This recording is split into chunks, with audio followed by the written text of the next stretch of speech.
Is that? On the camera. I'm not sure. Hang on.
Somerset and today's visitors Northamptonshire.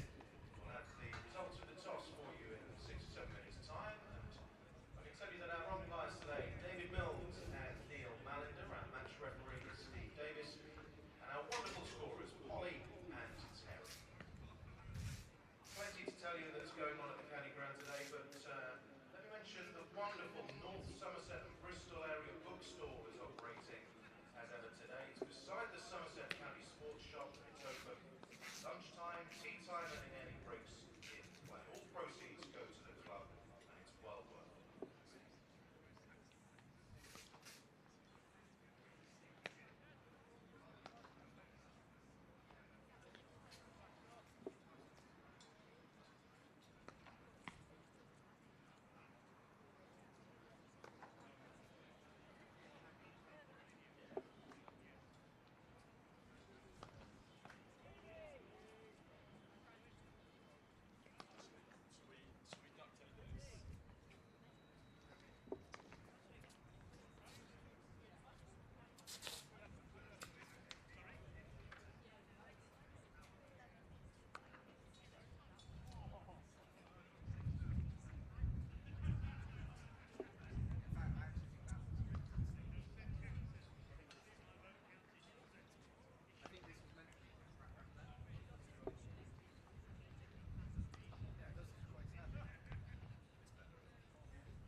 Good morning, listeners. Welcome to the Cooper Associates County Ground. I'm Pete Trigo. I'm joined by Sophie Luff in the WPA Health Insurance live stream here at Somerset County Cricket Club. The King's coronation weekend. But you'd argue as a cricket fan and Somerset fan that this weekend is more important with what's happening here at Taunton. Crucial fixture here in the County Championship Division 1 against Northampton. You'd like to reverse the table at the moment because Somerset are sitting bottom and desperate need for a win. Bit of momentum required for the season. What do you think, Soph? Yeah, absolutely. The boys probably haven't started the season as they would have wanted to, but a perfect opportunity here this morning. Overcast conditions. The pitch was looking a bit green, wasn't it, Pete? Yes, there is. It's hard to tell from strip to strip, from the outfield to the pitch. I'm sure the Somerset Seamers are licking their lips. Umpires Neil Malinder, former Somerset player Neil Malinder, and David Milnes striding out to the middle, accompanied by the Northamptonshire batters. As we can see, the customary huddle there, the Somerset boys getting together. I'm sure some words of inspiration from Captain Tom Abel. He will be over the moon winning the toss this morning on, as Sophie says, a pretty fresh, green-looking Taunton pitch. A few jumpers out there, aren't there, Pete? It looks a little bit nippy. It was a little bit windy in your pre-match interview with Tom Lammonby. He was struggling with his hair, wasn't he? Yeah, Tom, yeah, it's exactly why I've had a haircut as well. I did see the forecast. It was a bit windy, so I had a bit of a freshen up. Yeah, it's you'd say that it was probably the ideal bowling conditions. I don't want to put too much pressure on the Somerset bowlers, but there's a bit of breeze out there which can unsettle the batter sometimes. The green pitch is obviously looking pretty fresh, but there's not much sun around, so that sort of moisture will hang around in the live grass that's on the pitch. So Craig Overton is going to be starting proceedings from the Marcus Roscothic stand end here at Taunton. And you'd argue to say that, you know, Craig Overton in terms of county cricket is probably the highest performing bowler in the country. So an exciting prospect here and a massive challenge for the Northamptonshire openers. Ricardo Vasconcelos and Hassan Azad opening the innings for the visitors. Overhead conditions, I think, are perfect for swing, seam bowling. Also, that temperature is warm enough, but not too warm that you're going to get uncomfortable. So, plenty of long spells for the bowlers if you can get into a bit of rhythm. 4 slips in place for the first delivery from Craig Overton.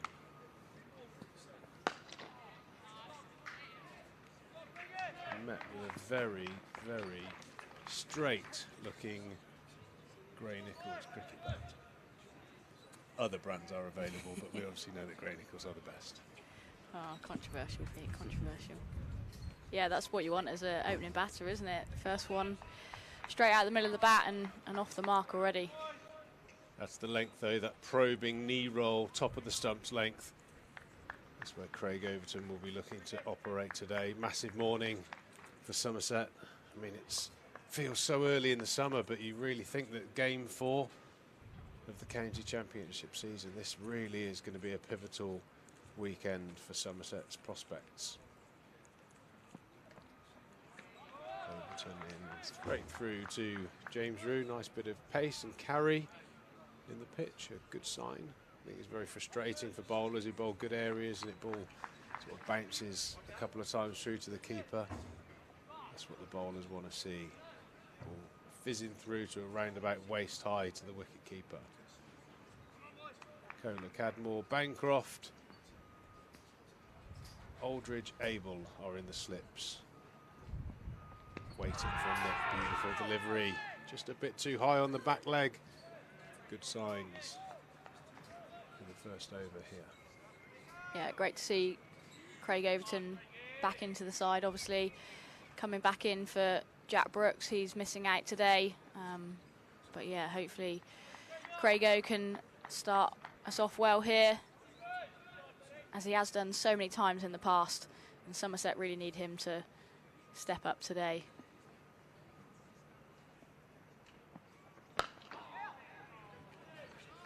searched a little bit too full and clipped nicely through mid-wicket. Lewis Gregory gives chase.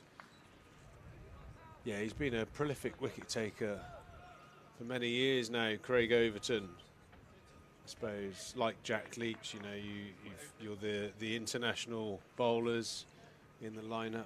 Comes with a bit of pressure, and especially from a seam bowler's point of view, you see a bright green wicket and you kind of feel like you're under pressure, but it's still important to go through that process of hitting good areas time and time again.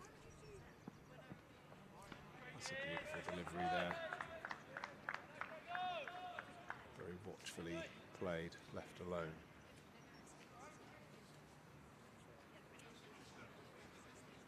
You're noticing, keeping an eye on the Western Storm fixtures, Soph. You've been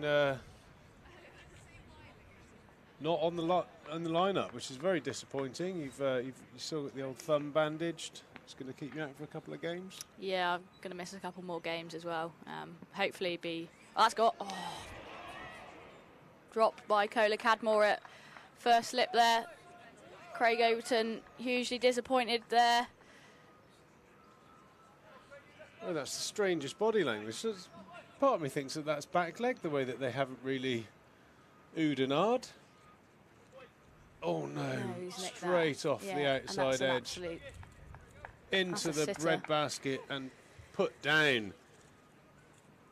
Very disappointing from Kola Cadmore there at first slip. That's about as easy as a slip catch gets, but a beautiful delivery. Craig Overton probing away the top of the stumps. That would have been a dream start. Put down. Almost looked too casual, didn't it? That's why I thought it might have been back leg. Yeah. It was, you know, you see that sort of desperation in the slip fielders to claw, you know, clutch onto those sort of chances. It was very, very casual. Oh, I was almost saying that he was gone before Kola Cadmore shelled it. I felt like that was, yeah, a comfortable chance there, and Somerset have missed out there. Siddle from the river end and driven towards point. Peter Siddle, fine performer. Truckloads of experience and wickets. Another one who's going to, I would imagine, be licking their lips bowling on a wicket like this. Instantly around the wicket to the left-handers, the pair of left-handers. Yeah, it was just, it looks, the whole, everything about that dismissal or potential dismissal just looks so casual. I thought it was off the back of the thigh or something like that, but no. Straight off the outside edge. Siddle in, thudding into the front pad. The angle just taking it down the leg side. I mean, that really does look like someone's just fly mode a strip of rectangle, doesn't it? That wicket, look how green it looks. I think it is slightly flattered by the angle of the camera, but yeah, loads of live grass to wet the lips of the seam bowlers. Yeah, it certainly looks greener on the screen that we're looking at rather than live here at Taunton. Hopefully another game, Soph, where we've got the Virtue Motors sponsored earpieces. Hopefully the word's got about that you can be here at Somerset and also listen to the live stream. Let's have a quick little wave for those who have invested in the earpieces. No takers. Maybe too early might be for a bit Mexican too, wave. yeah, it might be a bit too cold as well. All got their hands in their pockets, Pete. Chance to get yourself on the camera at the live stream. Maybe it's a bit too early. Come on, crowd, wake up.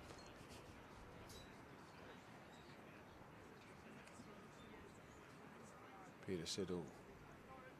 Always describe him as a line bowler, you know, not a massive swinger of the ball, just looks to hit a channel, trying to find a little bit of movement either way. Looks like he's really trying to target the ball in towards the pads. Vasconcelos, and one just jags away, almost like Peter's been listening to me. Yeah, that line, you know, he's been angling it in, and then one just darts away off the seam. Beautiful piece of bowling there from Peter Siddle. Yeah. Real good signs for the wicket that James Rue's taken it sort of in between the knee and the waist at the moment. Really good sign that there's a bit of carry and pace in this Taunton wicket. Last ball then of this first over from Peter Siddle from the River End.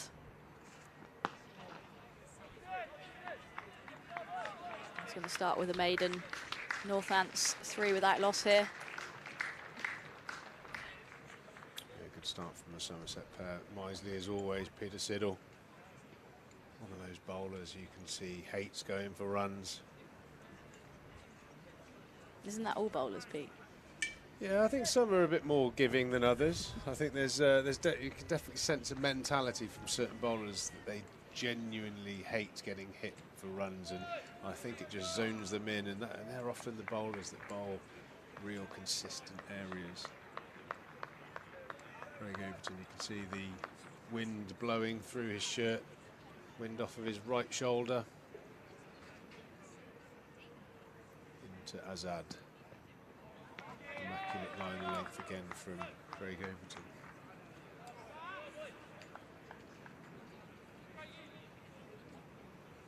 Breezy. The forecast is a bit inclement this weekend on the King's coronation. I'm sure we'll see some Union Jacks flying at some stage here at the Cooper Associates County Ground. At the moment, it's get the raincoats in the bag prepared and the thick jumpers on.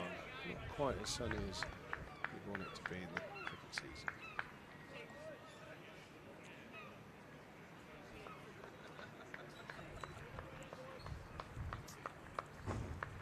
Had a real feeling when I was down on the pitch safe watching Lewis warm up as well. Lewis Gregory warming up. He looked in good nick. I said, Louis, how's the body feeling? He was like, really good actually.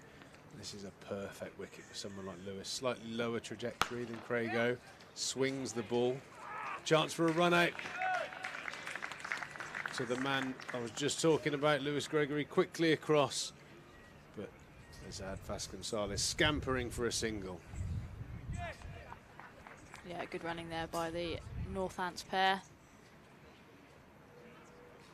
Again, crucial early on day one that you're not just stuck up at an end, especially when the bowling conditions are favourable. You want to keep rotating that strike, and this pair are doing that very nicely. That's clipped away through mid-wicket. That's going to race away to the boundary rope. That's a beautiful shot then. And Northants move to 8 without loss here. Slightly greedy there from Craig Overton. Both Somerset bowlers opting for round the wicket. Not quite sure how I feel about that. I know a lot of right-hand bowlers do go around the wicket a la Broad Warner. But for me, I just think that angle from over the wicket brings your 4 slips into play just that little bit more. He has already drawn an edge this morning, Craig Overton, so he's happy to stick with it. I just think it'd be really nice, for that change of angle, I think it's absolutely fine. It's a great tactic, and no doubt it works for them individually, but with Siddle and Overton both employing it, maybe that's, helps the batter get in and get comfortable quicker. It's always nice to have a change, a subtle change of angle.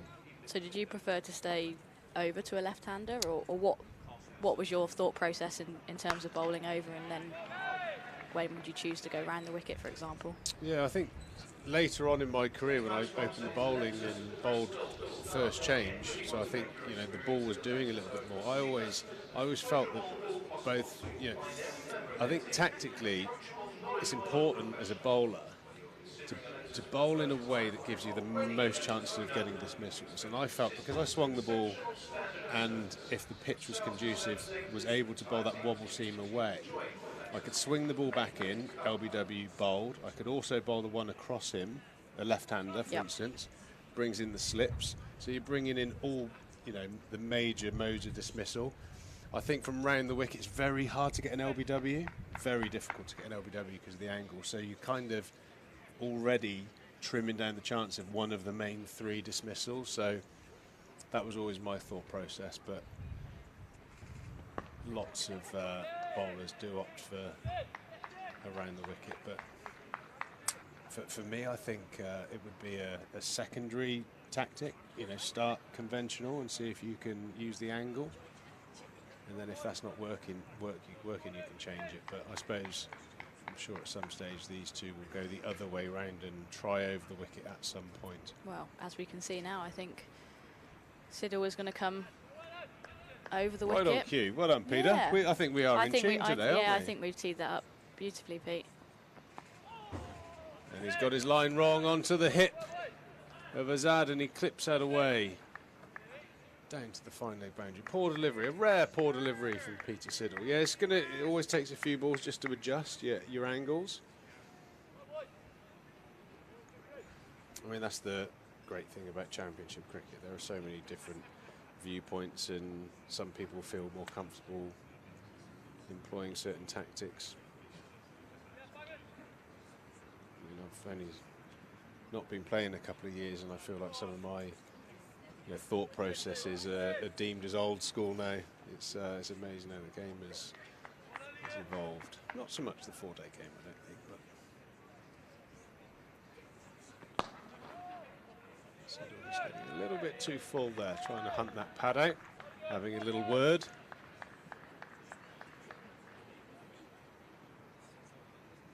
Always plays with a smile on his face, even though I think you do get the sense that he's quite an aggressive bowler. He sort of does it in the right way.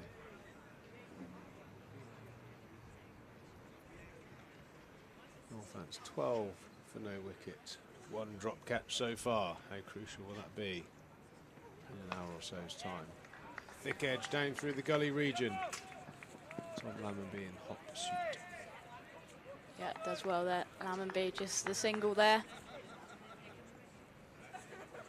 You say you've been out of the game a couple of years, Pete. Are you still playing club cricket this year? Yes, I'm playing in the Wiltshire side of the Whipple for Burbage and Easton. Chalked up a nice little 70 and 2 for 5 off 6 overs on the weekend. So nice little start to the season. Siddle back to around the wicket. Well fielded by the captain at mid-off, Tom Abel. Yeah, always nice to get a few runs and a spell under the belt, but that's the one thing I've noticed dramatically. You know, as a professional bowler, you bowl probably at least 5 days out of 7 every week, whereas now I probably only bowl once, maybe twice a week. And I'm just going to say that Sunday morning was not a pretty sight.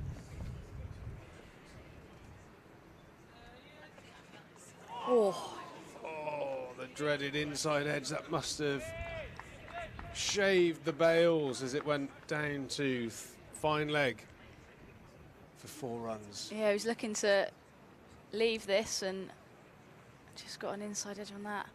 Oh my lord, that's gone through them. Gone through the stumps. Oh. No luck there for Peter Siddle then. Notice how Siddle was bowling both over and around the wicket in that over. Trying to change the angle to the left-handed pair. Well, I think that's kind of makes sense to what I was talking about. You change the angles and all of a sudden the ball that pitches in the same spot, one that was a leave on a certain angle is now a must play. Oh, another beauty from Craig Overton. That can't be and far I think that's away. what you've got to do as a bowler. You've got to keep the batter unsure of his off stump. As soon as you get the batsman unaware of his off stump, that's when you're really in the game.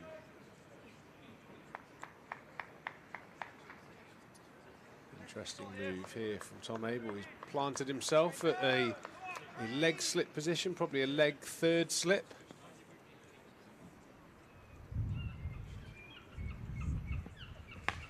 Normally positions like that so early on suggest that there's some kind of analysis that's been done for Azad.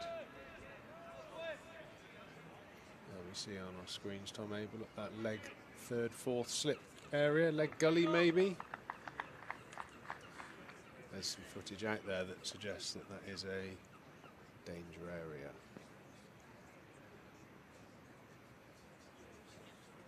Personally, I'm hoping Craig Overton doesn't bowl on his hip and keeps bowling there as many times as possible. Yeah, he's causing Azad problems here, looking to walk at Craig Overton there, change the length, but Craig Overton too good there. Yeah, he's the batter's trying to get outside the line, and you can tell that Craig Overton's bothering him just by that movement there very early in the 5th over. To be walking down the wicket does show that he's under a fair bit of pressure. Craig Overton is probably getting to that stage already, knowing him, that the steam will be starting to bubble and seep out of the ears, especially after the drop catch. So it's important for Craig just to stay on task. Probably needs a couple of teammates around him just to give him a pat on the backside. Bowling very, very nicely.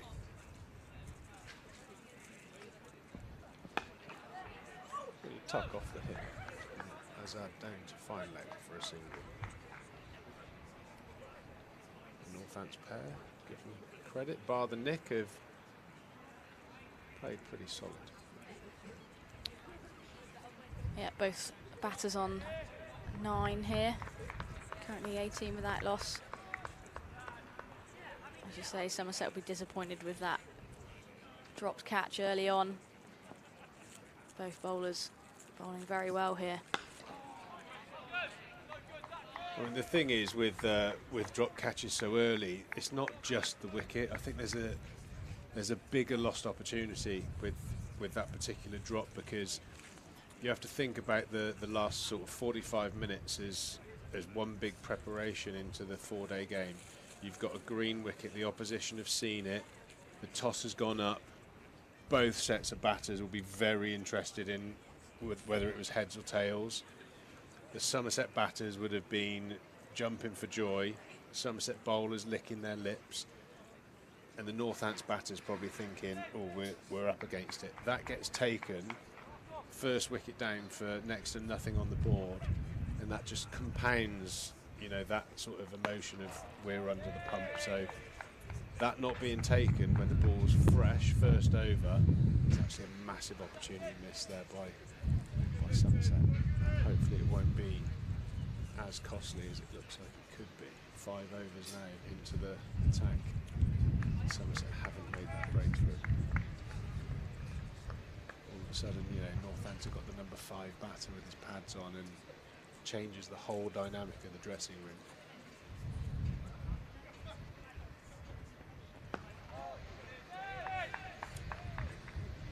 You've been in many dressing rooms yourself, so if it's always a bit of a shock to the system, isn't it, when there's a wicket that first over, everyone's scurrying around looking for their kit. Yeah, absolutely. You almost want your openers just to set the game up, so there's a nice calmness in the dressing room. If you lose one early, yeah, like you say, there's always a little bit of scurrying and scampering around. Were you someone that liked to be prepared with a long time to go, or were you quite relaxed? And you would strike me as someone that was quite relaxed, and then when it was your time, like, get the pads on quickly and relax. But there's always one time a season. I think the normal thing is when you're 2 wickets away from being in, you'll have everything on bar your pads and gloves and helmet. So you'll have your thigh pads on, all the stuff that takes time, your briefs, the box, thigh pads on, all the clothes you're going to wear, the whites, shoes, spikes, tied up, ready to go. So from that moment of that wicket fall in, just to put your pads on when you're next in takes 30 seconds. Occasionally, I'd be enjoying a cup of coffee. I'll be 2 wickets out and I'll just still have my shorts on. And then every now and then, like once a season, there'll be a wicket, or 2 wickets very close together. And all of a sudden, the recurring timed out dream starts playing in your head. And you're scampering around and you end up running out to the middle, sweating, and you're just like, why did I do that? It feels horrendous when you're rushing.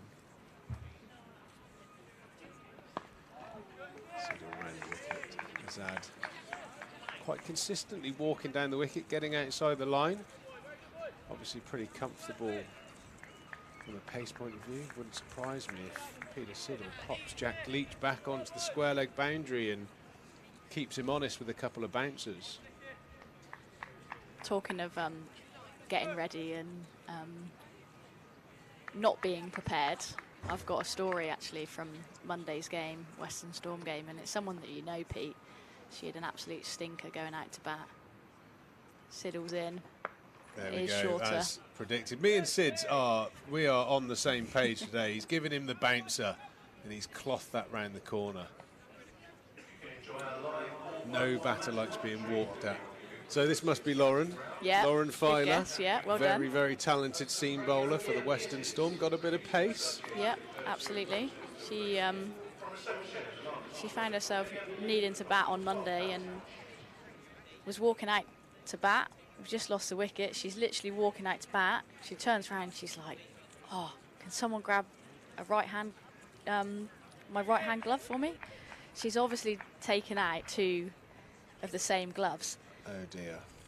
So not her finest moment. She was so relaxed. I would have been so stressed, Pete. She was just really chilled. I was like, "Do you want to just start walking out there and I'll run it out to you?" Like I had the bib on. I was like, "I can sprint out there. You're obviously just walking out with 1 glove, but it's your own fault." Well, I suppose the biggest question is, as a bowler, why is she carrying 2 pairs of gloves? This was exactly my point on the on the bench, Pete. I was literally saying to everyone, I was like, "Does she really need 2 pairs of gloves? She's a tail ender."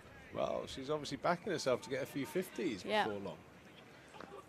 Craig Overton now starting his 4th over. Oh, he's getting a lovely bit of movement in and out to Azad. I would like Craig with his extra bounce just to try over the wicket as soon as possible while he's still fresh. He's causing some trouble though, and he has already produced a wicket-taking delivery. Sadly put down at first slip by Kolakad. Yeah, so sorry, Lauren, if you are listening in. I know the girls are training today, but if she is listening, I do apologise for embarrassing you like that. Or, well, she's embarrassing herself, really, isn't she? Hey, that's part of the gig, isn't it? We're in the entertainment business, and sometimes the stupid stuff is equally as entertaining as the great shots and brilliant wickets. Have you ever had any mishaps with forgetting certain parts of kit going out to bat, or? I've been so short of time. I've started an innings without a thigh pad on, an inner thigh pad, just because I just didn't have the time to do it, and Yeah. just sort of hoped I wouldn't wear one on the thigh. But that's sod's law, isn't it? I reckon within the first 2 or 3 balls, one nipped back and clattered me on the inside thigh, but you've only got yourself to blame. Yeah. So. Well, I feel like sometimes, you know, you can wear all this protective equipment, thigh pads in particular, and somehow, especially in the nets as well, the ball just always misses it. The ball has this way of finding flesh. Yeah, nothing the bowler likes more than just to cause a little bit of discomfort to the batter. Craigo in bowling a good hard length to the Northants left-handers at the moment. I think my favourite getting padded up story involves a Somerset great, Mark Lathwell. We were playing at Scarborough, and he was rooting around in his kit, and he couldn't find his thigh pad, and I was travelling and changing next to him that particular week. And at the time, Yorkshire had a stunning bowling attack: side bottom, Gough, White, Silverwood. Probably one of the best seam bowling attacks of the last 20 odd years. And Lathers was rooting around. I said, "Don't worry, Lathers, I'm batting sort of 7. You can borrow mine." So I've gone to look into my kit, rooting around, get the inner thigh pad and the thigh pad out, go to hand it to him.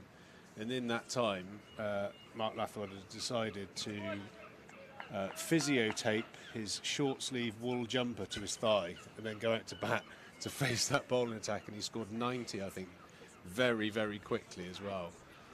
That just sums up that little master. He went out to bat with a short sleeve jumper sellotape to his leg. A game facing some of the most ferocious bowling you'll find in England. Peter Siddle sticking with the round the wicket ploy at the moment. Both Northants openers into double figures. One of them lucky to be still out there. 20 for naught in the 8th over. Early days here at Somerset, but already an opportunity lost. Northants starting to build, in the context of the wicket, quite a good opening partnership here. Yeah, like you say, apart from the edge that was then put down by Cola Cadmore, the Northants pair have looked pretty assured at the crease. Yeah, I think that's you know, what I was trying to get across with that missed opportunity. It's not just a wicket. The timing of the wicket, having a right-hand, left-hand combination coming in has such a big effect. Real opportunity missed. Hopefully Somerset can scratch that back. Peter Siddle digging one in short, whipped around the corner. Well fielded. Dixon down there, I think it is. Very smart piece of fielding there on the fine leg boundary. Peter Siddle, no seam bowler likes a batter walking at you too often, so no surprise Sids has thrown in a couple of short ones the last few overs. Still overcast here in Taunton. The Cooper Associates County Ground with a spattering of supporters at the moment.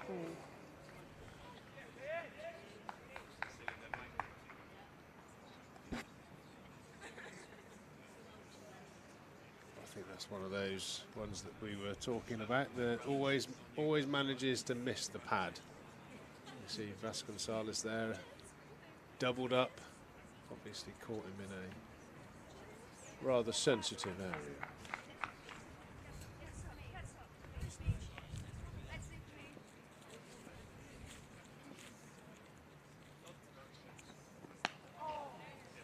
Nicely played with soft hands to point to Tom Lammerby. Credit to the batsman there. Looked like it might be a tight single, but for those very, very keen and good runners, they would have realised that Tom Lammerby's left-handed, so it went to his weak hand. So I'm going to give them that credit, that there's a bit of awareness out there. Very smart single.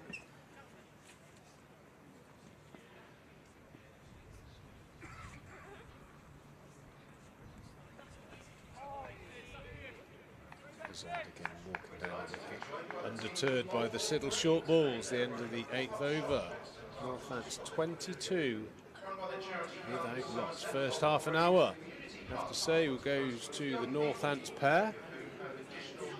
How different it could be if the first over opportunity was taken with Craig Overton.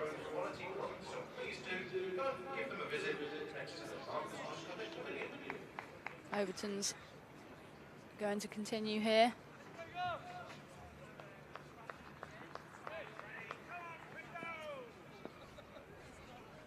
Vasconcelos on strike then.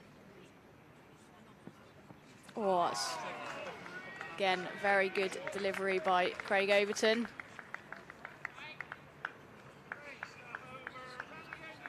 Another beauty, Craig Overton.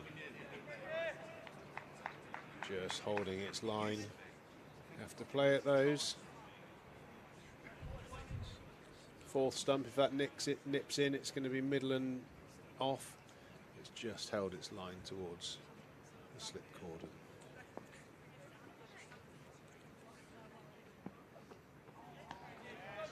Flying through to James Lewis, taking that around shoulder height. So Craig Overton really picking his knees up here. Great sight for any Somerset fan, in fact any cricket fan, seeing a bowler of his quality charging in.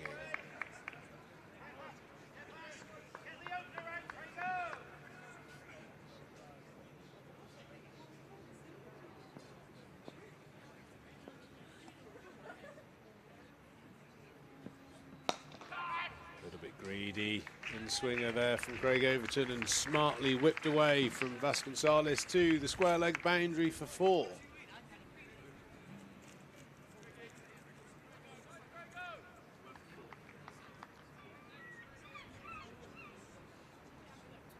Another example of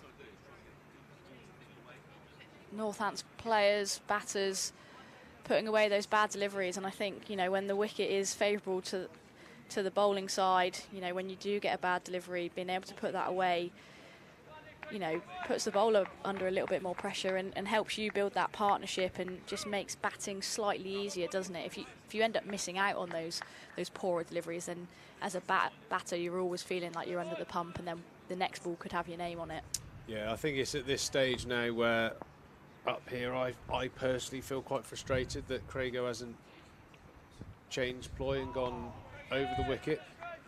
I think the angles mean that the ball, to get the outside edge, has to, from a degrees of movement point of view, has to do a lot more from over the wicket.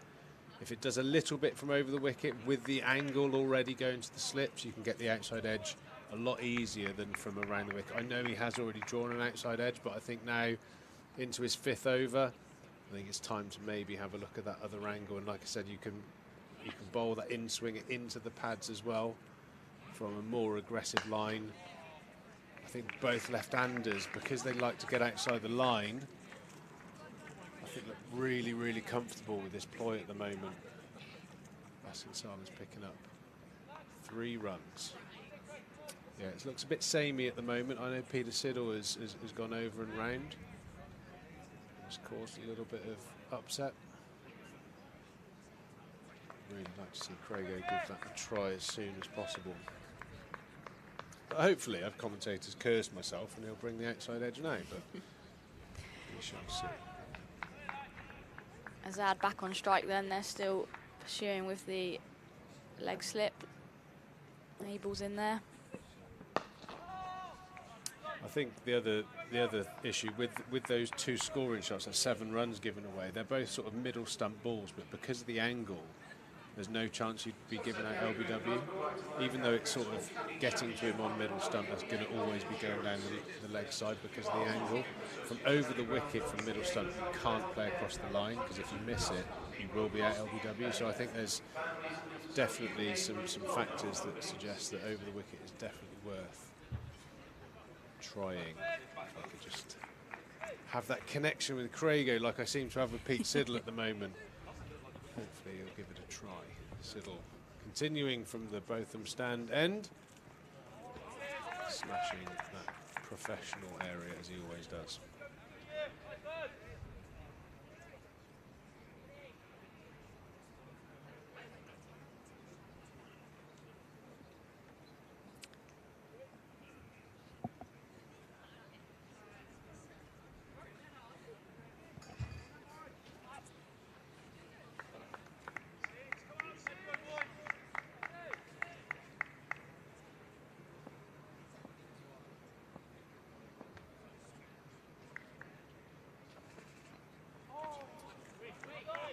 That's the one thing about a green wicket, because of the pace and bounce. If you do get in, actually makes scoring easy as well, because there's that little bit more pace onto the bat. So I think it's getting to that stage where Somerset really need a breakthrough here. Lewis Gregory, I think, would be getting the nod to grease the wheels, get the old Castrol GTX through the engine, and right on cue. He's started the quad stretch at mid-on. Oh. Beautiful delivery from Peter Siddle.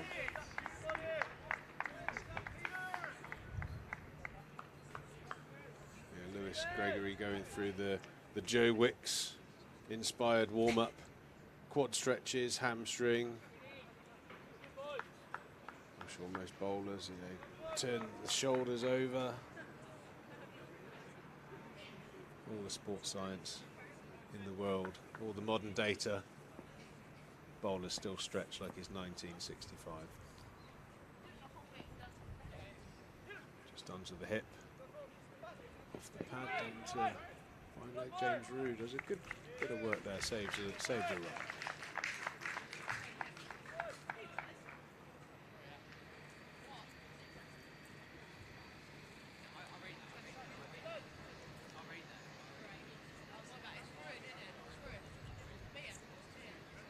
Northants move to 30 without loss here.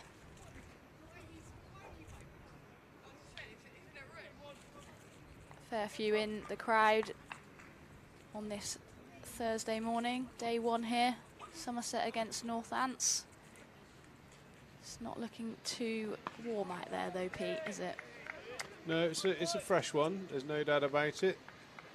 Not too many people in the crowd with the shorts on. The old Macs from Mountain Warehouse are in full force, and rightly so. The few beanie hats dotted around. All the bowlers using the old school knitted woolen jumpers, keeping their backs warm.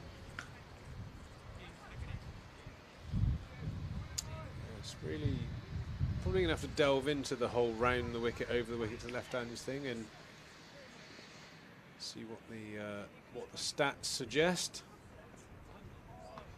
Fascinating, some of the stats that you can throw up from time to time in regard to individual players sometimes, or just generally angles against left and right hand combinations.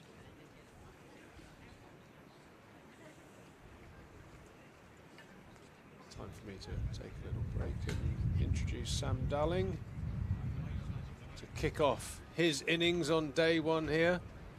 So it's been a pleasure, and I'll see you shortly. Lewis Gregory, after his Joe Wicks warm-up, is going to start his first over from Troscothic stand there. Yeah, Gregory into the attack here, just having a conversation with skipper Tom Abel. Looks like Gregory's going to start around the wicket as well to these left-handers. I think we've got substitute fielder Rollo van der Merwe on the pitch as well. Try and figure out who he's come on for, as Gregory is in. Vasconcelos is driving, but only as far as Tom Abel at mid-off. Sam's just settled in alongside me. Morning, Soph. You all right? I'm good, thank you. How are you? Yeah, I'm good. I've got a bit to live up to. Everything Trigg seemed to say then happened on the pitch. It was a bit like Nostra Trigo, although I can see he'd be upset about Gregory starting around the wicket. Yeah, I think he might have something to say about that. Yeah, a little bit of an interesting debate around... Oh, it's a little bit lower than some have previously. Yeah, if you get a little bit of inside edge on Yeah, there. potentially. Doesn't shout otherwise. A good year, isn't it? Lewis Gregory, 16 wickets at 18 so far. Championship. Yeah, and we could do with a few more wickets here. We got 1 more wicket than he took last year, which shows how difficult summer last time around. Great length there by Lewis. Yeah, it's been a little bit of a frustrating start from Somerset here. Bowled on the pole very well. Created the 1 chance which wasn't taken, and the Northants pair have actually played quite nicely. Potentially a few spots of drizzle in the air. Oh, it's a no ball by Gregory there. Umpire David Milne signalling that one. Yeah, sadly it won't be the first of the rain, I don't think. No, it doesn't look Won't be the particularly last promising, does it? No, it's not a great forecast. Yeah, good point though, Soph. Credit to these two. Azad's a proper red ball batter, released at the end of last year by Leicestershire, and Northants have given him a go. He can bat a long time, and Vasconcelos is just fun to watch.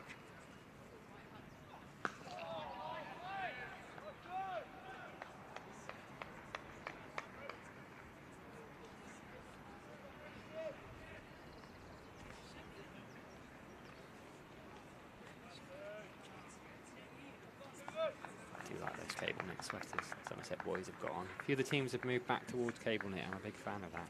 Yeah, absolutely. Very big fan. Sometimes makes our job and the scorer's job a little bit trickier. You can't see their name and number necessarily, but yeah, very traditional here, and it's great to see, isn't it? It's bold. Yeah, he's quite happy with that, Lewis Gregory, isn't he? You can just see already pitching up. I mean, he bowled beautifully up at Trent Bridge a few weeks ago. It was quite a similar pitch, actually. A little bit of green on it, or plenty of green on it, and actually what happened there and what was probably the game-defining innings was that opening stand between Ben Duckett and Haseeb Hameed. I think they got 124, and that's what Somerset, particularly having elected to field, is a bit of extra pressure on the bowlers. Yeah, absolutely. As Gregory's in, last ball of his first over, defending into the offside, but Dixon does the work there at point. Just the 2 runs off the first over of Lewis Gregory. That's going to be a double change by the looks of things. Yeah, looks like Casey Aldridge is coming on from the River End. A slightly different bowler, a very different bowler to Cider really. Probably the sharpest of the 4 Somerset seamers, 4 Somerset frontline seamers. I know there's Abel and Lamb and B, although I still think Abel will be a bit reluctant to bowl, given the nature of his previous injury.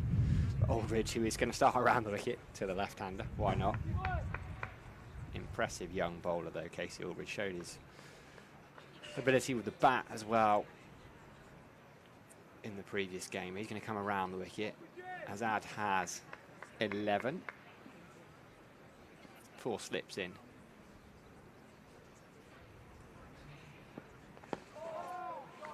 Turn into the leg side for no run.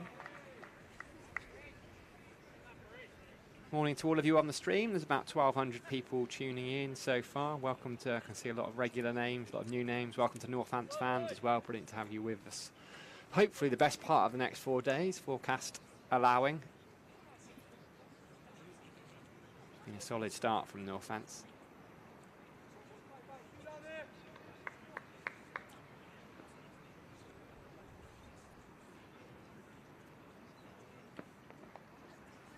That'd be 4 runs to Azad. I mean, his natural trigger movement, as is so often the case with batters these days, is just to shuffle across his off stump, and Aldridge dug that in, and all he needed to do really was just tickle it around the corner. In complete control of that, it went really fine. There is a fielder down at long leg, but had absolutely no chance at all. Yeah, I think control is the word there, Sam. Didn't look to cause Azad any problems. And again, just that angle from around the wicket, you know, gives him that opportunity to work it fine and fine enough for 4 as well. There's a little shuffle again from Azad. Just watches that free. He'll do that all day. It's a slightly odd summer Azad had last year. I think the first 6 or 7 games he was Leicestershire's leading run scorer, and then just had a terrible second part of the season. I mean, I think he's openly admitted that he felt he let himself down. And then they released him. They brought in Sol Buddinger, who's a very different type of cricketer, to open the batting up at Leicestershire. So I can see why they let him go, but I think he's going to prove a very good signing, and he's gone up a division.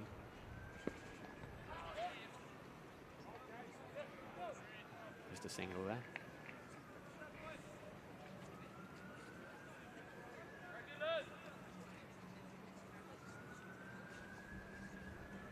Shows there are still multiple approaches to batting. Not everyone has to go out there. Trying to score at a ridiculous rate. Yeah, I guess that's the beauty of the game, isn't it? That everyone's got their individual method, individual way of doing it. It's a great take there by James Rue down the leg side.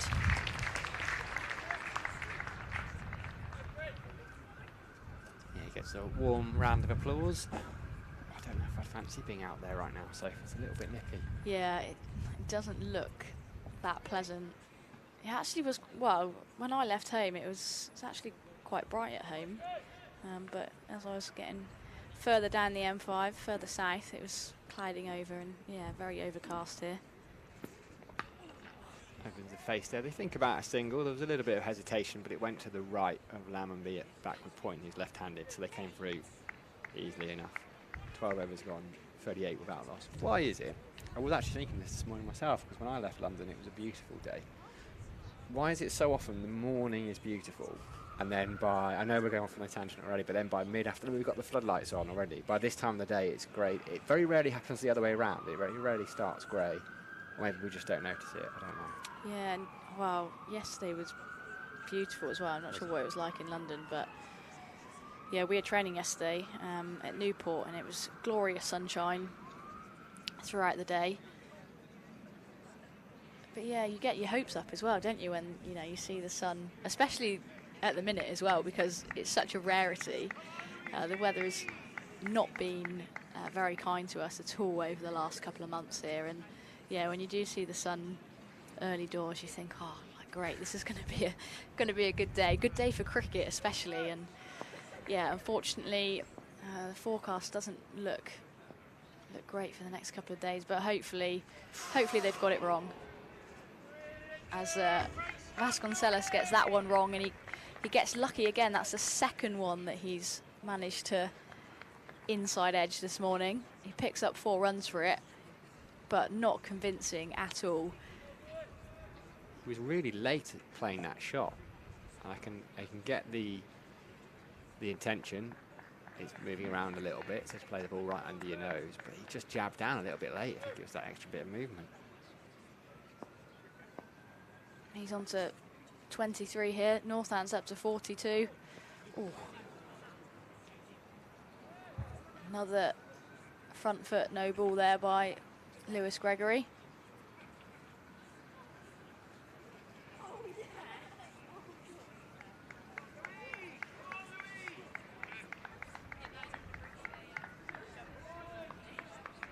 It's been a slight change of field this over.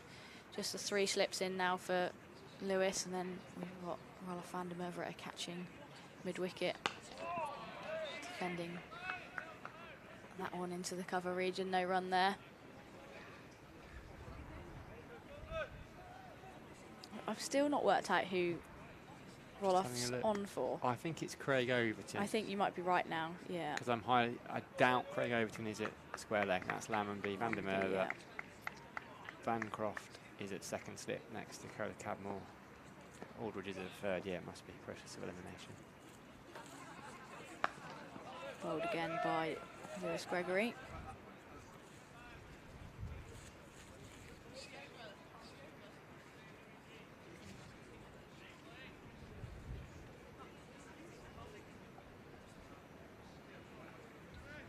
This Northants pair will be very pleased with how they've started here into the 13th over.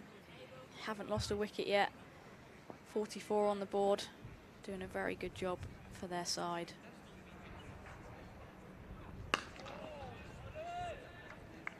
It's a good length there by Gregory.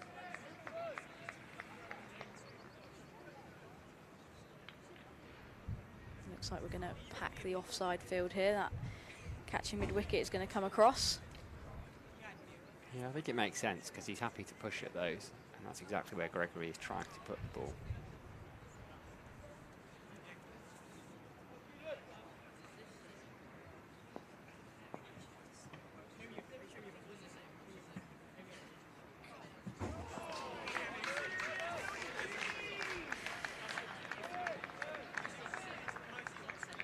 Too good there from Lewis Gregory.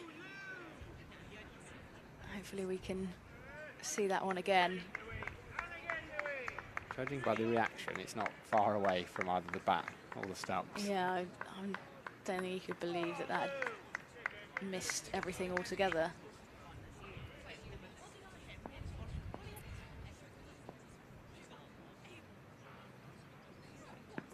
Straighter from Gregory that time, and it's fended away to fine leg. Siddle does the fielding. Leg by. End of the 13th over here.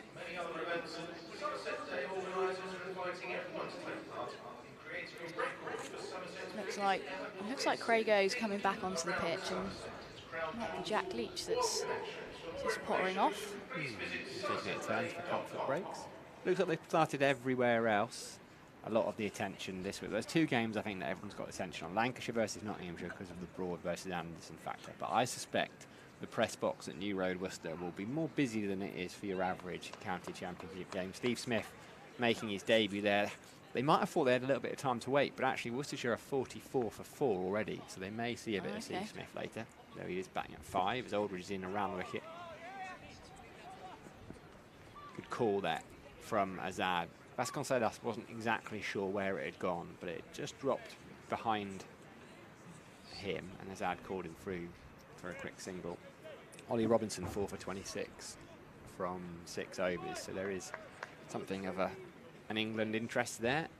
I think Steve Smith is deliberately avoiding getting drawn into the Ashes rhetoric that Stuart Broad just attempted to light earlier in the week. Leg slipping now for Azad. That one just jumps through to Rue a little bit. Yeah, good carry there. Seeing it more and more this season, the leg slip actually, in a couple of different games. I was at Middlesex last week to see them play Kent. Ben Compton, who is just an immovable object. I've never seen in the county game someone with such high powers of concentration. Nothing flusters him. Middlesex were basically trying to bounce him out, Ryan Higgins and Bamber, with a leg slip. Shuffles towards him, Azad, and leaves that one alone. We've seen it. I mean, Abel himself, who's at leg slip, there's quite a few teams that stick a leg slip into Tom Abel.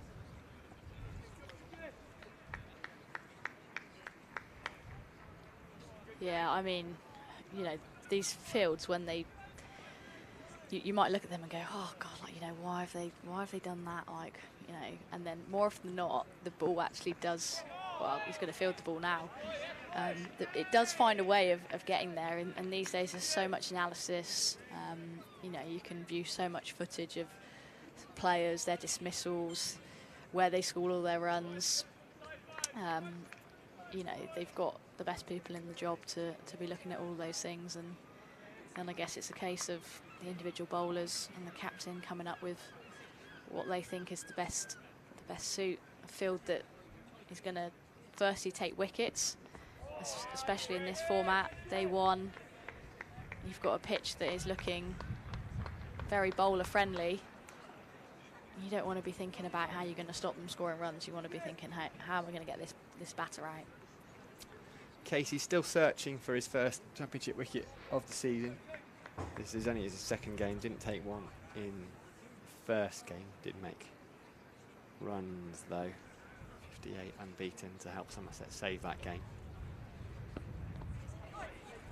Azad more than happy to leave that one. Line end the over, 14 gone. 46 without loss. Vasconcelos has 23 of them. Hassan Azad 16. Yeah, Northants pair building a nice partnership here. Jack Leach just running back onto the field. Yeah, Rudolph heading for a sit down. High energy. Is there a higher energy subfielder you could bring on? More he'd be so intense. He coming would, on as a yeah, he subfielder. would be very intense. Yeah, yeah, he absolutely loves it, doesn't he? The passion that guy has for the game is brilliant. Brilliant to see him sign a new contract as well. Yeah, in the fabulous. week. Yeah, absolutely. He'd have done probably a decade by then. If Yeah, he hasn't already. he's been here a while, hasn't he? Part of the furniture now. That's well run.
a little bit of a pause in play here. I think the helmet is getting run on. It's going to be Cameron Bancroft.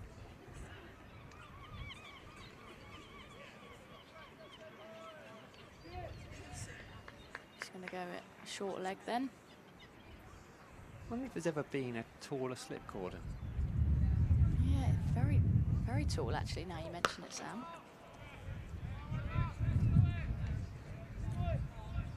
Yeah, and also, you know, I mean, this is where the game has changed as well. Because usually your fast bowlers, your big tall fast bowlers would be down at third man, fine leg.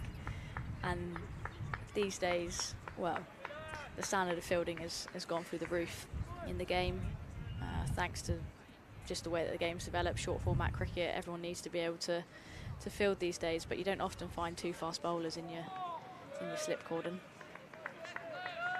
No, Kohler Cadmore's not a short man. He's got Craig Overton next to him at second, Casey Aldridge at third. I think Casey's a bit taller than Craig. We're both 6'3", 6'4", aren't they?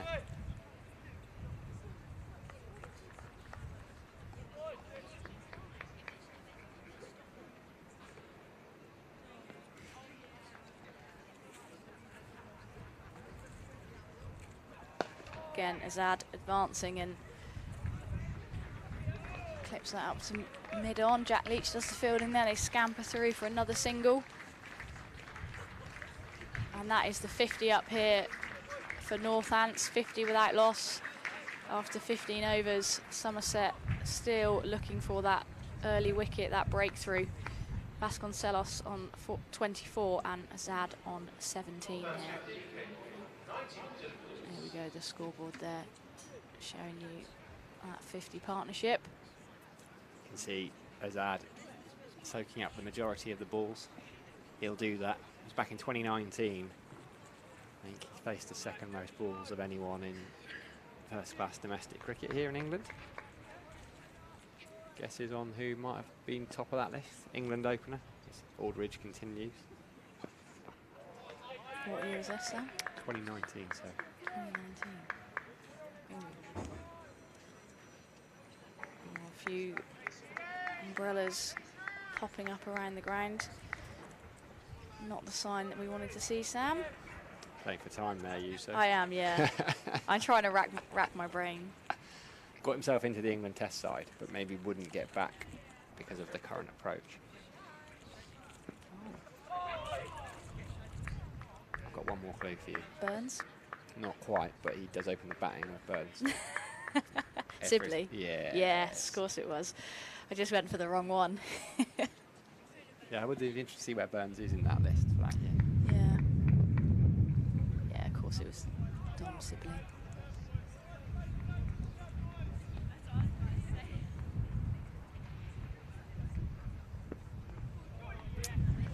Very pronounced sleeve of Azad's, that kind of lightsaber that's crept into the game. I think it's fair to say that an Australian introduced it. It's certainly become more common. Yeah, it's a weird one, isn't it? Because obviously, you know, I don't think that players would be going, oh, I've seen that now. I'm going to leave the ball in that way. And whether it's almost like just a subconscious thing that sort of creeps in. I've seen a couple of sort of like no-run type calls as well, where you know that sort of wave down the pitch. And it's funny, isn't it, how those sort of things, when you do watch the game and you see the game, they do just sort of creep in without you really noticing. Well, you're too young to remember this, Soph, but when Johnny Wilkinson won the World Cup for England, the number I actually do remember that. I do remember that. But the number of kickers in rugby for the next few years that did the Wilkinson style setup, it was remarkable. That's a very wide one. Yeah, that is very wide. And James Rew, who gets a hand on it, second slip, Bancroft thought about sticking his hand out himself. I think that would have hurt. It's actually been given as a wide, which I think is completely fair. It wasn't even on the strip. Is Rew's hand all right? He's taken his hand out of his glove. It's back in there now. Painful one. I think it caught him on the end of the finger. I like how Kohler Cadmore's just got out of the way there at first slip. Yeah, he did. And Bancroft was He's like, that's not mine.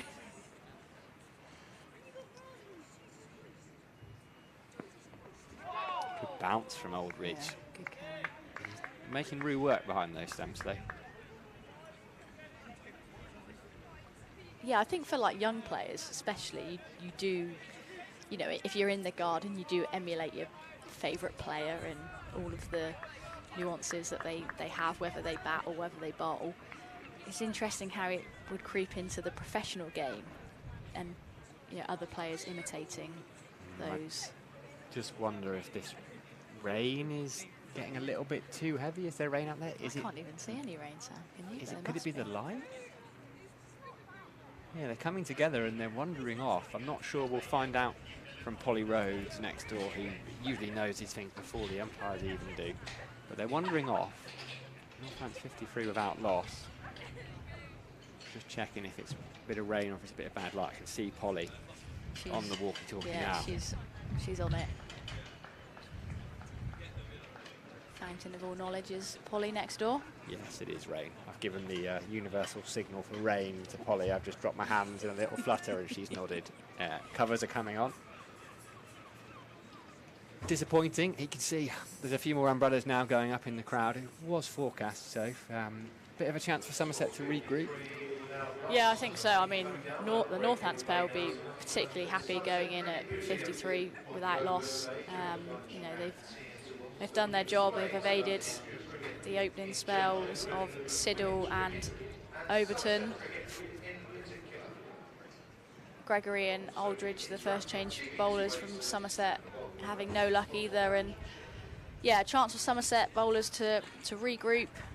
And yeah, when they do get back out there, they'll be chomping at the bit to get some wickets in that wicket column. Yeah, they will be. Northants' great start for Vasconcelos and Azad. Rode their luck at times, a couple of inside edges, had Lewis Gregory down on his knees almost for just in pure disbelief. We're going to head off for a little bit. Hopefully we won't be off for too long. Obviously we can't tell, but we're going to leave you with something that I very much enjoyed listening to and watching recently. Richard Walsh, is he here? No, Richard Walsh isn't quite here yet, but here's a lovely chat that Richard had very recently with former Somerset and England man Andy Caddick.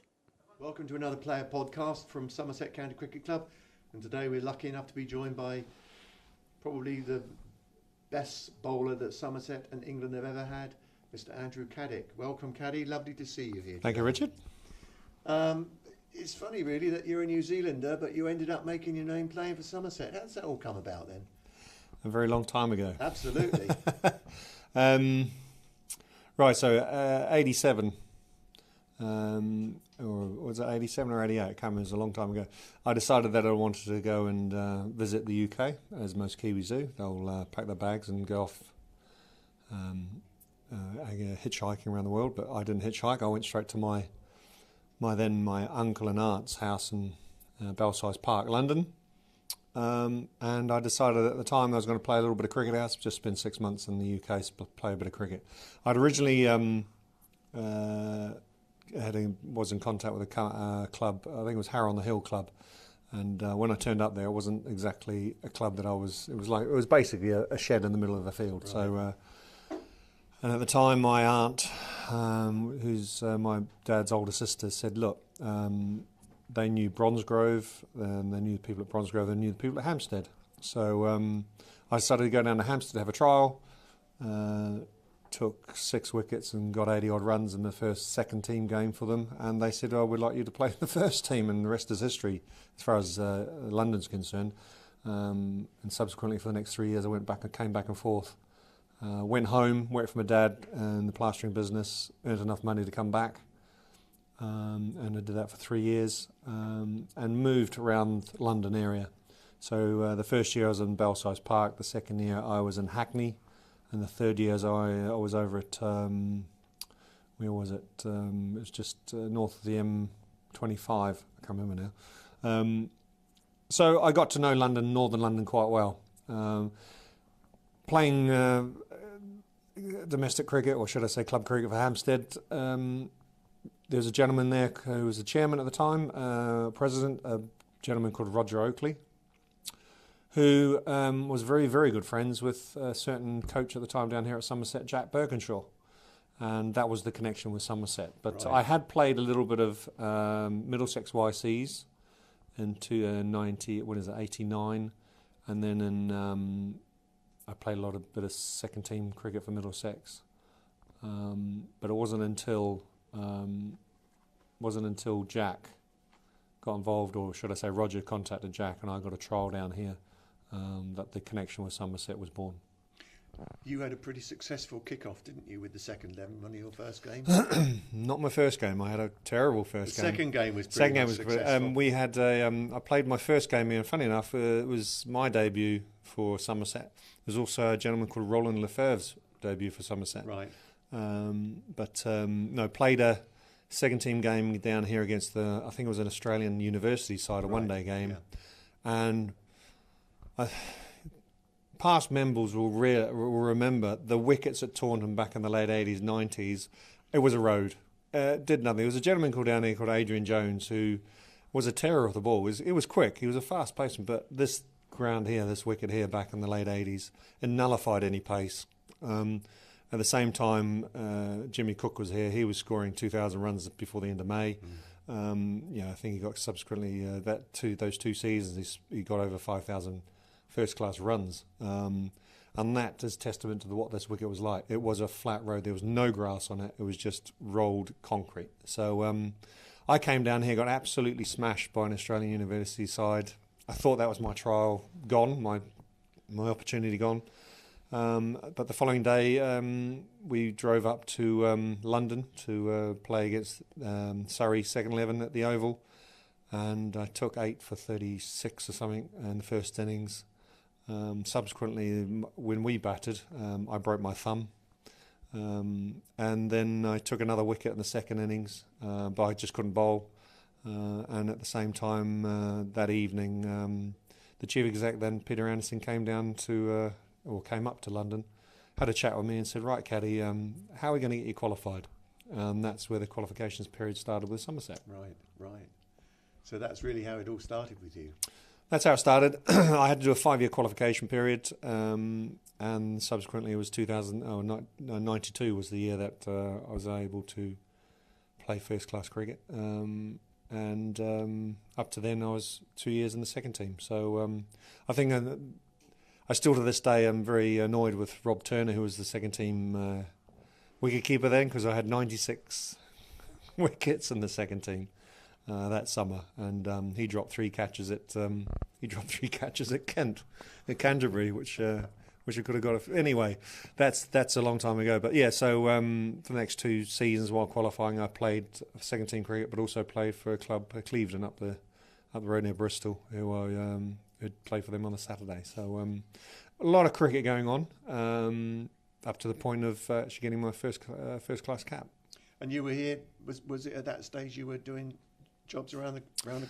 I was. I was doing in the winters. I decided after 3 years going back and forth to New Zealand, I decided that I was going to stay a couple of winters in the UK, and subsequently got a job maintaining the ground, painting the ground.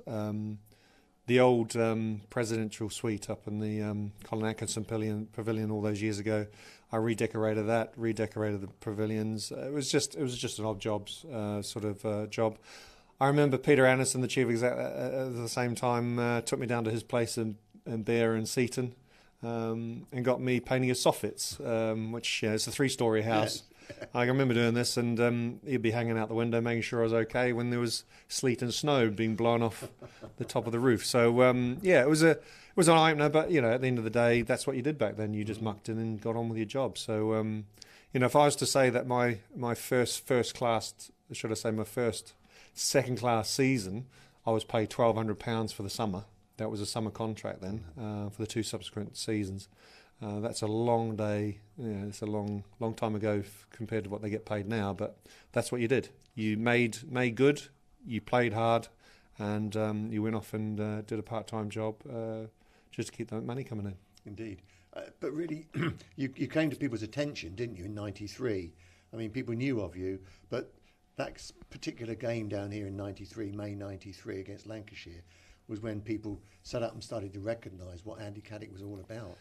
Yeah, it was a fortunate game actually, because it was a very wet wicket, and there was a very good groundsman back then called Phil Frost who took over the reins in 91, 92, should I say 92, 93, and he produced hard green wickets.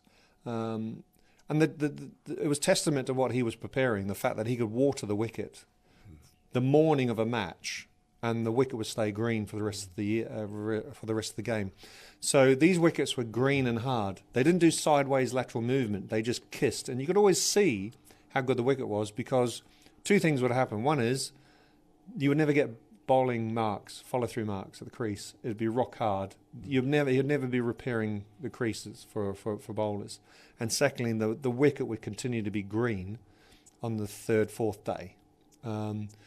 It was tended to be a bit juicy on the first day. It got quicker on the second day, and then it started to flatten out for batting. So if you made inroads on the first day on green seaming wickets, what should I say? It didn't seem a lot. Swinging wickets, because we had a gentleman called Graham Rose back then, who was a phenomenal swing bowler of the ball. And we had a very good partnership in the fact that I swung the ball. We were very good at preparing the ball and getting it to swing. And the wickets were green. So there was good, conducive carry here. The slips loved fielding in this wicket because they were just good height catches. There was never to your feet too low. It was always good carry. Yeah. But those wickets back then were green hard seamers, and they stayed hard. And it was good because it was a good atmosphere for cricket, because you had batters who would have to play well, and you had bowlers who had to bowl well. I always value a wicket, or should I say rate a wicket in this day and age, and even back then, as a wicket. A good wicket's a wicket where a batter, once you've released the ball, is committed to a shot. And those were the wickets we had back in the early 90s. We had wickets where when you bowled the ball, the batter couldn't change his mind halfway through a shot, whether he was going to come forward or back. Right. He was committed to a shot. Yeah. And that's what I rated as good quality wickets around the country. And Taunton was one, Surrey was another, Lancashire was another. Trent Bridge was a bit like that as well, but the three main wickets that were good, pacey wickets were Taunton, Lancashire and Surrey. Right. So, in 1993, when Lancashire came down into play, talk us through that game. It was a low scoring.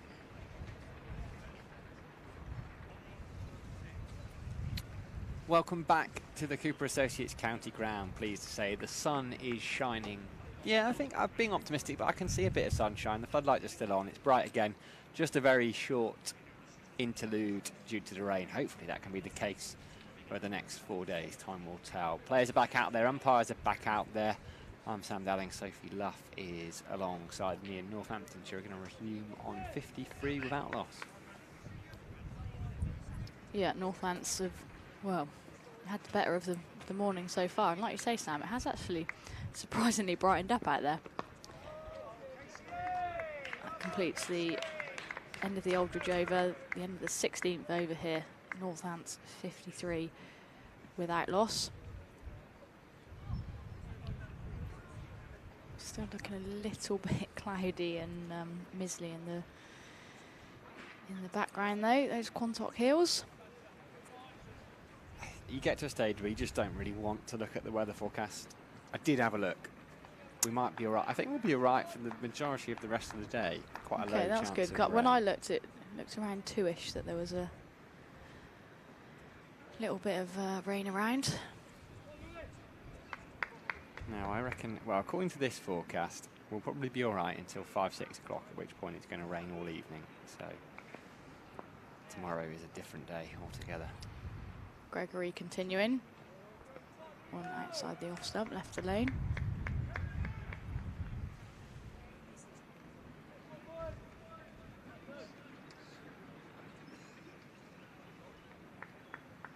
Pretty short break for the little shower that we just had. Great to see the players back out there so quickly.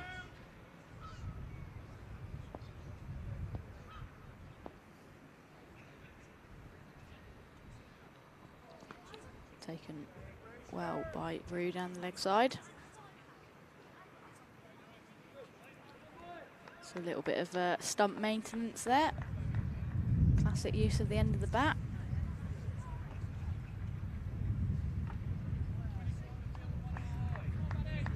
How do you feel about that as a batter? The umpire asks you.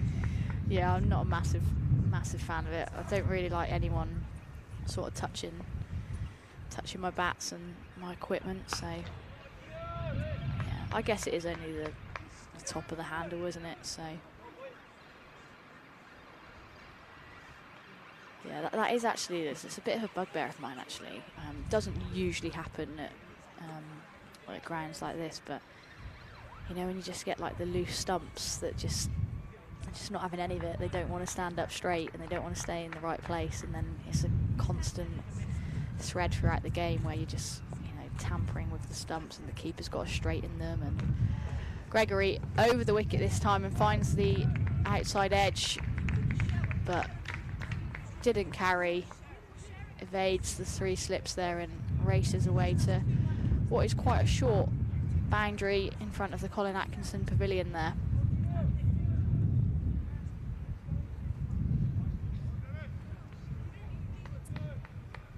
Yeah, I always look to give batters the benefit of the doubt, but that's a genuine edge, that. Yeah, it's dropped well short though of the slip cordon.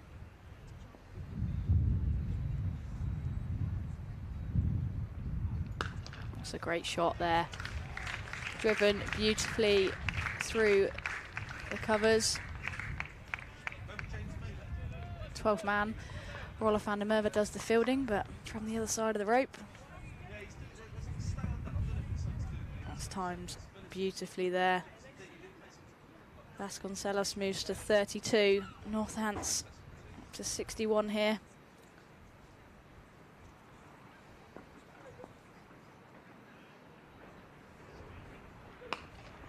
Defending this time.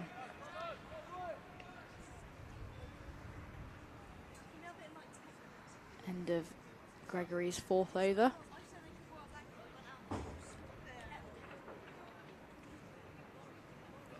Elsewhere in this division then, up at Trent Bridge, Lancashire 92 for 2, having been put in by Nottinghamshire, Luke Wells and George Balderson. Balderson opening the batting owing to Keaton Jennings' injury. That one picked up here. He was on 189 of his teams on when he was hamstrung. Josh Bohannon is 48 unbeaten. No wickets for Stuart Broad yet, but Nottinghamshire, their fast bowling stocks. Jake Ball's not playing, Dane Patterson's not playing. They've got Broad, Hutton, Ollie Stone and Luke Fletcher. And it's actually Fletcher and Hutton that have picked up a wicket each. Essex 67 for 1 against Surrey, that's at Chelmsford. Sir Alistair Cook's 33 unbeaten. Wesley has 8 as Aldridge continues around that alone. Gus Atkinson has the wicket. He's one I think that a few people have got an eye on. Played a little bit of franchise cricket over the winter. He's quite sharp, Gus Atkinson. I think he's not quite on the periphery of England squads just yet. Still very early, but certainly someone they're keeping an eye on. Good to see as well. Johnny Bairstow playing, but also Matthew Fisher is playing for Yorkshire.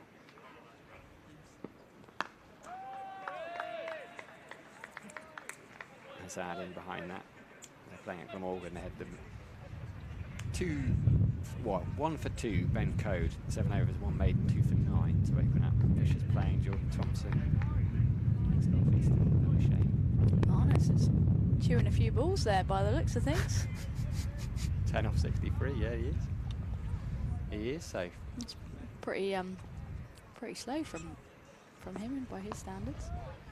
But I suppose if you're in early and tricky conditions, you probably are making sure that you're on the conservative side of things. You were straight in there, safe, weren't you? Yeah, eyes lit up as soon as you saw that. I do always look at sort of like the big names that are playing, and you just presume that you're going to look at a scorecard and he's going to be on 50 already. You know, hopefully we don't see too many of those scores in the upcoming Ashes series, though, from an England point of view. And solidly in behind that one. Finally in this division, Hampshire 63 for 1. Felix Organ went early LBW to Chris Rushworth. Fletcher Middleton, who started brilliantly this season, he's been on 35. Gubbins has 22. Yeah, it's not a name I know, Middleton. Is he an academy graduate of Hampshire? Quite highly rated. But he's gone very well, hasn't he? At the start of the season, I think I've seen. Yeah. So. Oh, put down, I think. Did it carry? It was a really difficult one. That's what Tom Abel has put himself there for, is Ad just tickling it around the corner. It angled straight I'm not down.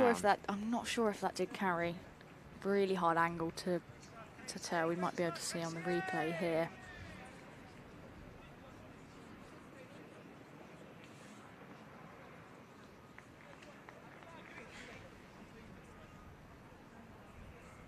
If it did carry, it was only just. It was really low to the ground, Tom Abel's right hand, and he's a fine fielder. Let's get him behind that one. End of the over. Half a chance then, Somerset, but Northants remain without having lost a wicket. 62 without lost. Yeah, I think Middleton smashes it. I think, did he not?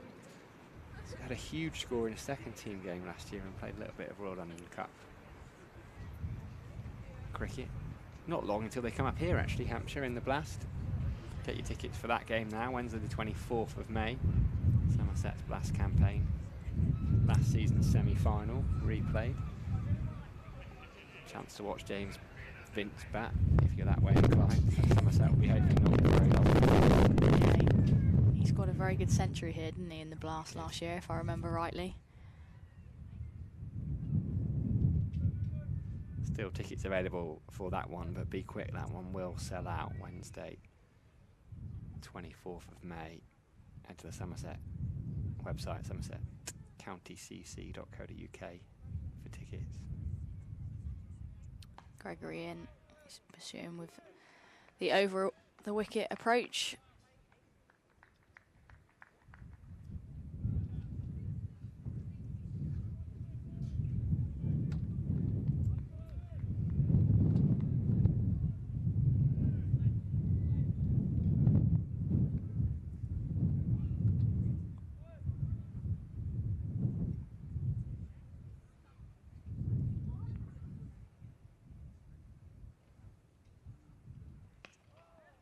Again, Azad advancing at Gregory. Flicks that one off his legs. Peter Siddle does the fielding down at a long leg. I just wonder, probably not to Aldridge, but would Rue think about coming up for a couple of balls to Gregory if Azad's facing? Because he's taking a couple of steps down the crease, and you can see why, to try and negate the swing and just to try something a little bit different. I'm not saying doing it for a long time, but it gives Azad something else to think about. Yeah, it definitely would give the batter something to think about. I guess if it is still doing a little bit out there, then it's going to be tricky for Rue to come up to the stumps. But yeah, Somerset do need to potentially try something different out there. You know, into the 19th over here, still haven't picked up a wicket. Should have had a wicket in what was, I think, the third over. Put down at first slip by Kohler Cadmore. Oh, that's a beauty of a delivery there by Gregory.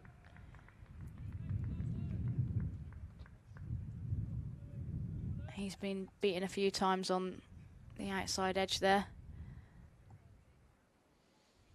Not much you can do about that. It's just too good. Too good for most batters. That has to play at it because of the way the line starts. Just in case it nips back, but it moved away with the angle.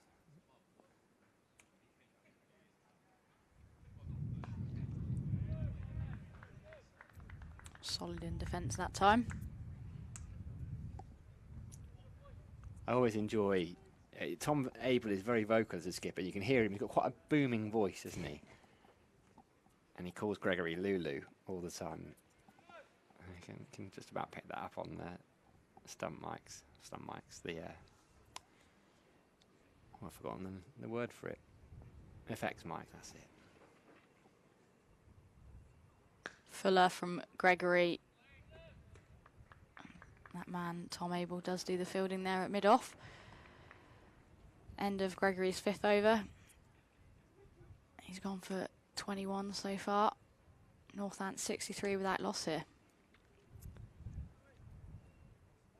Looks like Casey Aldridge is going to continue from the river end. Somerset just in desperate need of a wicket. Northants doing a brilliant job here. This has been very impressive from Azad and Vasconcelos. Yes, they've occasionally rode their luck, played and missed at a couple, but by and large they've been pretty comfortable, this pair.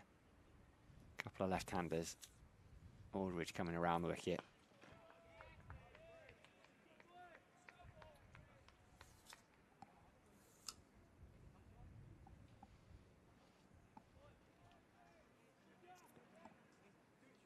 Both flags now flying high here at the Cooper Associates County Ground. I know Spencer Bishop was doing some sterling work to get the Northants flag up there alongside the fine Somerset one. Darned, oh, I'm not going to go into this debate again, but made by Polly Rhodes, who's the scorer next to us.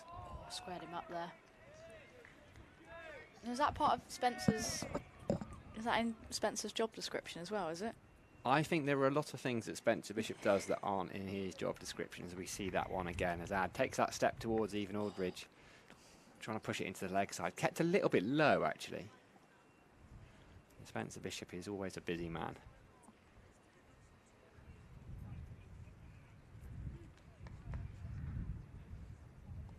A lot demanded of him by the written press.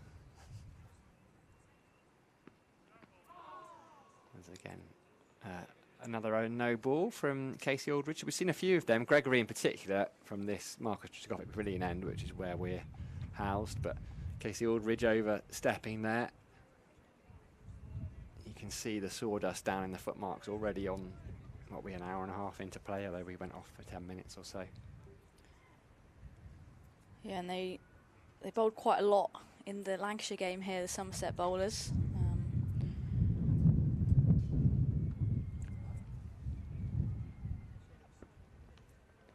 Edged, and it's gone. Just a little juggle there from Craig Overton. Hassan Azad, who's just been pushing at a couple. He pushed at one too many. Aldridge dragged his feet back to ensure that he had at least some part of it behind the line. Craig Overton, who had a chance put down off his own bowling a little bit earlier on. I was going to say makes no mistake. In the end, he doesn't make any mistake. He just juggled, gave us a hairy moment or two. But Somerset finally have their first wicket safe. Northants 65 for 1. Yeah, they certainly do have their first wicket, and Azad had, well, done all the hard work, really. I did feel that Aldridge was just getting the better of him there in that over, squared up a couple of times, didn't look that comfortable when Aldridge got his line right, as Sam Whiteman is going to make his way to the middle.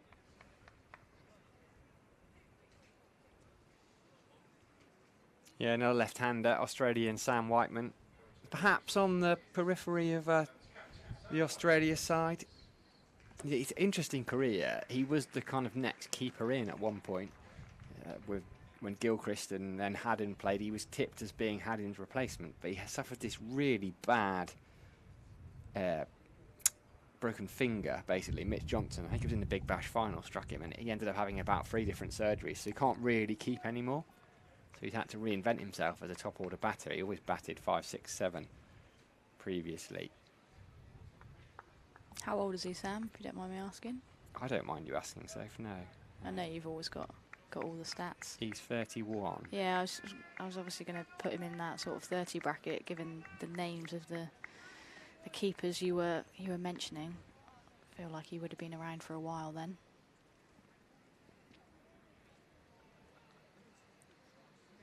Free slips and a leg slip in.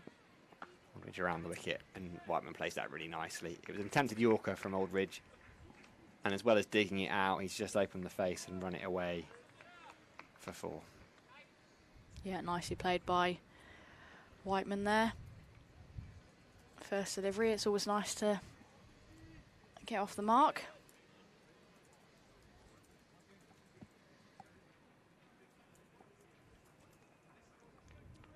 Is looking slightly brighter here at the Cooper Associates County Ground, Taunton. I'm not saying it looks any warmer out there, but it's certainly brightened up a little bit. Yeah, and Aldridge from around the wicket. Just that angle in to the left-hander. Had a couple of starts, Sam Whiteman, unbeaten 60 in what was a very heavy defeat against Middlesex a couple of weeks ago, but struggled otherwise around that. With Northants for the majority of the season, I think till the end of August, but isn't down to play in the Blast. But is going to play the County Championship and Royal London Cup.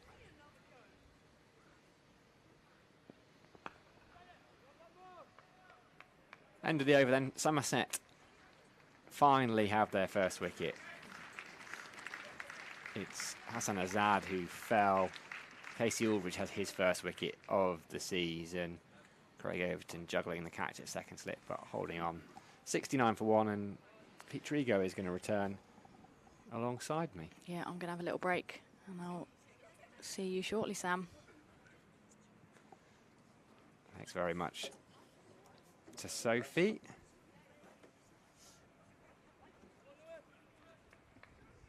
Trigg slips in alongside me again, and it was a long time coming, Triggs. Afternoon, Sam. Yes, way overdue, but a vital breakthrough.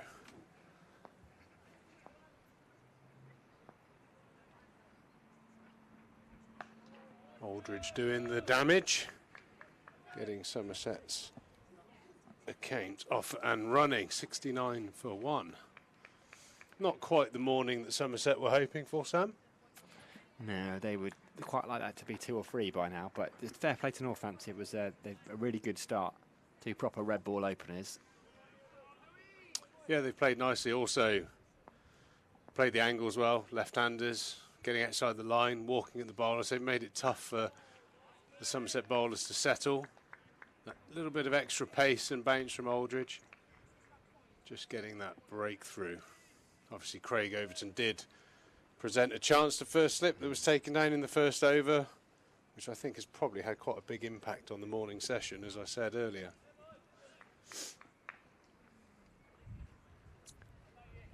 Pretty bright here, probably as bright as it's been all morning. Floodlights are still on, but the sun is poking out.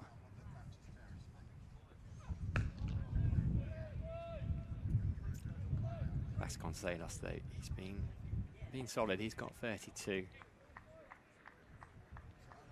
Yeah, good player, and does have the habit of being pretty hungry for runs. Likes to bat a lot of time, has done very well in the early part of his career. I was having a look. He's got 6 county championship hundreds. 4 times he's gone on to 150. So once he's in, he's properly in. Played with soft hands, played late through the gully region, and that races down to a very short boundary on the Colin Atkinson pavilion side for 4. Good delivery from Lewis Gregory, but well played by the Northants opener. Somerset need to keep their patience here. I think the excitement of a green pitch that's carrying through to the keeper. You know, you'd expect, like you said, Sam, 2-3 wickets up on that board in the first session. It hasn't quite turned out that way for the Somerset bowlers, but they must stay on task. And much like other performances, they always come back well. Another boundary, back-to-back boundaries here at the Cooper Associates County Ground. Vasconcelos pulls a drag down, you'd have to say, from Lewis Gregory, and that's swatted away to the square leg boundary for 4. Yeah, I think you're spot on. It wasn't deliberate that. Gregory, though he doesn't bowl at the pace he used to, he's still capable of bowling a bouncer at a decent lick. But that one just sat up. He had so much time. Yeah, he's been expensive so far, going for 29 in his 5 and a bit overs, and that's about to be 4 more as he's pushed that one through just in front of point. 3 boundaries in a row for Vasconcelos. Lewis Gregory's first 6 overs going at nearly a run a ball. Yeah, I think that might be the end of Gregory from this end now, for the time being. Potential from something. Keeping an eye on Craig Overton. He's not warming up again. I wonder if Jack Leach is down at long leg. Yeah, I think it does. There's a bit of a hole, I think, in the in the sort of lineup. You know, Peter Siddle, I think, enjoys bowling from this end, so maybe we might see him into the attack. He seems to be the real workhorse of the four-pronged attack, but the reluctance to bowl Lammonby and Tom Abel probably not considered for a bowl does leave the seam attack on a wicket like this look a little bit reliant on the four. No all-rounder. And yeah, you'd think that Jack Leach will be potentially bowling before lunch on a bright green wicket. 4 boundaries in a row now for the Northants team. That run rate is now crept up above 4. A real poor period of play here from Somerset. They've lost their way. It's always a good indication. You look at the body language, the hands on the hips and the shrugs of the shoulders. Someone's got to get a grip of it here and get the bowlers back on task. Aldridge, the wicket taker, into Whiteman. Down the leg side. Tom Abel catching leg slip. And 3 slips of the wicketkeeper waiting for that edge.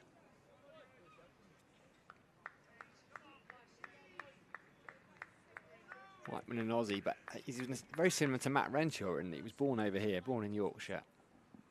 Went across and has played a fair bit of club cricket over here, so knows English conditions. Just gets that little bit of extra bounce, Aldridge, doesn't he? Yeah, good ball. That nipped sharply back, and I think Whiteman's going to know about that. Looks like it's caught him in the tummy region. That'll smart. Bruise up nicely tomorrow. A badge of honour in the morning. Nice little purple badge. As we see on the replay there. Nipping back into the tummy area. Bowling with a good head of steam, Casey Aldridge at the moment. Nice to see. Very capable of bowling some outstanding deliveries. I just feel with Casey, it's about tightening up what is, you know, what he bowls in between the wicket-taking balls to turn himself in from a good bowler into a really high-quality bowler. You played with him a bit at Western last year, did he play? Yeah, he plays at Western Supermare Cricket Club. Always quite entertaining standing at slip, watching him terrorise the batters in the Weppel. Runs in, very wholehearted cricketer. Even playing for Western, he steams in and what I'd call a 100%er. Got a real good attitude. Nice to see him break through and take a wicket this morning. But needs to build on that, as do the other Somerset bowlers.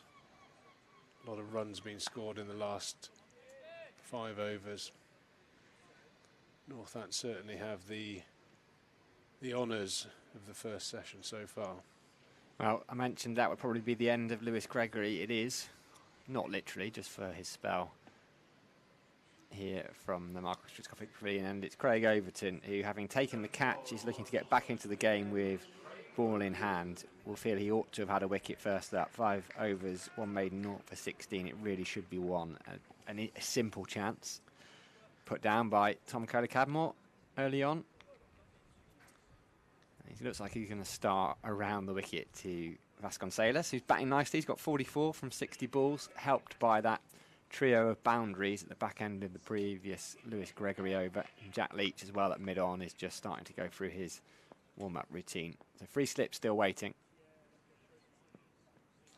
Oh my lord, that is one hell of a delivery. He's done well not to nick, bowled. Could have been anything. That's an absolute beauty. Just holding its line and through to over shoulder height to James Rue.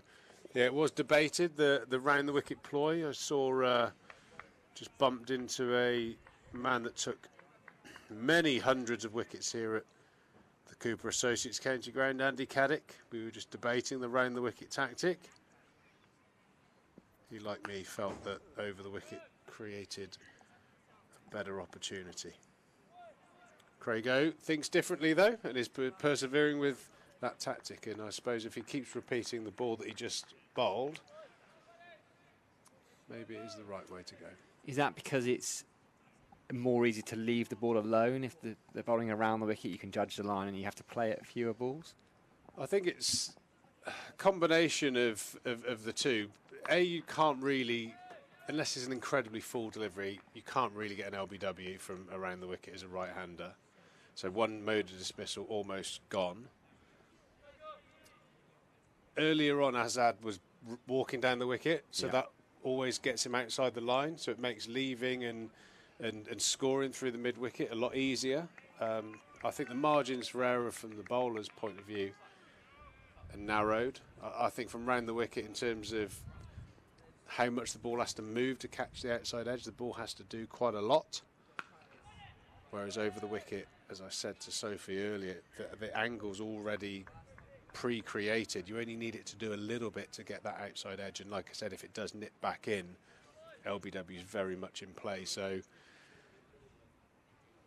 I think it's worth always starting in that mode, to bring in as many dismissals as possible and maybe go to around the wicket early. But I think as me and Caddy sort of agreed, I think that how good Jimmy Anderson and Broad are at doing it, I think has really put it into the forefront of most right arm over bowlers. But they're Jimmy and Broady. Every bowler is different, and like I said, I'd like to see Craigo just give it a try. But he's comfortable, and it's not like he's bowling poorly. But at 86 for 1 after 22 overs, to not have tried it at any stage, I think, is a missed opportunity. 6 overs, he's bowled, gone for 18, bowling nicely. Like you say, he's created that chance, so I suppose it is a bit hypercritical. Yeah, but when Northants are going along quite nicely, even just to change it up, surely as batters, if they get comfortable, if it's the same thing over and over again, it just gives them that chance to get comfortable. It's going to be something slightly different from the River end. Not Jack Leach today. It looks like Peter Siddle is going to come back into the attack. Yeah, the workman of the unit coming on for another bowl instantly around the wicket again. Yeah, I think in terms of getting in as well, if you're facing the same angle over and over again, that getting in process is, I think it's fair to say it gets easier. If you've got one doing one doing the other, might just pose a bit of a challenge. Like I said, at 86 for 1 after 23 overs, that horse is kind of bolted. So Somerset persevering, but they'd certainly like a few extra wickets in that column at the moment. 3 slips waiting. Pretty orthodox field other than that. No third, but there is a long leg. So this particular shout-out failed miserably earlier. Virtue Motors sponsored earpieces in the ground. I asked for a little wave to see how many listeners we've got today. Around the ground. Look at that. There was no Mexican wave, and again, just a little, give me a wave, see how many we've got. And nothing. There were a few. There's been a few. There we go. We've got a couple in the Hildreth stand. I can always rely on the James Hildreth stand. We could rely on Hildy for runs, and now we can rely on them for interactive fans. So, hope you're enjoying the day. What couldn't we do with a Peter Siddle wicket right now? That was a beauty. Vasconcelos went for a little bit of a walk after that one. I don't know quite what I've done this morning to deserve a delivered coffee, but I'm very, very happy. I was going to say, could you always rely on Andy Caddick to turn up with a cappuccino nicely served to you? Never with a cappuccino, but one thing you always got from Caddy is ruthless, brutal honesty. And we had a little chuckle. I said, Caddy, I never thought this would be the case, but I can't help but feel like it might be even my age potentially, but I'm starting to agree with more things that he says, which I never thought would happen. But yeah, Caddy's, he certainly shoots from the hip, but you'd be crazy not to listen to what he's got to say. Playing with him was quite something. Like I said, I grew up watching him play for England, and some amazing performances. The 4 wickets in the over against the West Indies brings, to the forefront of my mind, and then to set foot on the field with him as a teammate was very, very special. Push to Van der Merwe, who I'm sure was also quite special as a teammate in terms of his enthusiasm. Like what I was saying to Soph, do you get a more enthusiastic 12th man coming on than Van der Merwe? Oh, he's a wholehearted man. Whether he's playing cricket, taking a wicket, on the barbecue, whatever he does with the utmost enthusiasm. I did actually say to him the other day, I said, mate, this winter I've seen way too many of the celebration. I'm sure all Somerset fans know which one I'm talking about. I said, you've got to change it up, mate. You've got to create a new one. He's had his iconic photo out of it, hasn't he? That one he celebrated. You know the one, ladies and gents. What a wicket it was. Liam Livingstone a couple of seasons ago in the blast. End of the over, 86 for 1. It's a little quiz question, right? I've been waiting for this one. Vasconcelos on 45. What do Vasconcelos and Kevin Peterson have in common? You don't have to answer straight away. You might know it already. I reckon I'd answer that question so differently, depending on what mood I was in. Overton around the wicket.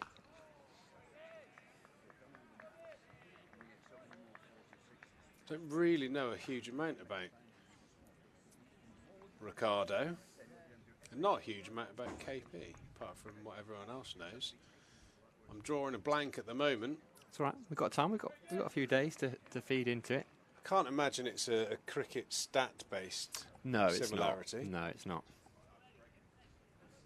Vasconcelos doesn't shout Durban or South Africa at me either. But I could be completely wrong. Push to mid-wicket.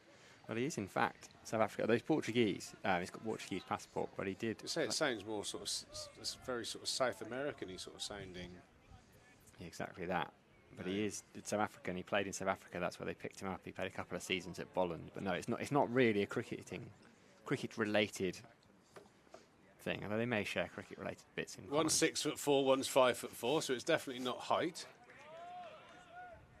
Left alone by Whiteman, who's moved on to 8, those couple of boundaries in his innings. No, it's not height.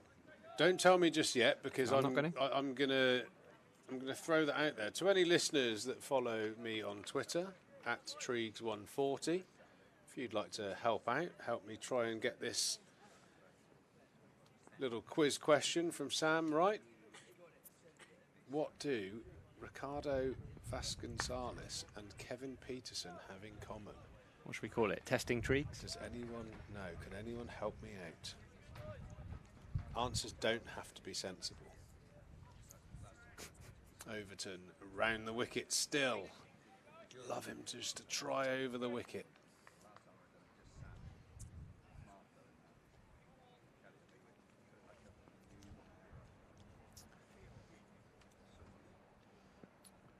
Hopefully via my Twitter call I'll get more take up than the Virtue Motors waves. They're great though, those Virtue Motors things. I had one in the last game, and they've got a bit of Andy Caddick as well, and there is Andy Caddick and Richard Walsh during that brief rain interval as well. Brilliant addition to the Cooper Associates county ground. Yeah, it certainly is. I suppose you've always got the option of turning them off as well if it gets too much and you're heavily invested in your Sudoku. Overton to Vasconcelos. He plays a beautiful cover drive, like Kevin Peterson, but in a mirror through the covers for 4. Vasconcelos moving on to 49, one shy of what would be a magnificent half-century on a very sporty-looking Taunton pitch. Beautiful cover drive. The full face of that Grey Nichols cricket bat coming down the wicket. At what point would you introduce Jack Leach in here? Surely before lunch. I know it's a green wicket and it's grey and miserly, but surely you've got to try Jack Leach before lunchtime. I feel like it's a huge win for Northants if Jack Leach is bowling before lunch on this pitch. A huge win. I'd be loath to bowl him. I think it's almost inevitable that he might get an over or two before lunch, but I'm thinking that Tom Abel will try not to make that happen. Well, he's fully in control of it not happening, to be fair. So I think it's been, bright green pitch, overcast conditions, 90 for 1. Doesn't read very well at the moment for the Somerset bowlers, if we're being honest. Northants have played outstandingly well. That one drop catch, I think, changes the momentum of the day in quite a big way. But bar that, it's been all Northants. Cider trying to change that over the wicket. Looking threatening. Does that come into the psychology of it at all? Does some people get to 5 to 1 and think, actually, no, I don't want them to be able to sit in the dressing room at lunchtime and say that, look what you've done, lads, you forced them to bring Jack Leach on before lunch? Or can you not think like that? Well, I think there's times and place for the Fergie hairdryer, and I don't think necessarily that's a cricket thing, but you have to be honest. There's enough senior players and thick skins in the Somerset dressing room, I'm sure, to have honest conversations. And I think to be a good cricket team, you have to reflect session by session. Sometimes you can't even let a session go without the captain pulling you in and saying X, Y, and Z, however he sees it. Or there's no doubt that the Somerset bowlers haven't delivered this morning. How long you can let that go before tough conversations have to be had.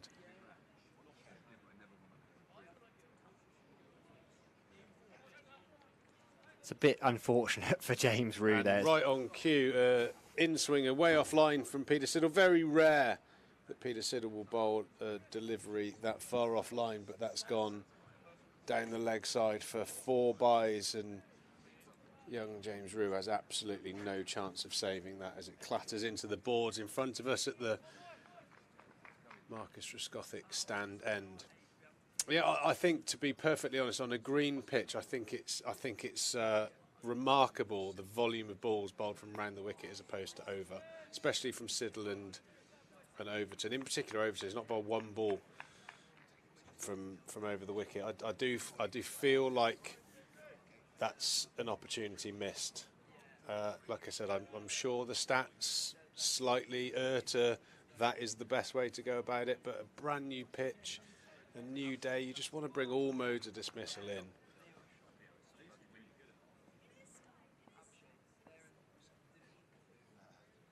in. And sometimes, the opposition play well. Another really nicely played shot by Vasconcelos, and he moves on to 50 with that 3. Brilliantly fielded by a very committed Craig Overton down at the 3rd man boundary. Vasconcelos chalking up a 50 here on day 1 at the Cooper Associates County Ground. Sometimes the opposition play well and you're not quite on and it doesn't work for you. Again, strong conversations, get some backs up, fire up the bowlers, whatever the outcome is. At the end of the day, Somerset are under pressure this game. They've got to win this game, or at the very worst, get a high-scoring draw out of it. Time for being nice, maybe have gone.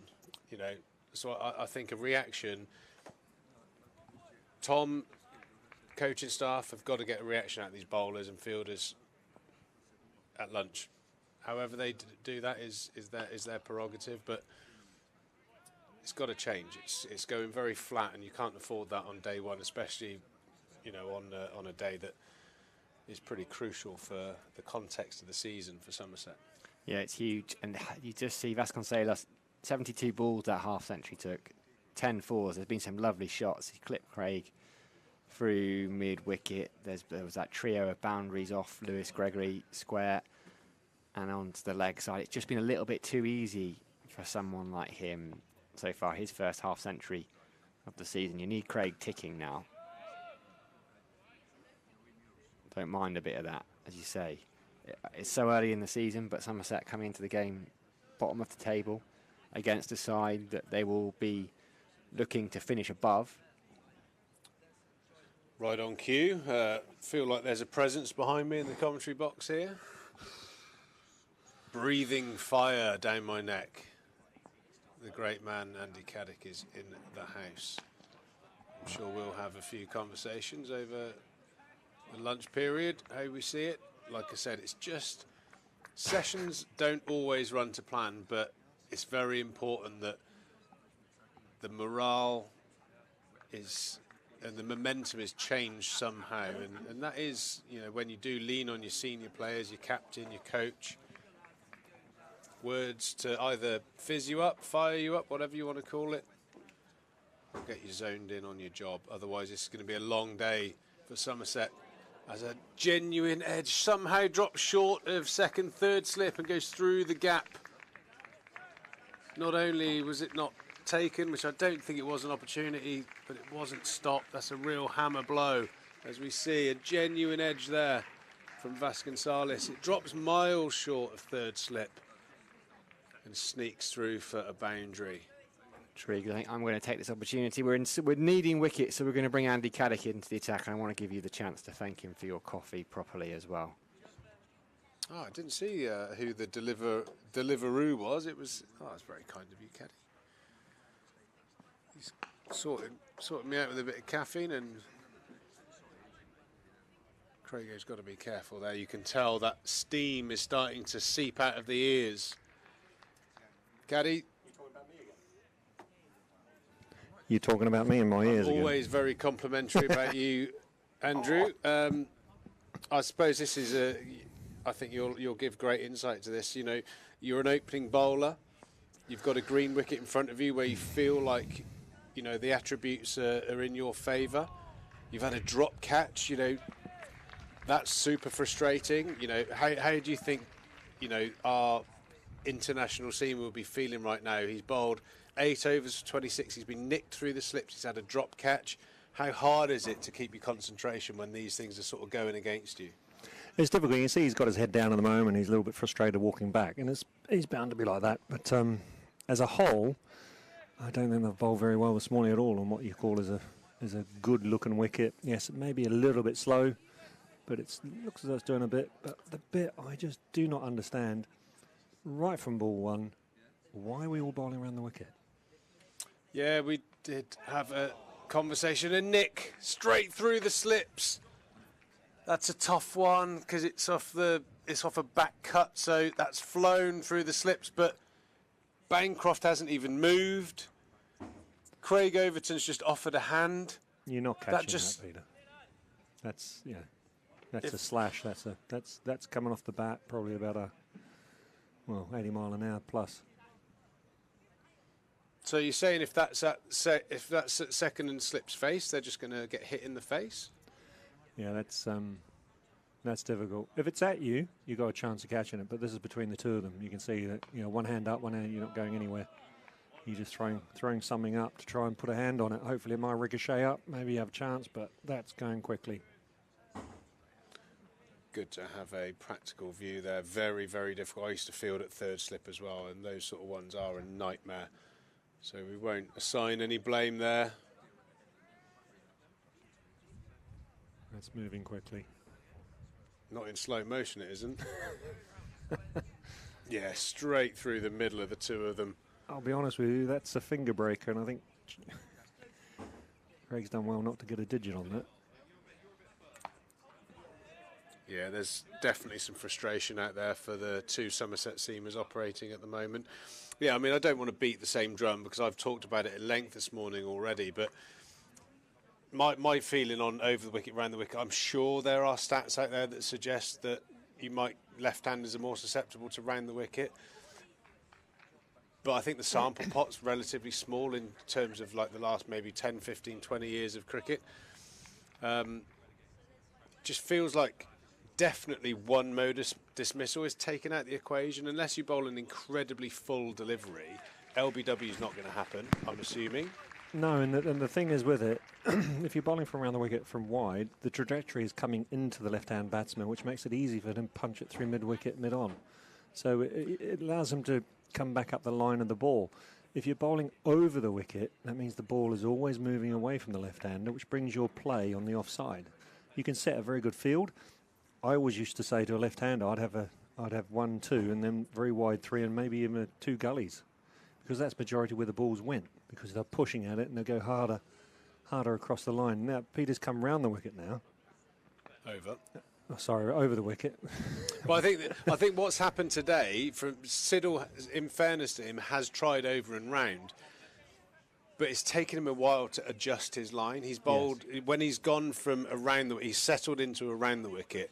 Then he's gone over the wicket, and he's then bowled a lot of leg side balls that have been clipped for 4 a couple of times. Yeah, we're just got to get in the groove. Top of off on this sort of wicket, bit of movement, top of off. You know, don't get me wrong. Look at the scoreboard, 108 for 1. The tone's already been set, Cad. That's the problem, isn't it? And that's what's frustrating. You're chasing the game already, and it's frustrating.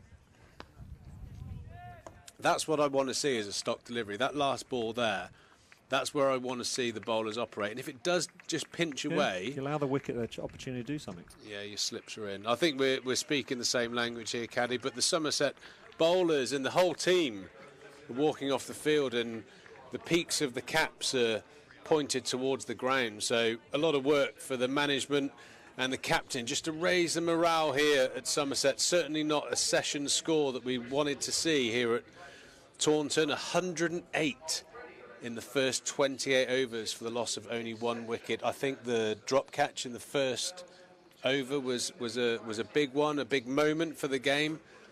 But Northants, in credit to them, have played exceptionally well. The left-handers creating a lot of problems for the Somerset bowlers. The runs flowing here at Taunton. I'm joined by Andy Caddick. We'll have a little short period reflecting on that first session. But at the moment, it doesn't make for good reading if you're a Somerset fan. So, Cad, you know, I just mentioned a minute ago about maybe it's not a Fergie hairdryer moment, but, you know, I think it's important to get a reaction from the bowlers and the fielders.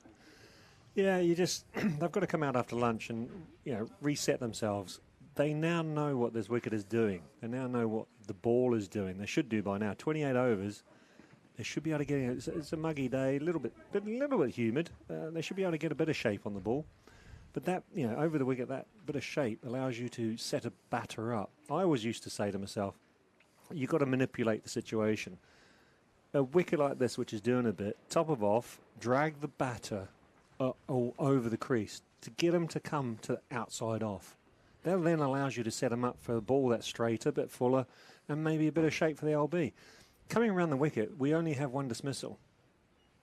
We're looking for 1 dismissal, which is a nick behind. You're taking so many options out of the equation, because even if you come around the wicket for the LBs, you've got to be so full because it has to hit in line. Yeah, I think outside chance you could sneak one through for a bowled. Yeah. LB I think is very difficult unless it's almost Yorker length. It's always going to be going down. So you're right. You're almost bowling for the magic ball, aren't you? Correct. And I think that's really tough. It is. But one thing we haven't done watching this morning, we haven't hit that magic length. We've been too short again on a wicket. We saw a few passages of play when the bowler started attacking the off stump, pitching the ball up. It gave the ball an opportunity to do something. It also gave the batter a sense of, oh, right, I can't just sit there, wait, come forward, go back. You're in that little bit of no man's area as a batter. You're really having to concentrate on the ball. We've bowled a little bit too short, a little bit too wide, come around the wicket, taking our options out. And I've always said the other thing is, I reckon a majority of the 108 runs, I reckon 40 of those runs have gone down fine leg. So we've got a very, very wide fine leg. Why have we got a very wide fine leg, should I say? If a majority of that, coming around the wicket, it's going to go fine. Well, you get it wrong, it's going to go fine. I think if you're bowling well, fine leg doesn't touch the ball very often, and I think that's the main point. There's inconsistency at the moment. A real big job for the captain to do, to pick the morale up, reset things, as you say, very rightly so there, Cad.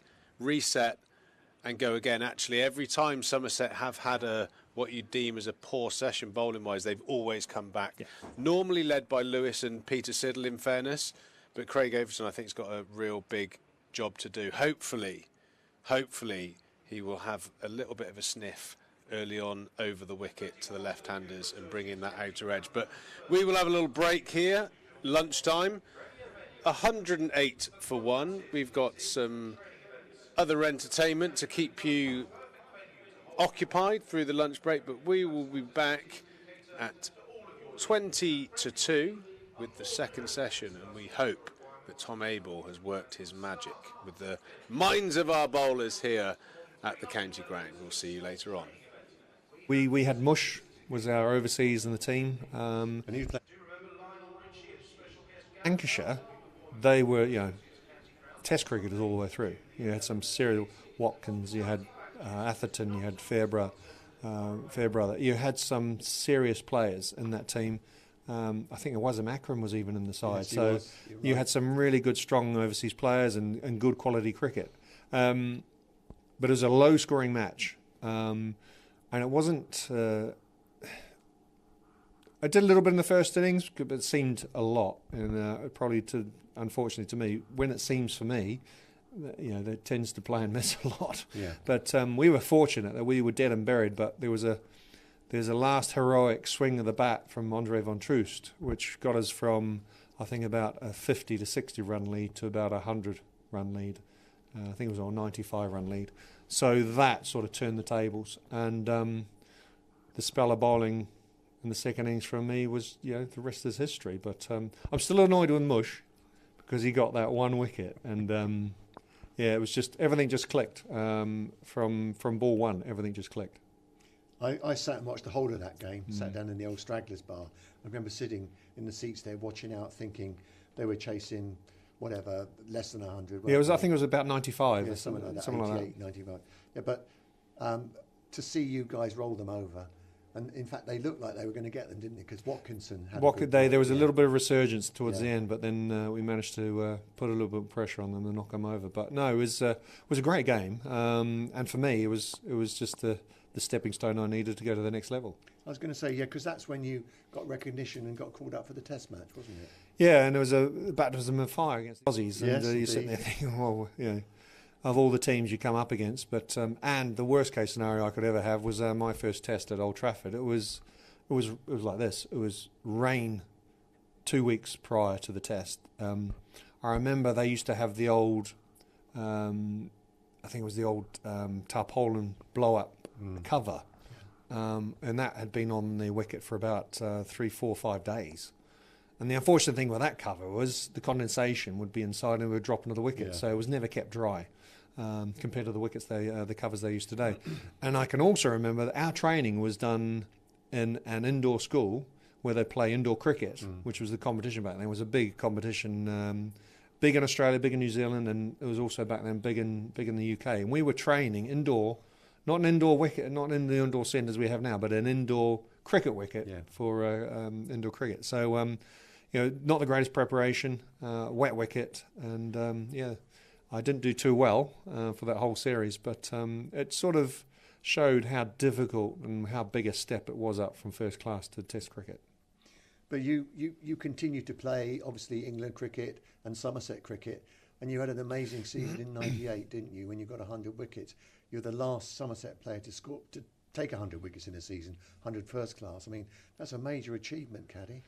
Yeah, it was difficult back then because when you're playing Test cricket and domestic cricket, first class cricket, you were torn between Test match, off to a first class game, Test match, first class game, Test match, and that was before the contracts came available. And you were actually employed by the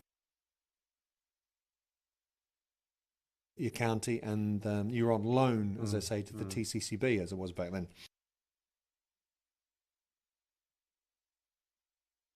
And the TCCB remunerated Somerset for you being away. So the 90s, it was basically up to we had contracts. It was basically you were controlled by your county. Yeah. So if I had a Test match at Old Trafford, for argument's sake, and then unfortunately I had a domestic game away, I could go 6-8 weeks and not be home. The only time I'd go home was maybe on a Monday night to wash my whites, to throw them in a bag again, to jump in a car, to travel somewhere on a Wednesday or Tuesday to meet up for a Thursday Test match. Yeah. So for me, if I had a home match, that was a bonus for Somerset. If I didn't, I was on the road. So back then, it was very much the county was in control, and you were released to the TCCB, as I say, England back then. And it wasn't until the contracts came in place when the ECB took over as your employer and you were on loan to your club. So that's where the crossover was. Which is very different the way it is now. It's very different the way it is now. Yeah, back then, there's one thing I'll always say, and I'll say this to any England cricketer, well done, crack on, brilliant what you're doing. As long as they have respect for my generation, which was the Duncan Fletcher, the Nasser Hussain captain, you know, the Atherton, when we went through the contracts, because I remember we were on strike. We were going on strike. There was a test match against Pakistan, and we were on strike in our hotel in Old Trafford and Manchester. And we weren't playing that test until we'd pushed, because back then a gentleman called Richard Bevan was the PCA rep, and he was modernising the game as far as the contracts are concerned between the ECB and the players. So we were on strike a number of times, trying to get these contracts through. So as long as the players of today have the respect for what they've got now from the players who went through that period, that crossover period from when we became the TCCB to the ECB, crack on. I don't have any problem. But I think the generation now don't understand what we went through to where they are today. You know, I think they need to just look back and see how cricket has developed in the UK. But nobody's taken 100 wickets since, Caddy. Tell us about No. that 98 season. Come on, you've got It was to a, remember it was a that. strange season because I can remember I had we were playing Worcester. The penultimate game when the Test team was announced was here at Worcester. And Graham Hick had been scoring a lot of runs for Worcester. I've been taking wickets. I had about 88 wickets in that summer already. And the Test was announced. And it was announced we were playing here the Sunday. And we were playing here against Worcester. And the Test match team was announced. And my name was not on that list. I was fuming. I was absolutely fuming because I thought to myself, you're taking 80-odd wickets in a summer. What more do you have to do? But you know, that's life. Even when I retired, I remember David Lloyd on his little speech about, you know, thanking me and how he admired me as a player, and even he said at the time we should have picked him more. But you know, that's hindsight. That's great. You know, I had a great career as far as England's concerned. 10 years and 62 tests. You know, I can't begrudge that. I'd love to have played more, but that's just the way it runs out. But 234 wickets. Yeah, but that's nothing these days, though, is it? The players of today are looked after a lot better. They're treated a lot better, and so they should be. Being a fast bowler is hard work. It's a hard game, and if you can get 10 years out of your body, you're doing very well. That 100 wickets then, Caddy. You weren't picked, so how did you come to get 100 wickets then? I can't remember. I can't remember. I cannot remember who it was against and who it was. I know I had 105 for the summer, and what really annoyed me was that Courtney Walsh beat me by 1 at 106. I cannot remember that 100th wicket. You probably know the 100th wicket. I can't remember either. I couldn't look it up, but No. it was just the fact that you took 100 wickets, and that's quite an achievement, isn't it? It is, but you know, you go back yesteryear to the 50s, 60s. Yeah. They would take 300 wickets in a summer.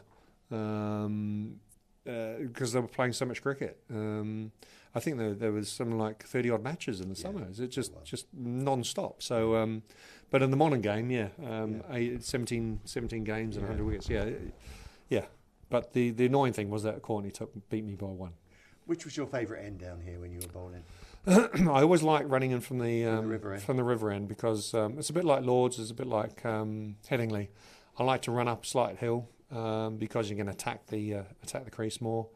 Occasionally I'd bowl from this end, but that would only be if the wind was the right way around. But predominantly the wind was from the southwest here, which is coming from the Clocks Tower. Should I say the church tower here? Yeah. So I'd always bowl up the hill with the winds, with the shape. What was your favourite delivery? What do you think was your most productive delivery? Oh, I said everyone.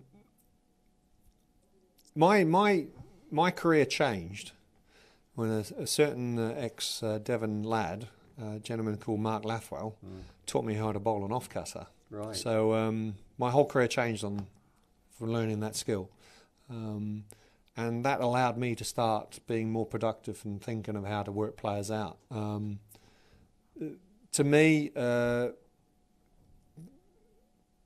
that period, probably the late 90s through to 2003, 4, 5, was the most productive period because I'd learnt the skill set. And I've always said you never stop learning, even to the day I stopped bowling. You never stop learning. You never stop learning about your body. You never stop learning about your action. You never stop learning about your skills. You never stop learning about the next generation of cricketers coming through, because the generation will always change, as you see now with 2020 cricket. The shot selection is completely different to what we were playing. But for me, there's nothing better than seeing a wicket being cartwheeled out the ground, is there? Nothing. And in fact, I've got a picture, a great picture. If you remember, we used to play the Sunday League matches here with the restricted run-ups, and we were playing Hampshire here, and in the side there was, like I said, David Gower, there's Robin Smith, Paul. I think it was Paul. No, I can't remember who the other one was. Paul Terry, that's the one. And again, they had Macca bowling here as well, Malcolm Marshall. It was a Sunday League match, restricted run-ups.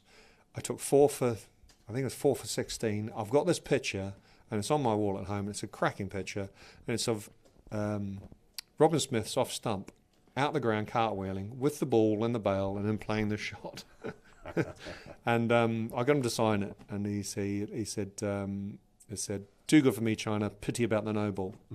So, but that's probably one of the any bowler will want to see the off stump or a set of stumps being splayed out of the ground, because that's you beating the player hands up and also getting the maximum dramatic dismissal you can have, which is your bails and your wickets being torn out of the ground. Fantastic. You won several awards with the county, didn't you? I mean, you're here for a long time, but probably I think you're involved with 3 award-winning sides, 3 cup-winning sides. 2001 must be sort of somewhere in the memory. When we sort of broke the duck from 83, when we went to Lords and we played against Leicestershire in the final. I mean, we'd been there before in 99, hadn't we, and didn't get over the line. We had, but the difference we had Jamie Cox. Yeah. And this club, and I don't care what anybody says, this club and a lot of clubs in the country, they respond to good overseas players. I don't know whether it's the mentality, which is just a get on with it mentality, no excuse mentality. I tend to have that mentality myself. It's just like, get on with it, stop whinging about it, get on with the job. And I think that's what overseas captains have brought. So we had Jamie, we had Biff, Graham Smith, we had Ponting, we've had Justin Langer. Now, the club has always responded to these sorts of players. In their own right, these players are phenomenal players.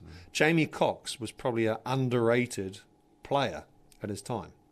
But what he did was he brought the team together and started that process of starting to win, of that mentality.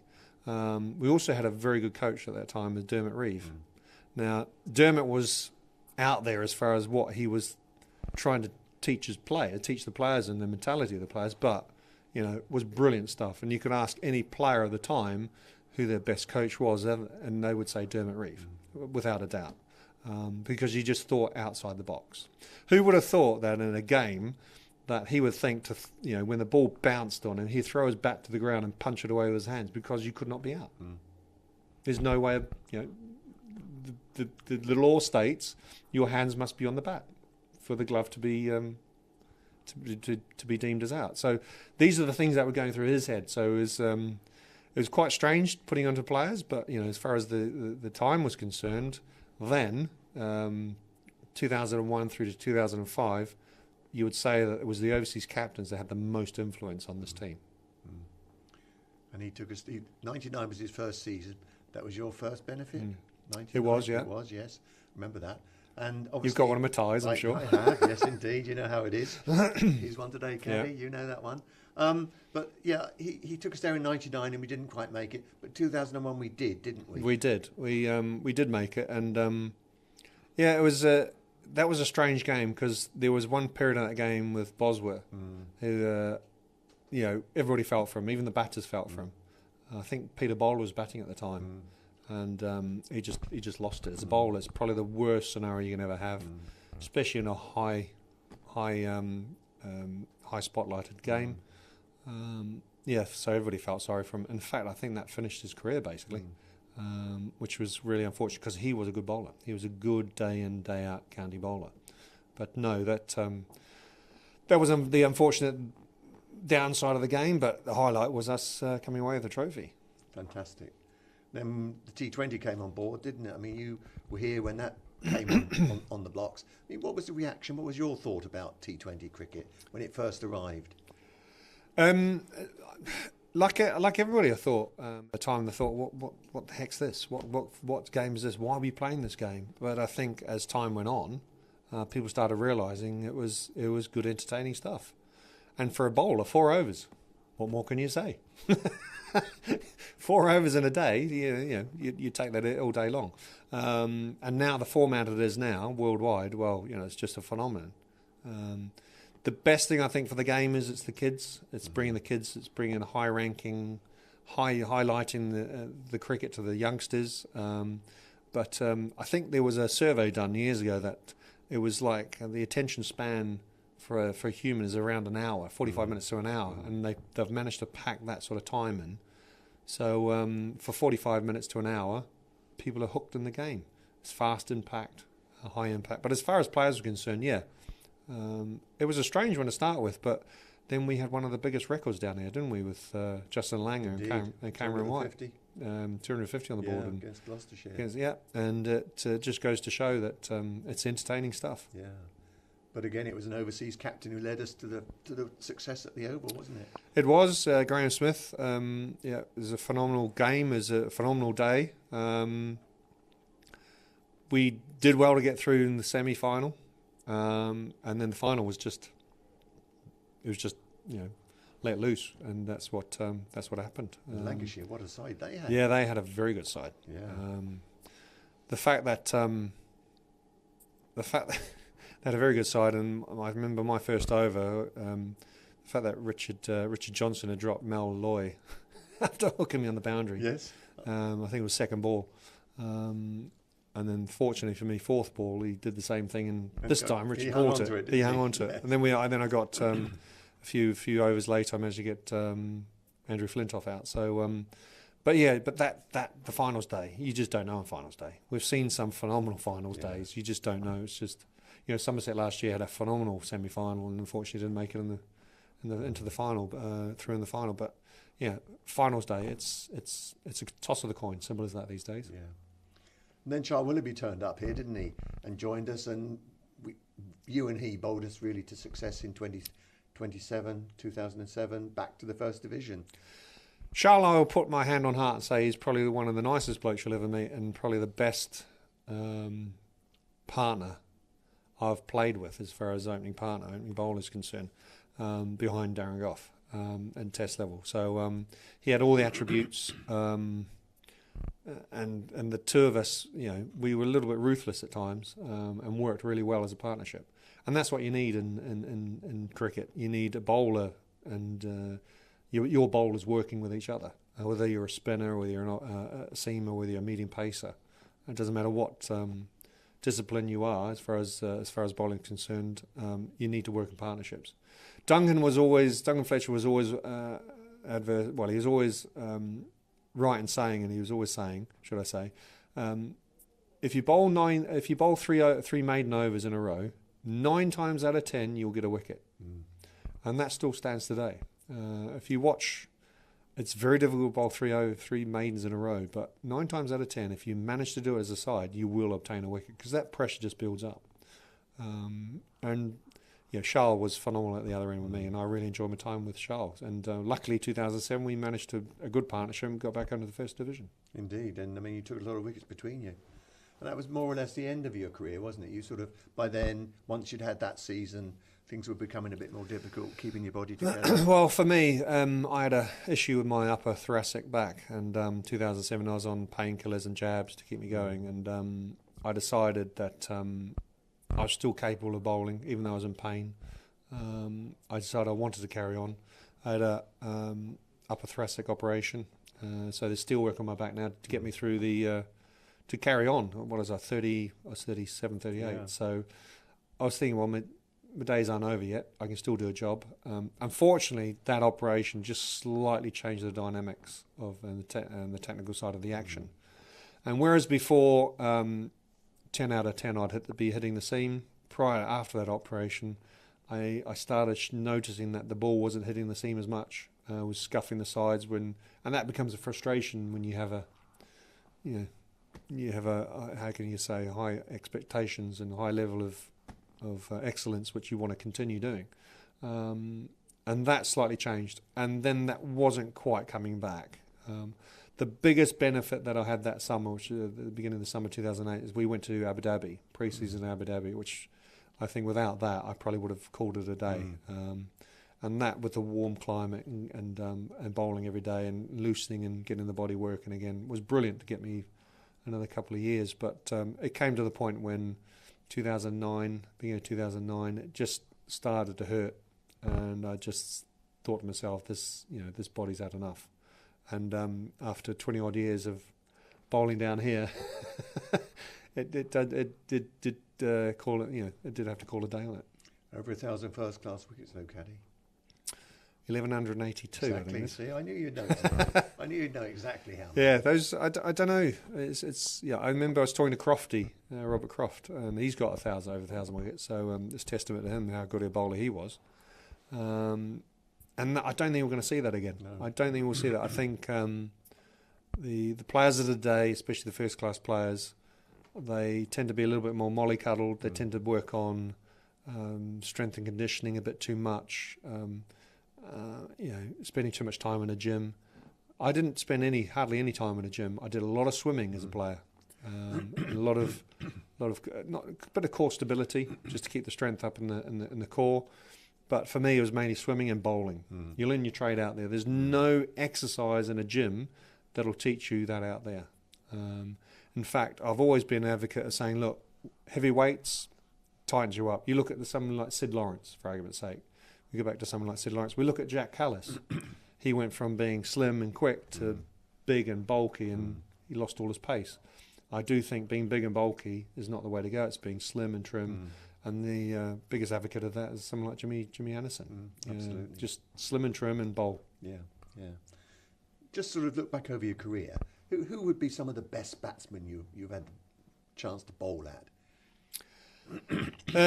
Domestic level, I would say one of my nemesis was a gentleman called Mark Rambakash. He was phenomenal for his for his career, throughout his career, especially at domestic level. He knew where his off stump was. And not many players at that era knew where their off stump was, and I could manipulate them around the crease. And that was my job as a bowler, fast bowler, to get them moving around the crease into positions they didn't want to be in. Mark wouldn't. He would just stand still. Very simple, technical batter. Mark was a good player to play against. As far as test level is concerned, you're playing against someone like Ricky Ponting, Sachin Tendulkar. I didn't play a lot against Sachin because we didn't play a lot against the Indian teams. But Ricky Ponting, Adam Gilchrist. Nobody wanted to bowl at Adam Gilchrist. Because 9 times out of 10, they either had 400 on the board, and he was coming in with a new ball. When you're just saying the new ball, you're just smashing it apart. So back then, nobody wanted to bowl at Adam. But you had the War Brothers, you had the Aussies, you had Pakistan. You had some phenomenal players against Pakistan. New Zealand cricket teams. You had Stephen Fleming's. Macmillan's, you had some phenomenal teams at the time, and then you had the West Indies. You could say more about Brian Lara. I think technically Brian Lara was the hardest bowler I've ever bowled at, because he knew how to play late, and I think the beauty of playing and being a phenomenal first team cricketer or a test match cricketer or international cricketer is being able to see the ball and play late. And there was a player, as I said, we mentioned him before, Mark Lathwell. One of the most phenomenally talented players I've ever played with. He was very good because, and I mean very, very good, because he saw the ball late. He played it late. I can still remember watching him now. Just that back foot punch through the offside, through the covers. It's just a simple shutter back, bang, gone. And there were some bowlers around the country when he was playing that didn't like playing against Mark Lathwell. So, but as far as myself, Lara, Tendulkar, Ponting, Jack Callis, you've you've had some phenomenal players in my era, but there's just good players out there now. You played against the best, Caddy? I've played against, I think, I remember having this chat with Dean Headley a number of years ago. And we were thinking about the times we were playing. Would you want to play now or play in the last 10 years or play in the era that we played in? And we came to the same conclusion that we think we played in the best era because it was a true test. Test cricket now, the resurgence, what Brendan McCullum's done and Ben Stokes has been brilliant for English cricket. But again, I'd hate to say it, but you've got two Kiwis together, two Kiwi-born players. Absolutely. You can take that as you wish. But it's just that go out there and perform. No hold back. Just get on and do it. This is the mentality they're playing now. But I think Test cricket is under a lot of pressure now. I think the domestic game is under a lot of pressure because, unfortunately, we're in an era now where money is raised by the shorter game, whether it's the 2020 or the 100. And unfortunately, that's to the detriment of first-class cricket and Test cricket. And I'm just hoping the powers to be up with the ECB actually see that the Test cricket is the real test of being an international cricketer. One-day cricket, yes, is the financial instrument that keeps Test cricket going and keeps the county surviving based on all the TV income. But at the end of the day, Test cricket is fundamentally the basis of all cricket. It is a test. It's not an entertaining. There can be a lot of entertainment in 2020 cricket, but there can just be as much entertainment in Test cricket. Who would have thought that Test match against New Zealand would come down to England would come down to them winning with one ball left and one wicket? Incredible. And this is the thing. This is where the one-day cricket in 2020 and around the world is affecting Test cricket. It's making it a great spectacle, and long may it continue. Yeah, absolutely.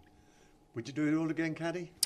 If my body, if I was 25 or 23, 22, I'd love to do it all again. It's the day I retired, 2009, and the day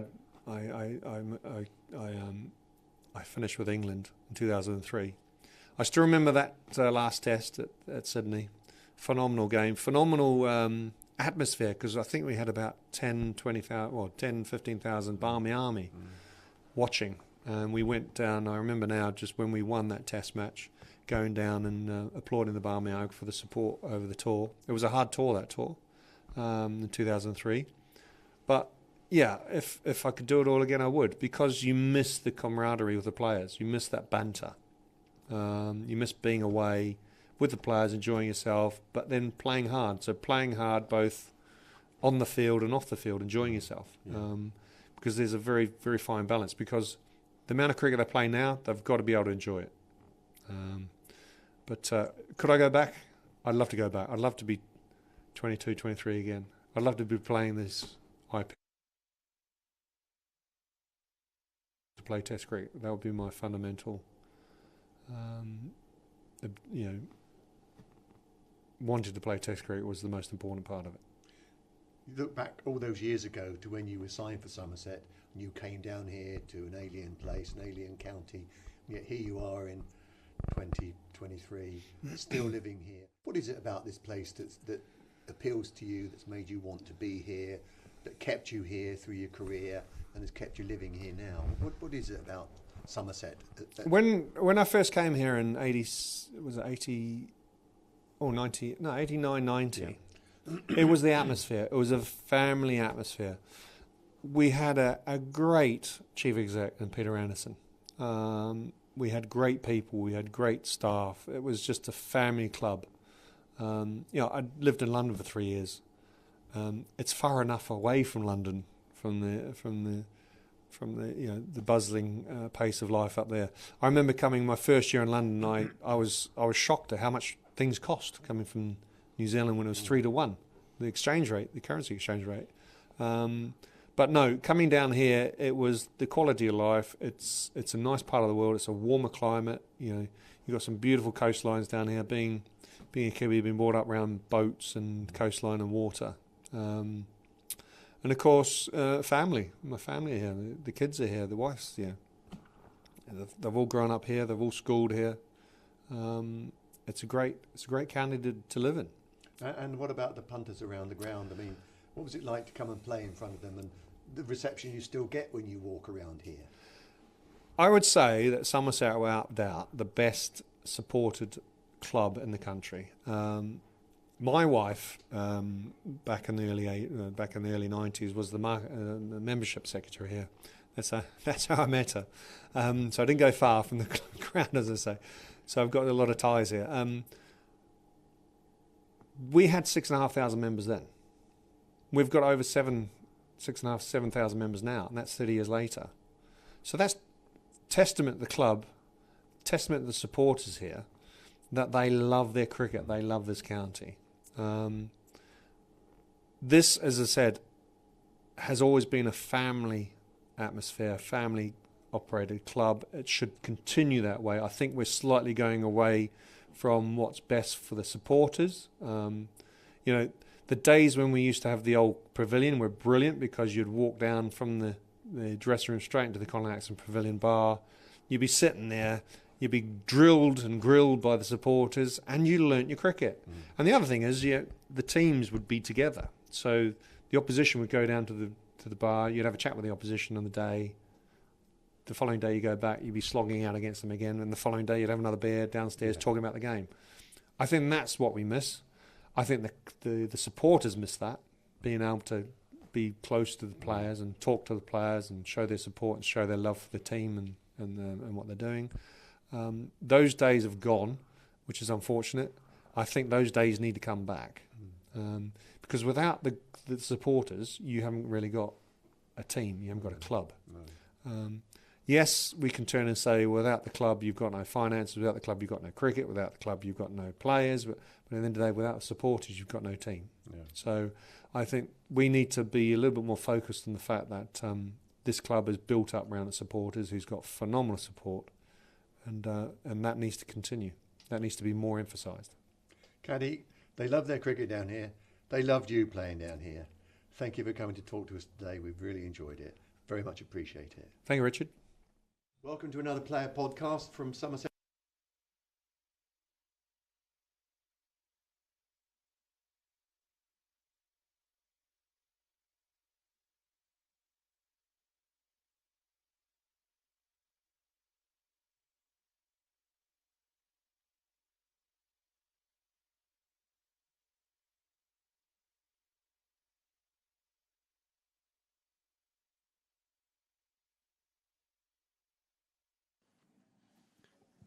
Welcome back here to the Cooper Associates County Ground. I'm Pete Trigo, and I have an empty seat next to... Oh no, Sophie has made it just in the nick of time. Welcome back to the WPA Health Insurance sponsored commentary box. We're back here at the Cooper Associates County Ground. David Milnes and Neil Mallender are making their way to the middle, followed by the two Northants not-out batters, Sam Whiteman and Ricardo Vasconcelos. Vasconcelos on 56, Whiteman on 15. Somerset team looking in buoyant spirits, walking out to the middle. The lights have just come on. There's an enormous, very murky-looking grey cloud above us. The wind's just whipped up, so potentially a few showers around, but some conducive conditions for seam bowlers, so we hope the Somerset seamers can be on song this afternoon. They certainly need to be, Sophie. 108 for 1 does not make for pretty reading on that pitch. No, it doesn't, and definitely Northants session, the morning session. Somerset will be disappointed that they only have the one scalp to their name. That was bowled by Aldridge, caught in the slips, a little bit of a juggle by Craig Overton, but managed to hold on. Yeah, you mentioned that dark cloud, Pete. It's looking brighter in the distance, so I'm just going to keep my eyes peeled on the Quantock Hills, which are looking a little bit brighter rather than the imminent dark cloud above us. Yes, even though I think the Mendips, Quantock's behind us, aren't they? I think we had this conversation yesterday, and I somehow fluked it was right. I think they're the Mendips, Quantock's are behind us. But you're right, it's bright over there. going towards Weston-super-Mare, and the weather generally comes up from the south. Cornwall comes up the coast, and we can cop a little bit. Hence the old saying about the cockerel's backside facing the Colin Atkinson Pavilion. That's generally where the average weather comes from. Overton starting around the wicket, hoping for another outside edge like he got in the first over of the first session. Still haven't got to the bottom of Sam's question about the what Vasconcelos and Kevin Peterson have in common. Oh, I missed that. I did have one reply on Twitter. Both born in South Africa. That seems like it's too obvious. Yeah. It's got. They both married. I feel like it's going to be very niche. They both married ladies called Tracy. It's one of my suggestions, but that's from a Tracy. Maybe that is one of her dreams, to marry Kevin Peterson, divorce him, and then Ricardo Vasconcelos. I'm not quite sure. Craig Overton steaming in from the Trescothick stand end. So was there a clue to this question, or was it just a random question that Sam plucked No out clue. from nowhere? It was completely... So you weren't talking about anything in particular, and then he went... Oh. I was probably mid-Grinch about around the wicket tactics, and Sam just from nowhere gave me that little quiz question. What do they have in common? I'm not going to... I think maybe we'll get to tea before I beg him for the answer. I'll leave the Twitter feed is open for any suggestions. Born in South Africa, I think that is definitely something they do have in common, but I'd be disappointed if that was the answer. That'd be pretty boring. Yeah, and Sam's got a lot of knowledge, so I feel like it's definitely, like I just said a minute ago, something quite niche. He seemed too excited for it to be something. Yeah, as boring he does as get excited about little facts that he knows.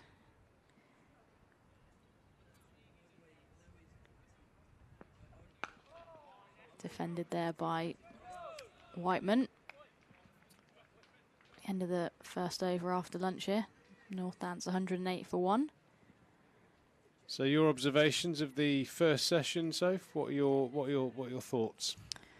Well, I think it could have been very different had Cola Cadmore taken that chance at first slip very early on.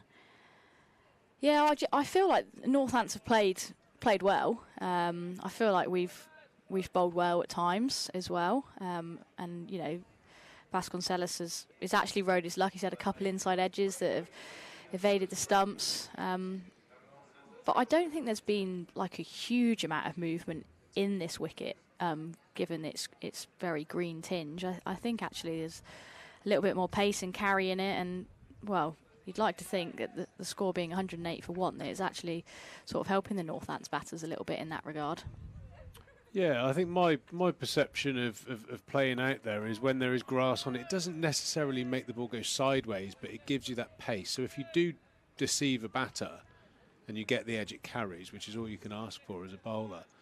Obviously, we did see that slash that went through Craig Overton and Cameron Bancroft, but even Caddy, being a bowler, said that you ain't catching that. So bowlers normally expect everything to be caught. So I think Caddy's right there. That would have been an almost impossible opportunity. But the one at first slip was very, very rusty. Vasconcelos pounces on that short ball from Gregory, and he punishes that to the mid-wicket boundary for 4. Not the start to the session Lewis was hoping for.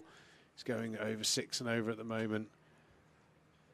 Needs to rein that in as quickly as possible. Vasconcelos on that in a flash. Yeah, Gregory trying his hand from the river end then to start this session after lunch. Bowled this morning from the Marcus Trescothick Pavilion end. So that one just hits Vasconcelos on the pad.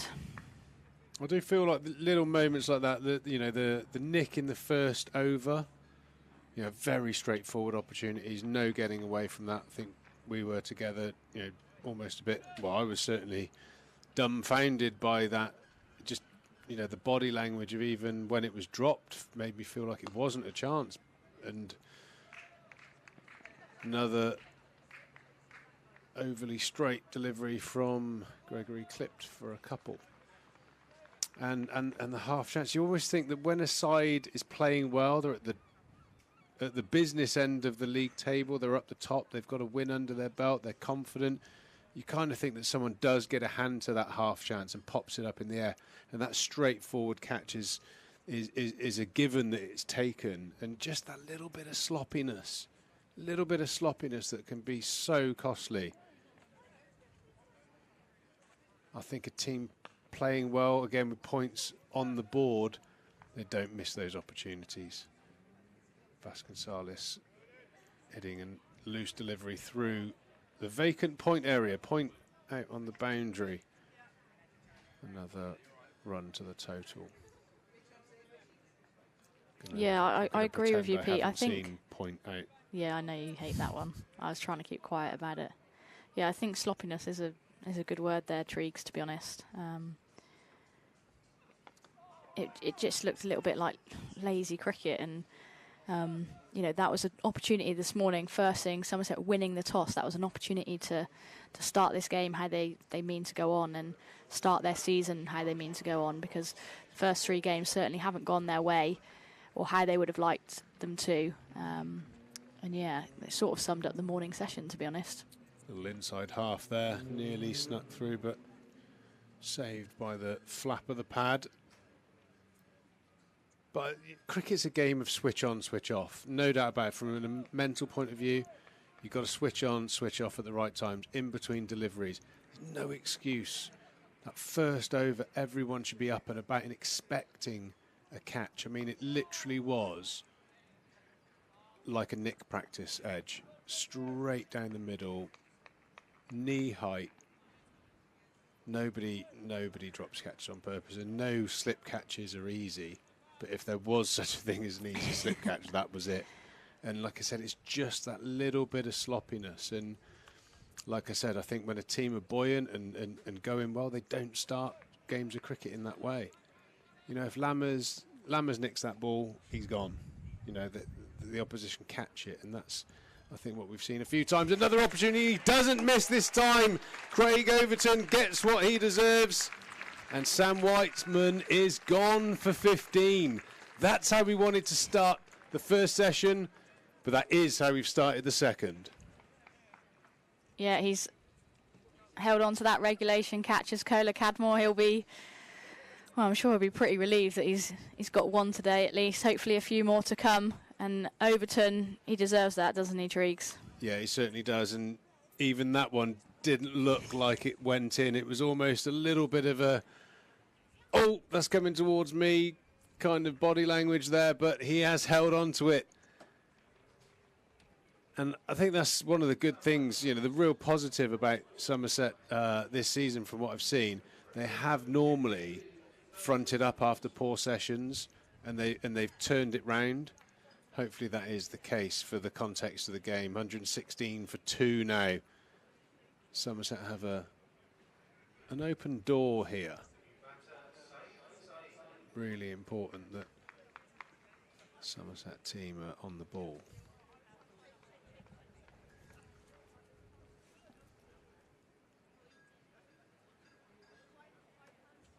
As we can see on the screen there, number 18, Zaib, coming to the wicket to meet Vasconcelos.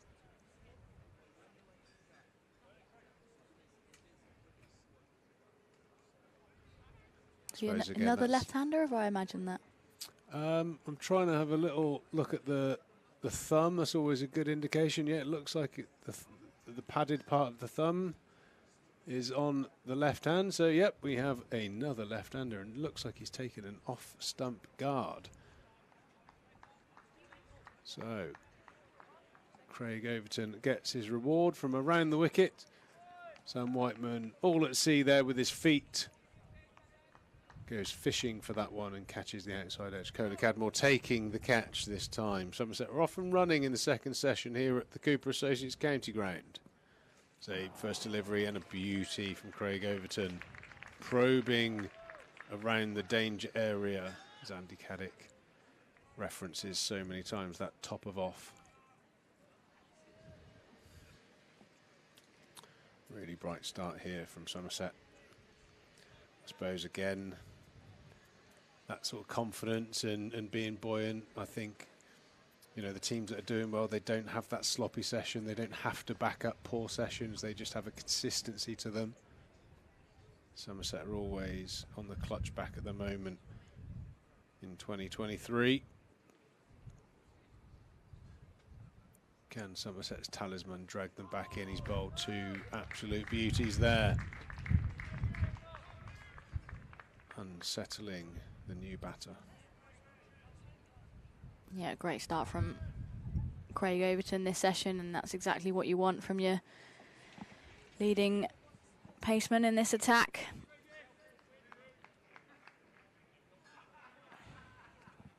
Finally got that edge bowling round the wicket as well, Triggs. Yeah, it's always going to happen if you keep bowling them. He's a good enough bowler, there's no doubt about that. 3 in a row. Indoor cricket, you're out. 3 playing misses in a row. Changing room cricket, he's gone.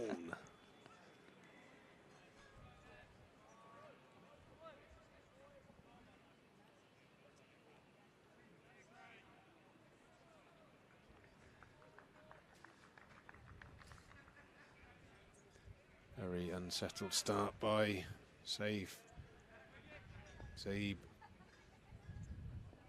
Facing, no doubt, the last 5 years, hot county bowler. Just drifts a little bit too straight. Nicely played. End of the over. End of a successful over. Important for Somerset. 116 for 2. Yeah, Somerset a little bit more buoyant out there. There's a little bit more movement, a little bit more energy after the lunch break. And they'll be hoping that they can add 2 more to that scoreboard. That's what they say, isn't it, Trees? You know, put 2 on that board and it will look a lot different. Yeah, the old adage, isn't it? Add 2 wickets and see how it looks. You're exactly right. Neil B via Twitter. Both KP and Vasconcelos have backed anti-poaching campaigns in South Africa. I feel like that's definitely better than they've both married Tracy's. But surely everyone's against poaching. Isn't that a given? But maybe, yeah, maybe they both have the old rhinoceros on the back of the bat. Yeah, I was just going to say it might be something to do with any... We'll wait for Samuel to confirm or deny, but... there's definitely a sticker on the bottom of his bat. Yeah, thanks So for that, could Neil B. Big Badgers on Twitter. I think that's looking at the old profile. That looks like a photograph of, is it Jan Molby? Is that Jan Molby? Could well be.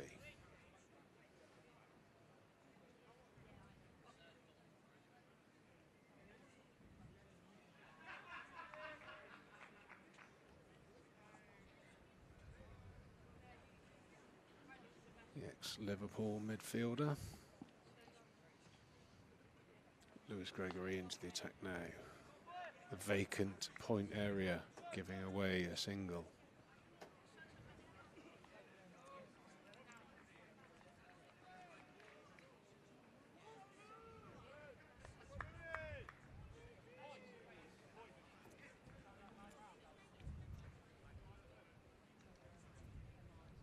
Yeah, I think that's definitely winning the KP quiz so far.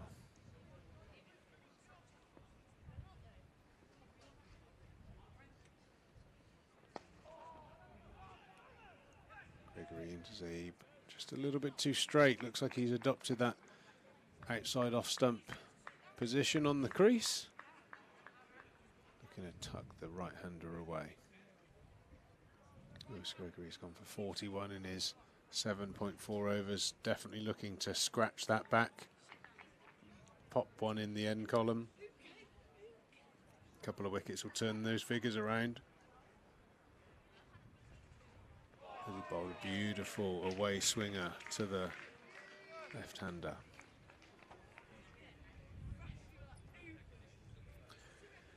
Yeah, I think the bowler's looking at that green wicket, that expectation of what the ball's going to do. I think it's definitely a mental thing for the bowlers. Yeah, it's green, but it's not doing huge amounts. Let's stick to the task.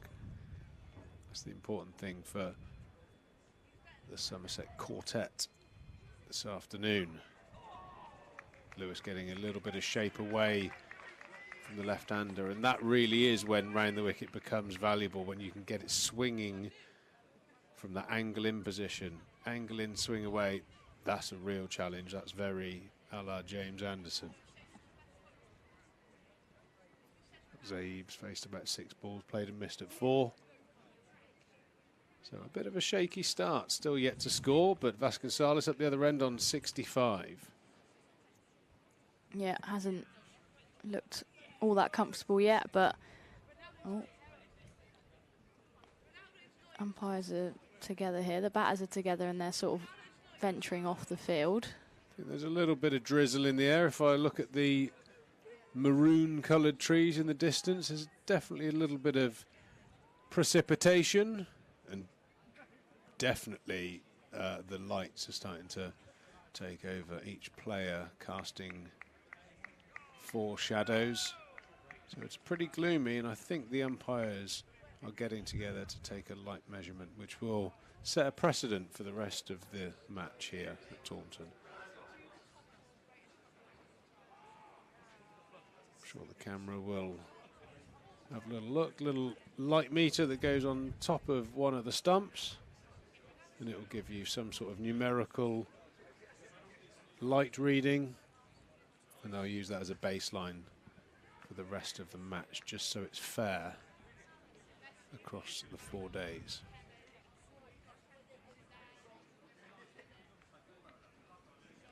There we go. Somerset players leave the field.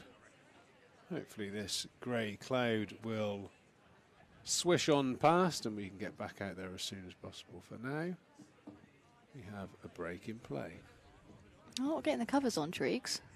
No, I think it is definitely, does seem to be light. I think there was a tiny few spots, but I don't think it's enough to go off for rain, so I do think it's a light call, which will be frustrating. Yeah, that is frustrating, isn't it? Yeah, Zaib looking unsettled. The bowlers have just got the wickets, the tails are up. Bit of an opportunity, a door ajar to pick up another couple of wickets. Umpires walking to the other end of the pitch now to take a second reading.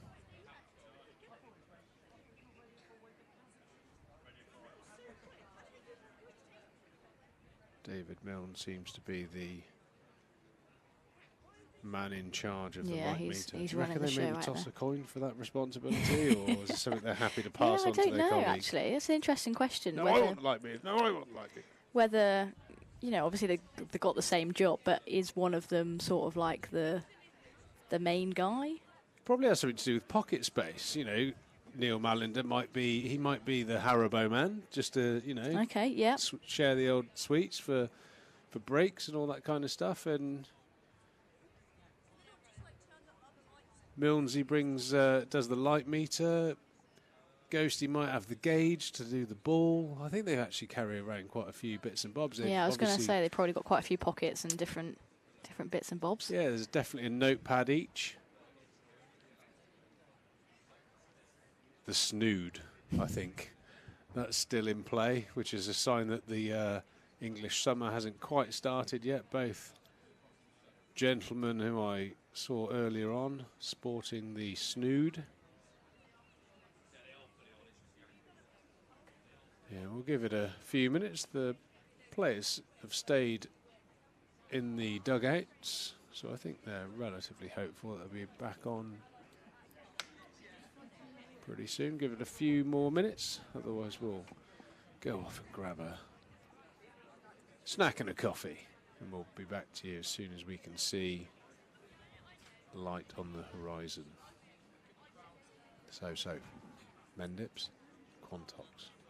Is it? I'm not sure, Triggs. Yeah, the Mendips sort of come down that side of Somerset. Sort of, I think the Mendip Spring, the golf course, is in Coningsbury, so it's that side of Taunton. The Mendips and the Quantox are on backside. That's how I remember it, because of everything Mendip named, like the two Mendip golf clubs, are in that direction towards Bath, Bristol, Weston-super-Mare, whereas the Quantocks are to the other side. Okay. I'm open to being corrected, but I'm pretty sure golf courses are not going to be called Mendip something if they were on the bottom of the Quantocks. That's my rationale. I agree with that. So have I sold it to you? Just That's always important. thought that Have I sold that vision to you? I just always thought that, like, that view and the Quantocks was synonymous with this ground. Well, it is, depending on which side you sat. Because if we were sat on the Colin Atkinson looking at the cricket, it would be right. I think that, the Quantocks, it kind of forks. Well, Quantocks Exeter side, Mendip's western side, Taunton in the middle. Okay, I need to brush up on my hill knowledge. Even though I did get, I don't think I even got a grade for my GCSE geography. I was an abysmal student. Literally, School of Life is the only qualification I have. No, it's not. That's a lie. I've got my bronze medallion. I used to be a lifeguard at Hutton Moor Leisure Centre in West-super-Mare, bottom of the Mendips. My SMSTS Site Management Safety qualification, that was a biggie. That was 5 whole days in a classroom. Yeah. Nearly went. What coaching qualifications have you got? I've got level 2. I'm starting my level 3 as well. You're starting that? Yeah. Yeah, nice. Going to do level 3. Yeah, try that'd and be get good. a bit of winter coaching. Obviously, now having a similar coaching record to Pep Guardiola and Alex Ferguson at the moment, 1 competition, 1 win. So quit while you're ahead, Triggs. I think it was actually time that I maybe doubled down and went back to school and did some qualifications. It was always a tough one, though, for the old cricket coaching thing. Is, I feel like 25 years playing at the top level qualifies me to have a reasonable idea of how to play cricket, but this day and age, you need those numbers and letters next to your name, don't you? Yeah, you do. And I feel like... You've done your badges, haven't you, coaching? Yeah, I've got my level 3, yeah. And can we share it? Save me going to school. In terms of the knowledge of the game, I completely agree with you from a professional side of things. You obviously have a great knowledge of the game, but I guess within coaching, there's so much more to it in terms of your communication style, how you work with your players, and how you get the best out of your players. And it's not necessarily about, because some of the best coaches that I've worked with, they're not the most knowledgeable, but they build rapport with you. You end up trusting them. You can have open and honest conversations and discussions with them.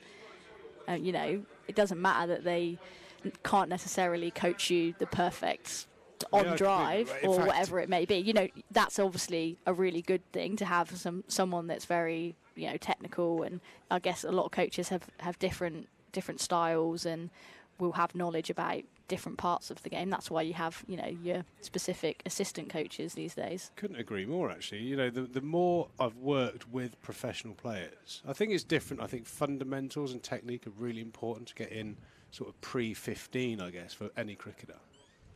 But when you get to the professional level, it's about mind coaching and method coaching and the little nuances of the game that you only really are exposed to when you're playing against exceptional players that you've got to battle against. And I always found that, when I worked with Jimmy Cook, for instance, who was a great player and was a coach and a qualified coach, very rarely did I hear him talk about what you probably put in the box of technique. It was all about making you aware of how you played and how you scored, and applying that in a method.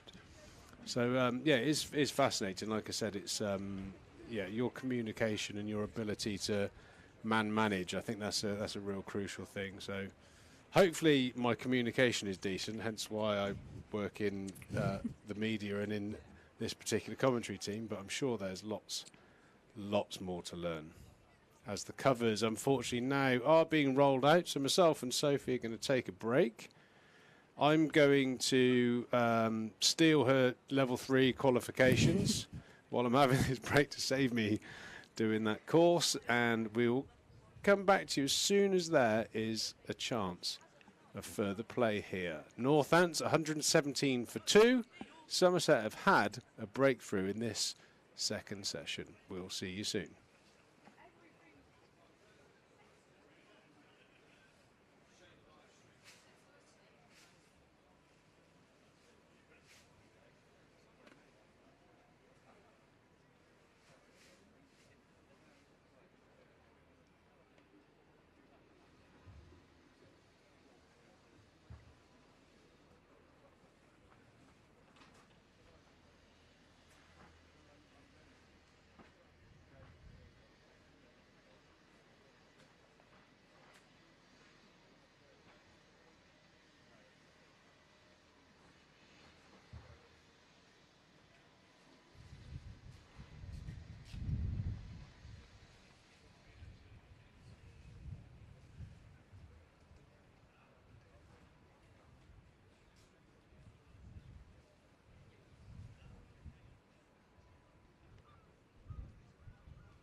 gloves are off.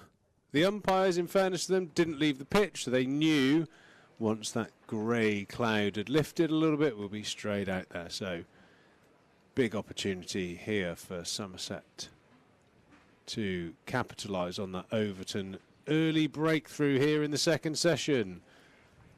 I'm Pete Trigo, joined by Sophie Luff, and hopefully we can have a much improved session. Yeah, absolutely. Well, I wouldn't fancy being a Northamptonshire batter with these overhead conditions, and Craig Overton charging in at me at the minute, but Vasconcelos is 65 not out, so he's going all right so far. That's just kept a little bit low and nipped in a fraction. Very, very tight leave. Vasconcelos seeing the ball beautifully this morning, has played well. When given the opportunity to score from straight, he's taken it. Anything short, he's pounced on. Looks very considered around his off stump as well. Yeah, it's got that sort of could go off at any stage with light, rain, feeling about it. So as a batter, you're always thinking, oh, don't get out now, because, you know, then the rain will come. One of those horrible little periods. Somerset, can they walk through a tiny little door that's been opened here from the wicket of Whiteman?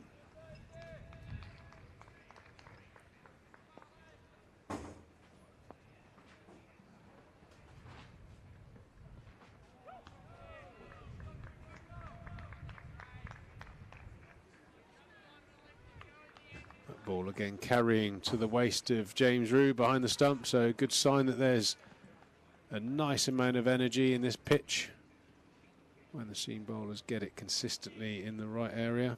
I think that is the key, Soph, isn't it? It's consistency. I think Somerset have bowled well in patches, but there's always been that release ball, hasn't there? Yeah, absolutely, and credit to the Northants batters, they've actually cashed in on that loose ball, and it's tended to be on the straighter side of things, those looser deliveries. Both the openers for Northants, the left-handers, cashed in through that mid-wicket region, and yeah, as you say, Vasconcelos has played very nicely this morning, and he'll be hoping that he can continue his innings this afternoon.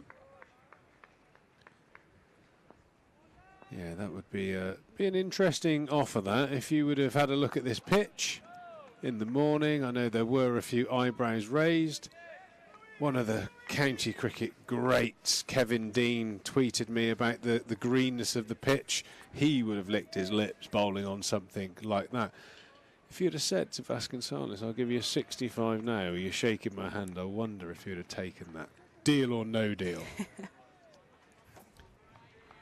Yeah, I think he might have snapped your hand off there, Triggs, looking at that wicket. Oh, Overton just pulling out of his delivery there. Just maybe lost his footing close to his delivery stride. Yeah, that was a whoopsie, wasn't it?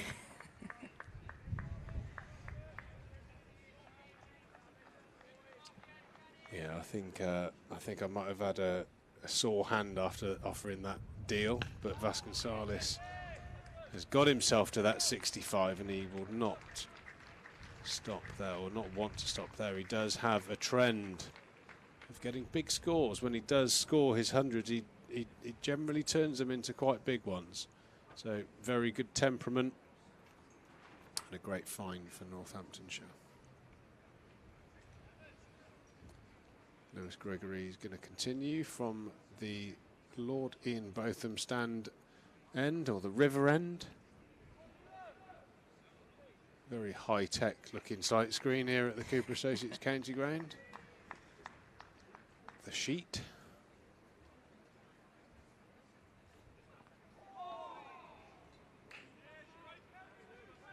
That one not really carrying through to Rue. Yeah, a little bit inconsistent.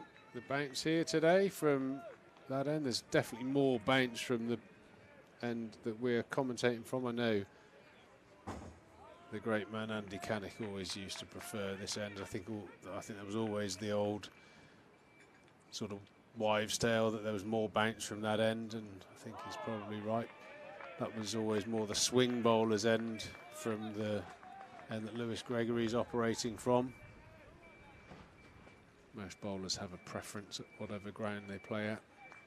Are you more the river end, Treeks? I used to bowl all my overs Yeah. from that bottom end. I always preferred running into a little bit of a slope, and maybe that underdog spirit of all the other bowlers thinking it was the poorer end. That was, so I used to take on the mantle of bowling from the end that the other bowlers didn't want to. It always kind of ruffled my feathers.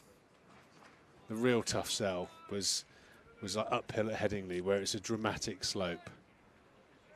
There was not a big cue to bowl with the new ball from that end up that hill.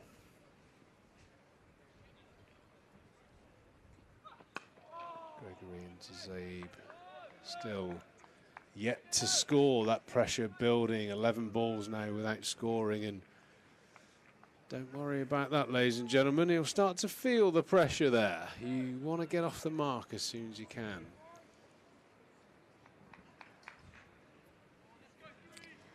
Looks to be getting a little bit darker here at the Cooper Associates County Ground, Taunton.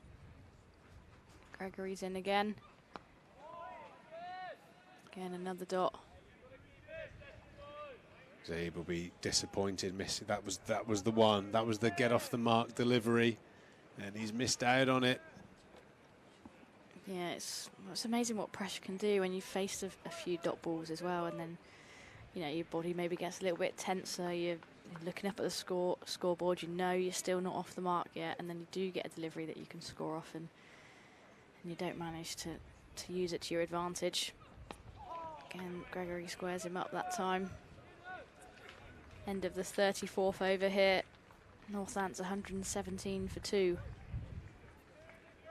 Yeah, I've got to say that the light's very similar to when they went off. I'd imagine the umpires will have a keen eye on that. The light meter will be in and out the pocket of David Milne. Certainly more times than he used to get his wallet out of the bar, but that's an whole nother story. Only joking, Milnesy. What a good man.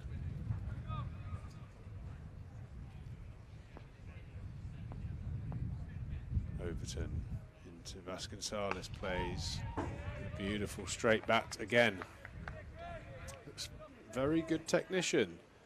Vasconcelos, really impressive watching him. I know, again, you look around the scores, you see his name popping up, you obviously gravitate to guys who get those big scores, and certainly over the last few seasons he's got a number of decent hundreds for Northampton, and you can see why. No mean feat to open the batting on this pitch against Overton, Siddle, Gregory, Aldridge. Taking it in his stride at the moment. Certainly the more comfortable out there at the moment. Whiteman looked decent. Azad looked pretty comfortable as well. The two that have fallen. But Zabe, I have to say, does look a little bit shaky. Hasn't scored off his first 13 runs. Balls even. Another false start from Craig Overton. Just struggling with that patch there before he takes off into his delivery stride. Saw it in the previous over as well.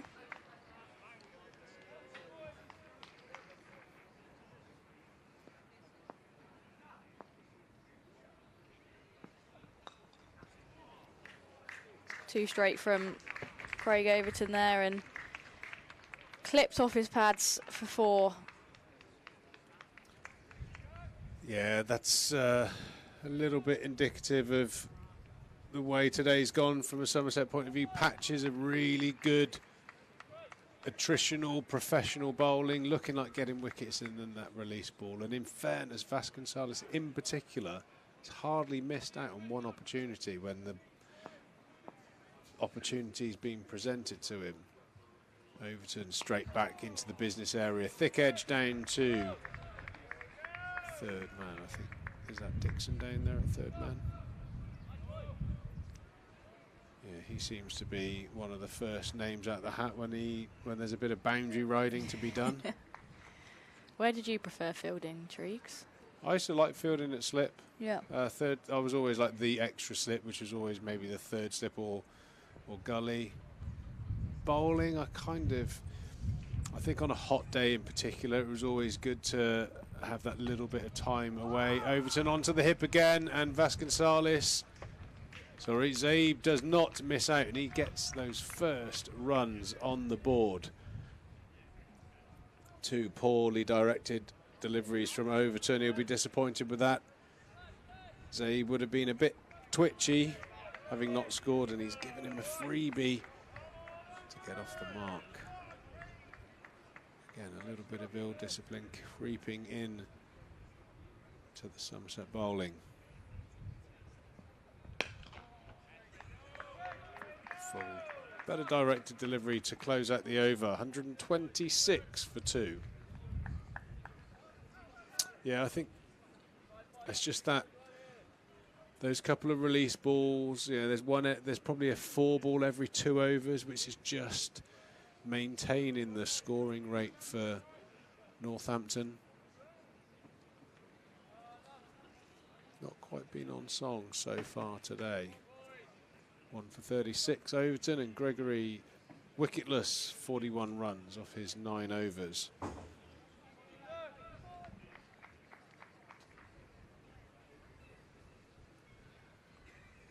Just the 2 slips in now for Gregory. He's into his 10th over.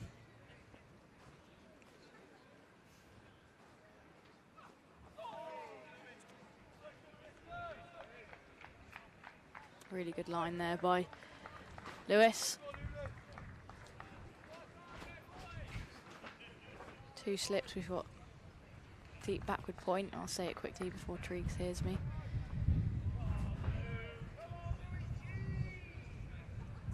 Covering mid-off on the offside.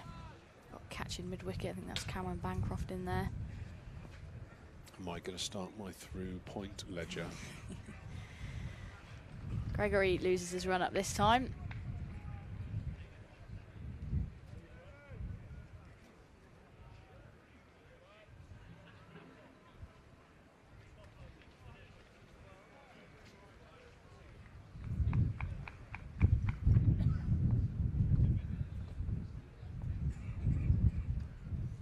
He's in again, driven only as far as mid-on.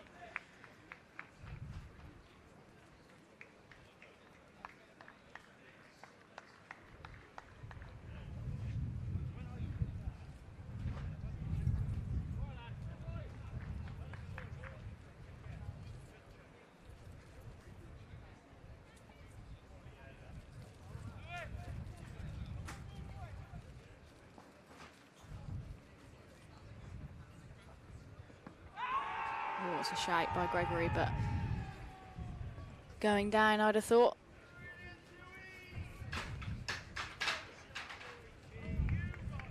Let's have a look at the replay. Yeah, it's the right length that would make an LB a possibility, but the angle is never in favour of an LBW. The right arm, and not only will the feet land right out towards the popping crease, the arm again, yes, but he catches the outside edge. Lewis Gregory with a beautiful away swinger to Vasconcelos. He's gone for 70. A brilliant catch, a second slip from Craig Overton. Somerset now really have an opportunity. Fantastic piece of bowling there from Lewis. Always has a wicket-taking delivery in him. Angled in, swung, slightly straightened away, and a very smart catch from Overton. Yeah, exactly the wicket Somerset were after.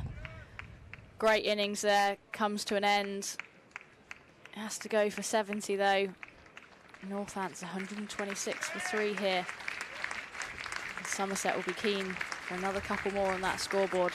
They'll be up and about now. And a point on the board for Somerset. Superb piece of bowling.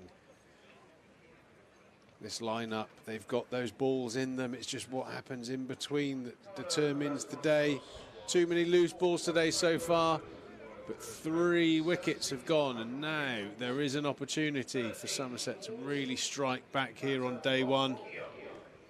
It's been all Northampton so far, but there is a chance. Rob Keogh to the wicket. Experienced right-hander coming to the crease, and I think it's fair to say that the seamers would probably be happy to see the back of all the left-handers and have a right-hander to have a go at.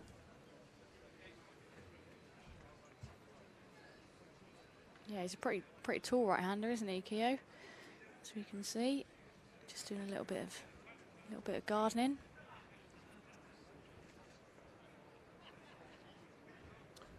Yes, you often see a lot of those sort of ticks from players when they just come in, you know, tapping the wicket and scratching this, take your guard, that's kind of the done thing, but all the walking around and the tapping down of bits of debris that don't actually exist, all of this, that's all just the body getting rid of the nerves, the tension, ready to face his first ball from Lewis Gregory.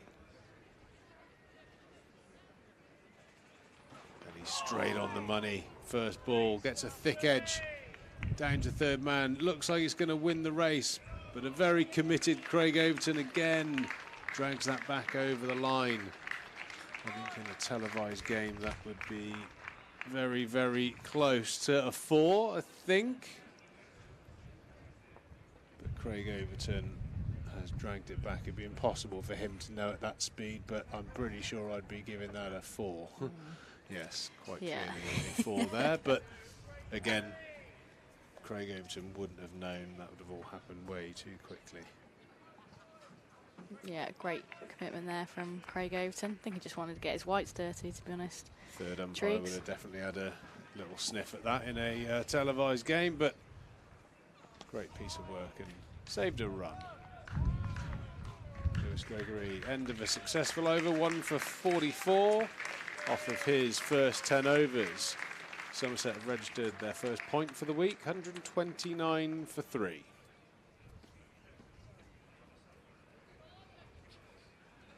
Still going to be Craig Overton then. He's going to get a chance to bowl at a right-hander for the first time today. He's bowling over the wicket. Not many footholes. From a very unusual sight that you can see the round the wicket footholes, but nothing on the other side, which is really unusual. Prego looking to strike again. A beautiful away swinging delivery and nicely played with soft hands right off the middle of the bat through the gully region for 4 runs. Rob Keogh off to a flyer. Yeah, lovely shot here. A little bit searchy that from Craig Overton, Yeah. a little bit full. Don't mind that to a new batter, but he's paid the price. He's got to go back into that length that he operates so well on. It's that 7-yard length around off stump.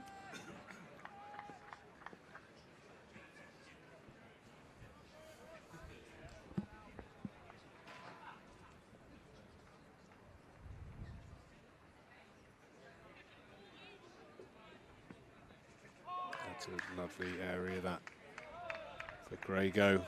4 slips waiting. Kohler, Cadmore, Bancroft, Aldridge and Abel, and of course James Rue. Almost expect, I think this is one of those sessions now with the new batters in that you'd be expecting to get a catch pretty soon.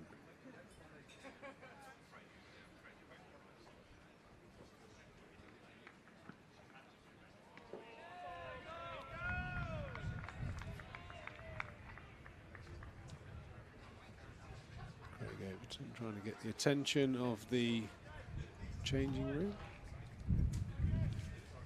I think he's after maybe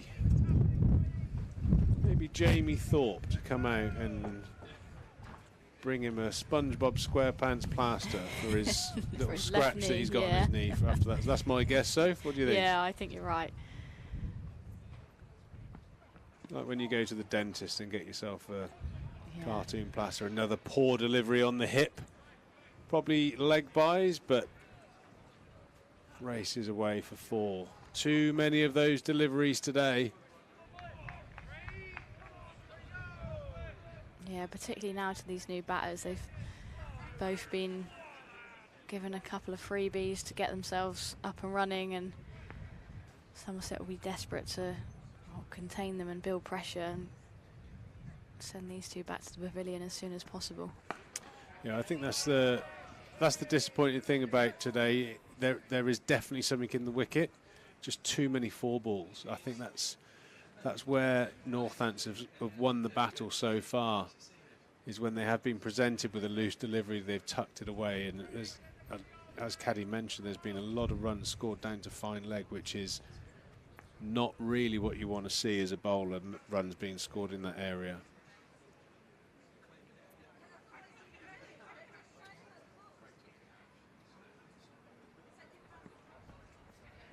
A nice delivery there to finish the over. 13 overs, 1 for 40. Northants 137 for 3. Roloff van der Merwe's running on. He will definitely change the ambiance on the pitch here. The crazy Dutchman. Craig Overton is off to put his Lightning McQueen sticker on his knee. I'm going to make way for Sam to join you, Sophie. See you a bit later, I'll Treeks. see you in about half an hour. Hopefully, a couple more wickets in the end column, we can have a really exciting rest of the day.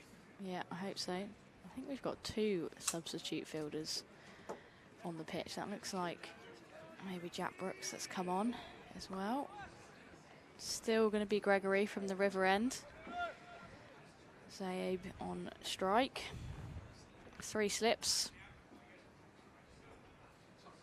One of which is Roloff van der Merwe. Abel's hustling in there at cover doing the fielding.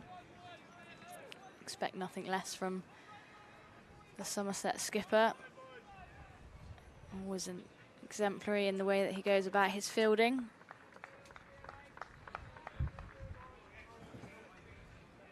Again, just starting to look a little bit darker out here.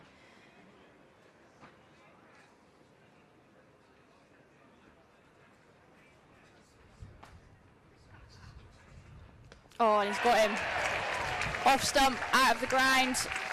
Gregory now has 2, and Somerset have 4 to their name. Brilliant bowling from Lewis Gregory here. Inside edge, really loose shot there. And Somerset captain Tom Abel loved that one. He was racing across the wicket to celebrate with his bowler. And Sam, welcome back. Great timing. What a lovely welcome that was. Yeah. Safe side fuming with himself there. I think that's the beauty of Lewis Gregory. Expensive this morning from this end, the microscopic brilliant end. Changes around, he's got a knack of picking up wickets in clusters, and there's just something. Once it starts coming out right for Lewis Gregory, he's almost unplayable in the county game. You said it's looking a bit brighter. It's almost immediately darkened again. I've been downstairs. It is quite dark down there. I don't know how much longer we'll be out there. Somerset will be hoping a while. Lewis Gregory is ticking. Yeah, I think they'll be, well, Somerset in particular will be desperate to stay out there. We're talking with Pete around, just wouldn't want to be a Northants batter right now, and certainly not a new batter coming to the wicket with these overcast conditions. You know, potentially a bit of rain around in the air. You don't know how long you're going to be out there for, and you just don't want to get out just before a rain delay or an interval. So, yeah, new batter is James Sales. That's a huge difference, isn't it? It's fine if you're Ricardo Vasconcelos and you're batting nicely and you're on 70. You've been out there in this light. You've got to go out. Now, James Sales, the son of, he's relatively young, new to his career, and Harry Goldston coming in next, who's this young wicketkeeper batter they've got playing because Lewis McManus is injured. Like, they've not played an awful lot of first-team cricket, and you've got Overton, Gregory, Siddle coming at you in the half-dark. Somerset will fancy it. Yeah, you can tell that Lewis has got his tail up now. 2 for 44 into his 11th over. We were talking about adding 2 to that board. Somerset have added 3 since the lunch interval. But it is looking a little bit gloomy in the sky here at Taunton.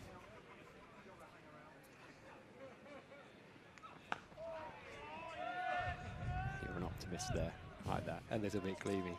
It's a shame. I was looking forward to watching Saif Zaib bat. He's highly talented. He's been around for like a decade now. He's still quite young. I think he's just one of those that's frustrated Northants fans, and that shot basically sums him up. He's got all this talent. He was the child prodigy.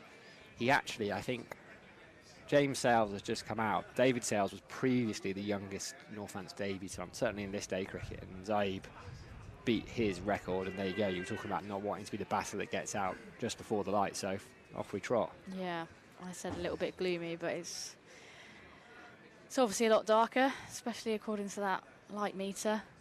David Milnes doing the inspecting again there. Players making their way off the pitch here.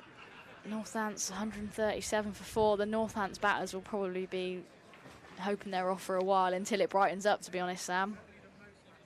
Yeah, what you don't want to... I know it's cold out, but if you're a Somerset bowler, if you're Craig Overton and Lewis Gregory, this is ideal. If you get 20 minutes just to rest up, get a bit of a massage, get... What do you all eat now? They're called gels and things like that. You've moved on from energy drinks. It's these gels that they all stick down. Yeah, gels, yeah.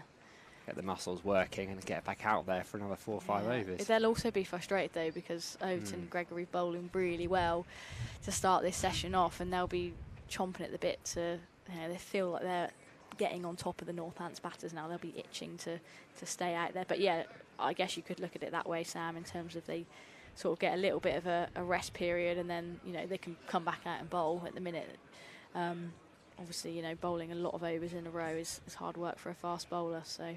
Well, if you look at it, I completely take your point. I guess Tom Abel's job is to harness that. I mean, Lewis probably won't be so frustrated, or not openly so, but Craig might be, and Tom is just to keep him ticking. And actually, can see, I think Craig, maybe it's because he's forgotten his jumper, but he's heading back out there and he's signalling to the umpire.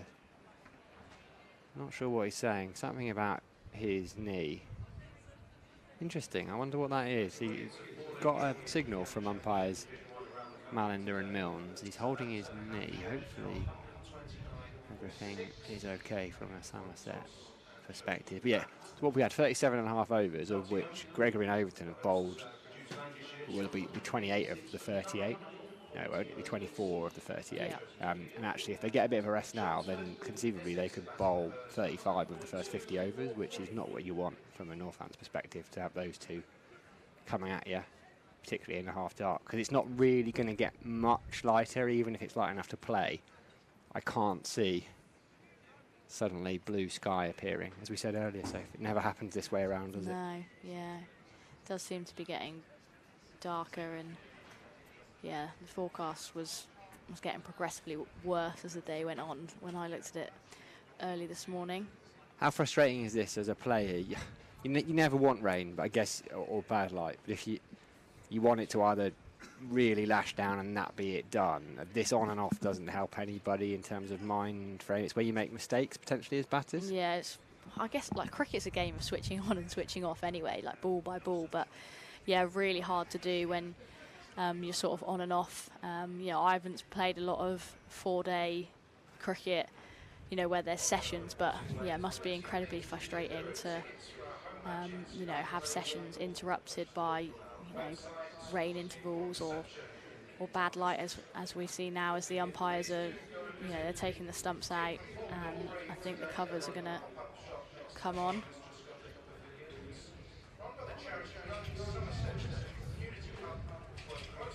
Umpires are going to be making their way off the pitch as well, I think. as we see the covers coming on here.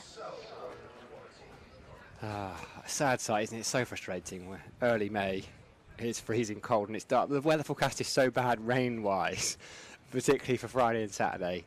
And here we are with a good crowd in as well. This crowd has obviously gone. Looked at the weather forecast and thought, well, it's not optimal, but this is the day, today and Sunday, the days we're going to get most cricket.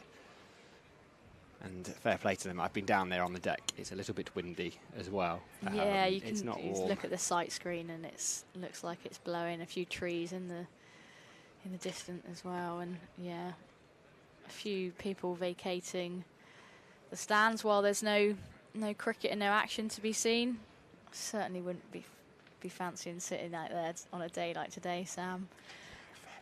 I'm definitely a fair weather supporter. I'm a fair weather cricketer, to be honest. Like, rain intervals for me, I find them really, really tricky. I just want to get on with the game and have no interruptions. But unfortunately, we probably live in a country where we're susceptible to a fair few delays. There's a little bit of straightening up of those covers there. I don't think that was the best. That wasn't the best piece of driving I've ever seen. No, they're kind of staggered, aren't they? Let's see where this four-horn goes. I think we'll probably take a break very shortly. It's important that we see this through, though, and just check that the covers go on. They've been lined up quite nicely. Yeah, they've done all right there. There's a bit of to and fro and side to side, but you've been spoiled your winter in Australia. Yeah. I can see your face immediately went back. You're sat here freezing in Somerset. Could be back in Australia. Right, we will be back. As soon as we know anything, you will know something. Hopefully we'll get a little bit more play and it won't be too long. But for the time being, from myself, Sam Dowling, from Sophie Luff and from Pete Trigo, we will see you shortly.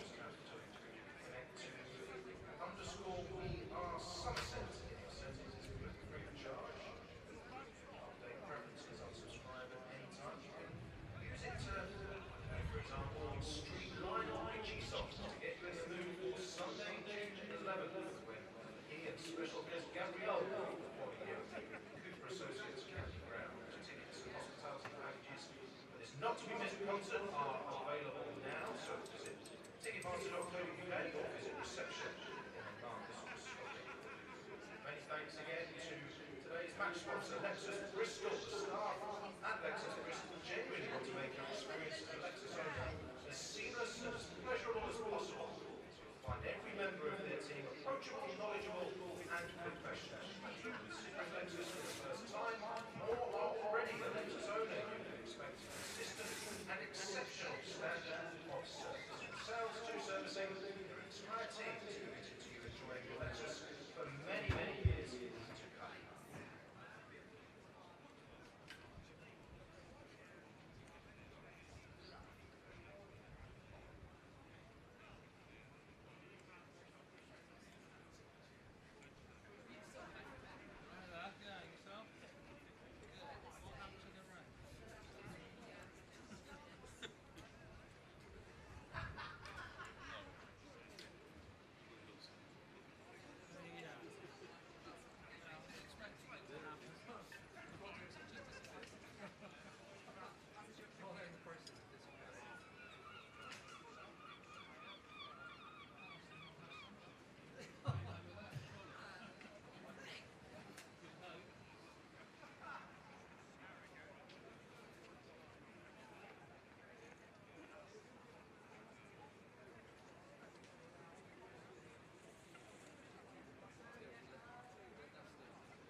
in County Championship Division 2 today. I'll give you those scores.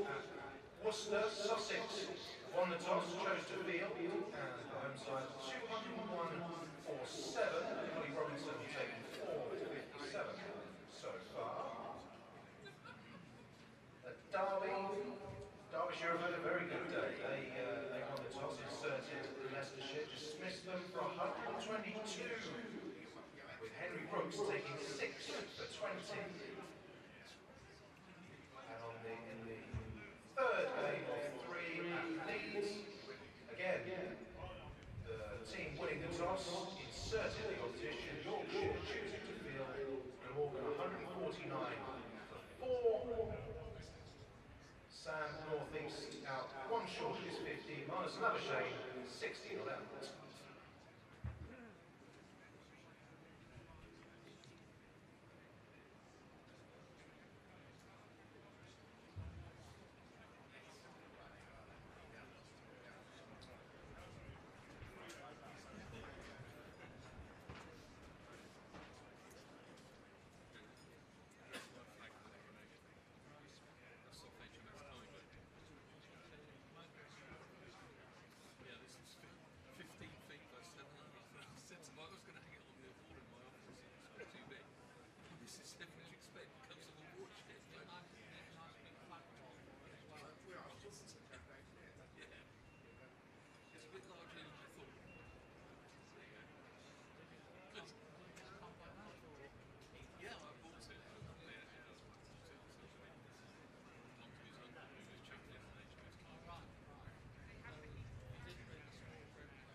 Cross, trying to scoop it, it's gone high, has he got another catch by Alfie Osborne on? It's gone a long way, he's knocked his off stump back.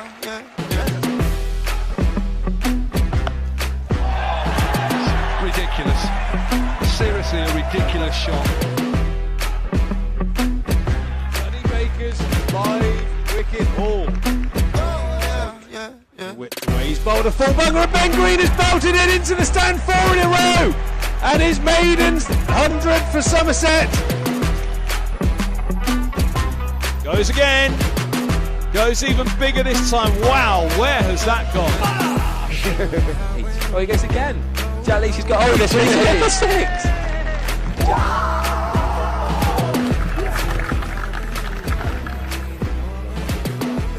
Get touches. That could be the final wicket.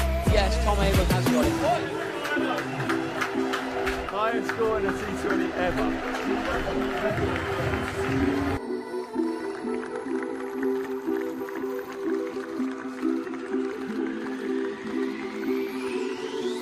Craig Overton, and he gets the main man out, Will Young. Gregory goes, and he goes big. And that is Tom Banton's maiden first-class century. He has made it off. A century for Lewis Goldsworthy and Mike.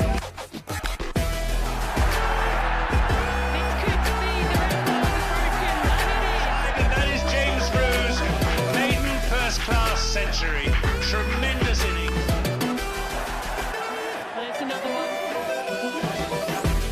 That is a block outside off stump, and Jack Brooks has a breakthrough for Somerset. Another massive breakthrough. Jack Brooks has run away to the point. He might be off your camera. One end.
When you bat at your best, there's no distractions. You're engrossed in the game, you're in, I guess, the zone, a little bit cliche. You're not really consciously thinking about anything. You almost let all of that practice, all of that hard work sort of take over. I'm doing it with an element of freedom, and I'm not worried too much about the risk or getting things wrong. Actually, I'm taking the game on, and I think that's probably where my game's made a huge shift over the last couple of years. I'm Sophie Luff, captain of Western Storm, and I'm a top order batter. My first memories of cricket would have been probably 5 or 6 years old in the garden. My dad played club cricket, still does play club cricket, believe it or not, and I've got a younger brother, Jack, who was always in the garden throwing balls at me. I was always throwing balls at him. So it started from there, really. I remember every weekend, every Saturday was spent at our local cricket club, and yeah, I just fell in love with the game from there, really. Yeah, I'd say both my experiences at school and at club were I was a sole girl in a lot of boys' teams, and to be honest, that was the norm for me. I actually really enjoyed it. I was a bit of a tomboy growing up anyway. I loved playing football, playing cricket, and I found myself in those environments more often than not. I thought it was a real challenge. I always sort of had a point to prove, I guess, being the only girl. You used to get a few comments around, oh, they've got a girl playing, and I always wanted to show my worth, and I think that's something that stayed with me throughout my career, really.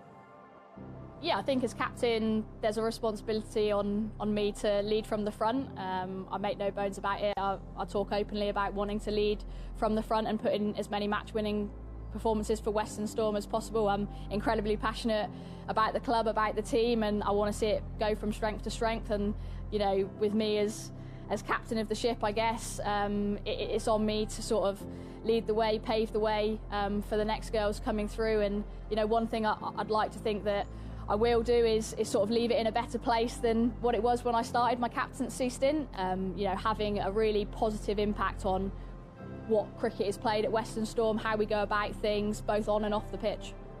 Yeah, I absolutely do see myself as a role model to younger girls in the dressing room, as a senior player in the environment. I work on the academy as well as a coach, so I can see the next crop of players coming through and feel like I can have a real positive influence on some of those girls as well, and their development and hopefully their careers in the future. But I also want to inspire the little girl that comes along to a Western Storm game and experiences cricket for the first time sat in the stands, and I think we've all got a role to play in that, but it's something that I really enjoy doing and take a lot of pride in. Hi, I'm Neve Hollands, I'm 17 and I'm an all-rounder for Western Storm. I always enjoyed it from the start, and it was something my parents always said, you want to do something you enjoy when you're older, and I think it's something that's kind of stuck with me. Ultimately, I'm playing with my mates. It's something that I have to be grateful for. I probably forget about that quite a lot when I get kind of hooked up in things. Probably say when I got to about 14, I got asked to play for Somerset women, and at that level, I kind of thought, oh, I'm really enjoying this, and kind of my competitive side kind of came out a lot more. And I was like, I looked up to a lot of people in the Western Storm side that are in it now. For example, like Sophie Luff. I saw that I played with her with Somerset, and she also played for Western Storm at the time. And I thought, oh, I could do this. And obviously it's all happened very quickly for me, which is exciting. And someone like Luffy and Fran, they're kind of, what they saw ahead of them was I have to play for England to be a professional cricketer. But for me, that stepping stone is I can play for Western Storm and do it as a job, do it as a living. Whereas probably at my age, they probably thought, what other job could I do alongside playing cricket? So I think it's made it a lot easier for people my age, and they can definitely see a pathway to where they want to go.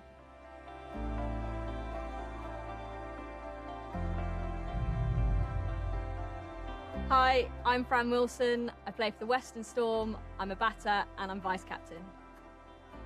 How do I feel being seen as a successful woman in sport?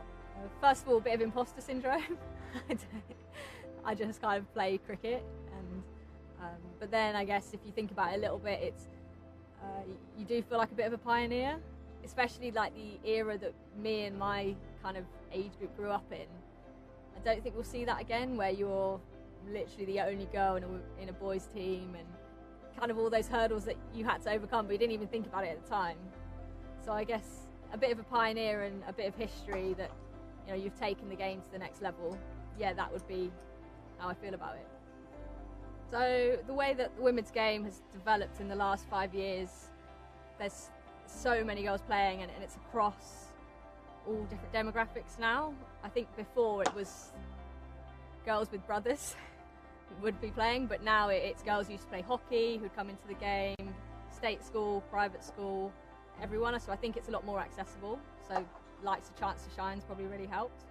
And also along with that, I think the level of the girls coming in, so the ones who are like 17, 18 now have had really good support since they were probably 11, 12, like really good coaching. And I think that's meant that they're ready to play the professional game, the international game, a little bit younger. Yeah, it's quite scary how good the kids coming through now are. So basically, I feel like a whole new professional level of the game has been added, but the facilities and the infrastructure is still behind, still where it was. And it's amazing that we've now got however many pros across the country, but if you've got all these pros and they've got nowhere to train, it's kind of a bit conflicting. So I think there needs to be a real push and a real emphasis on facilities, coaches, physios, and it's pretty urgent. So that would be the barrier for us right now as professionals. Hey, I'm Nat Rafe. I'm a wicketkeeper batter for Western Storm. Like, the mental side of the game, I'd say I've struggled with more than the physical side, especially after becoming pro and like feeling that pressure of like, this is my job, I want to keep my job. It's definitely quite hard to deal with that sometimes.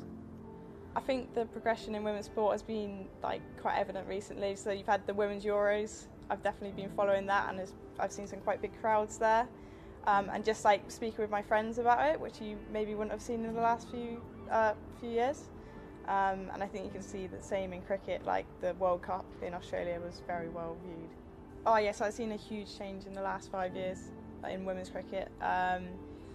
So like now, you have the opportunity to make it your career, and whereas before it would probably only be the England girls that have that chance, it's now people playing at a regional level that get to do that as well, which is really good.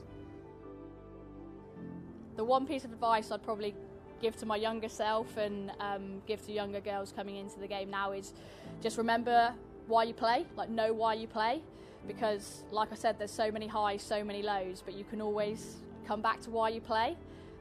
So for me, it's because I love the game and I love playing with my teammates, and like I'm hungry to succeed. I've always got that drive, that ambition, and I think if you can keep coming back to those reasons, then you'll keep waking up the next day and going to the gym and putting in that hard session, turning up, doing your skills, doing everything that's required of you as a professional cricketer to keep getting better day on day.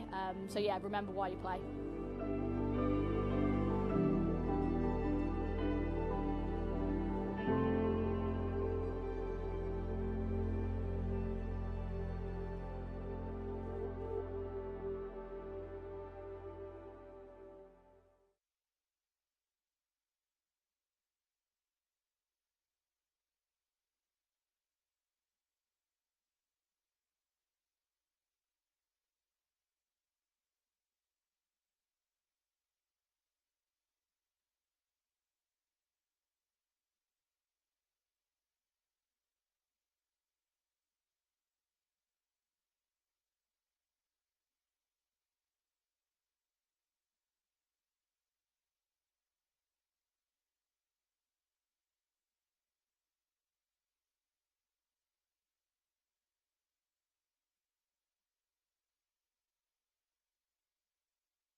Vince is away with a single.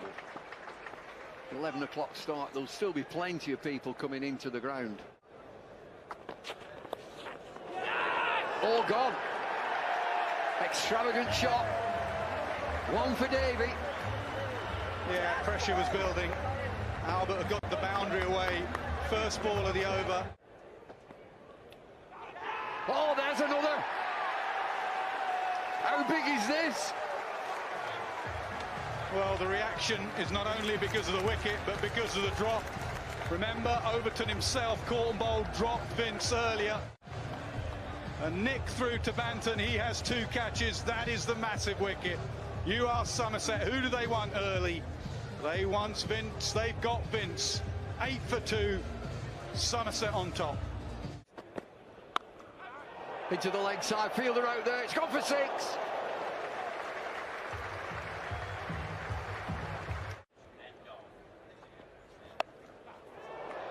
Oh, another big shot way out there.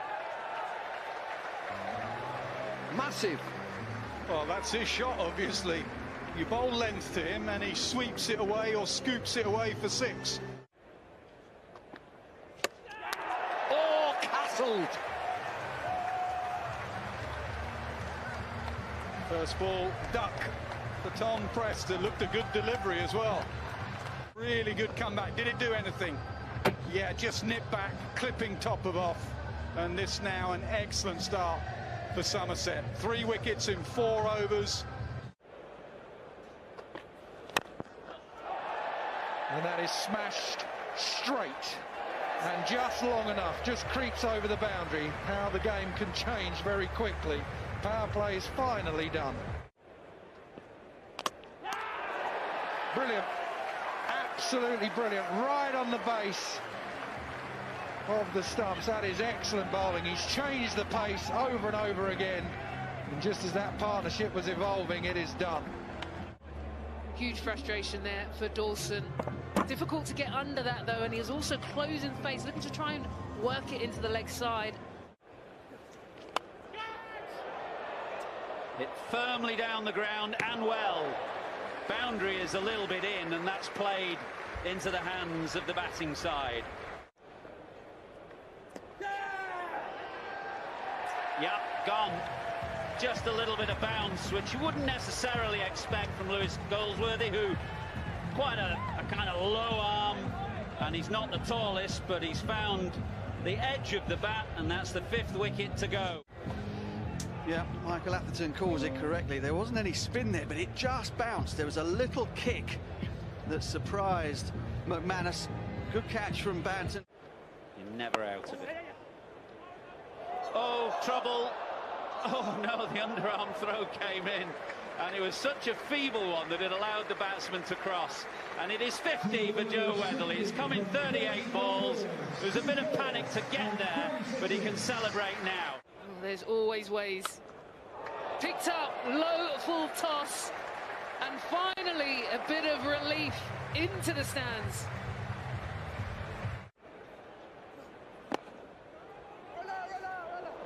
Well, is there a massive mix-up, a huge mix-up after the 6 and creating some sort of impetus? He's just giving it away there, Fuller. He's standing deep and goes again, straight down the ground, mid-on, mid-off, up. Hello, ding-ding, runs are flowing. Oh no, length ball. Quick, but length. And again, has he got the distance? There's no one out there. He is motoring. What a change in dynamic here.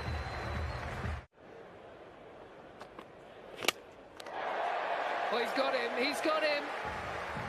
Davey has been in with key wickets today, and you feel that was another major one.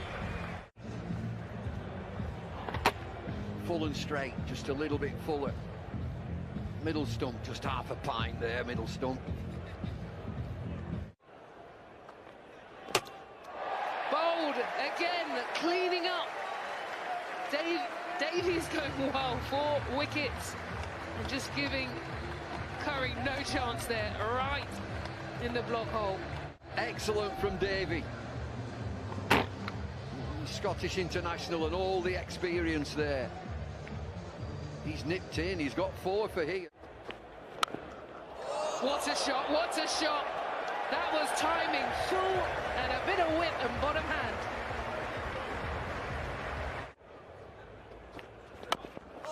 Well, he's gone high.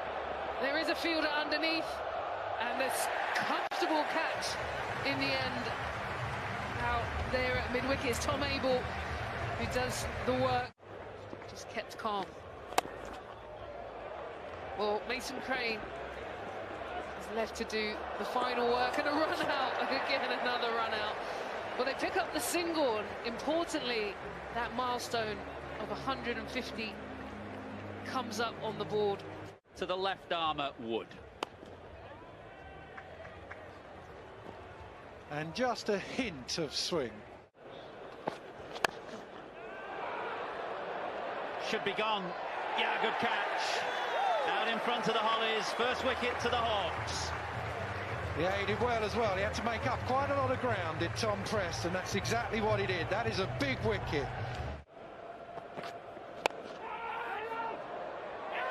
It's carried, yeah, good catch. Not an easy catch for James Vincent, mid-on, coming in smartly, diving low, takes a good one. On-field umpire is wrong, and I don't see how you can be on that replay. The catch was good. Now he charges, mid-off, gone. They've lost 3 and it's a big wicket. Smeed's gone.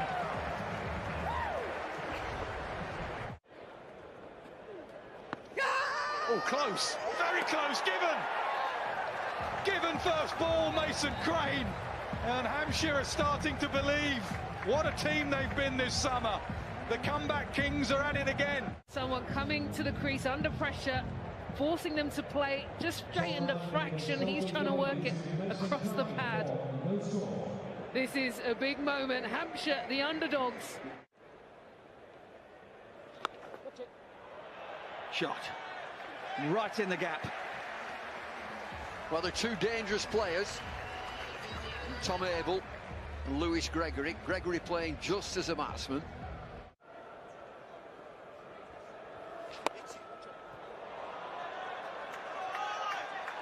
What a magnificent shot that is. Effortless from Abel. Yeah! Knocked him over. Lewis Gregory, the skipper, will have to wander back to the dugout. Dawson in his last over has picked up the Somerset skipper. Restricted him for any sort of room. He just shimmies away to the leg side, and it's a full length that just rocks into leg stump. Oh, that's out of here. Shortish boundary to that side, and that's got plenty on it. And it's a magnificent grab from the man in the Magnum PI shirt. Same shot again, just a single this time, but that'll take him through to 50. The captain is playing a lone hand here at the moment.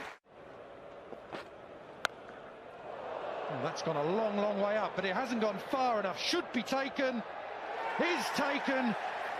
That is an excellent bit of captaincy, excellent bit of bowling as well. Oh, has he got enough of that? That sounded very good. And that just creeps over the cushion.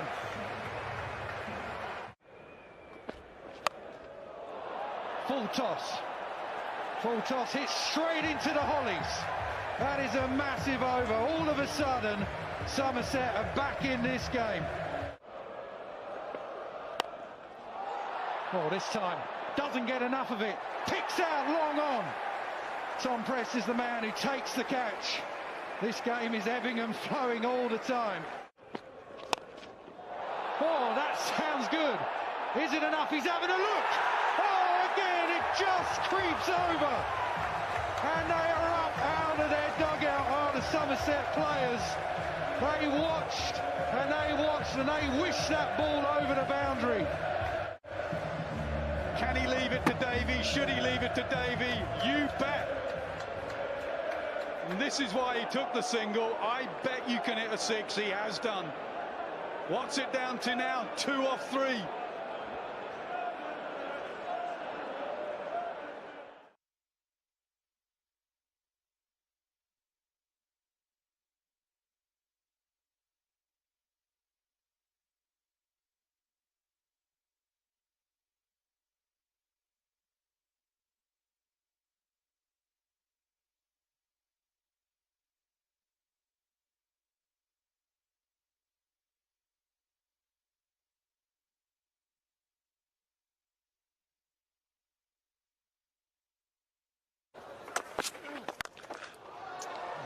Ben Green is going to be clunked into that short.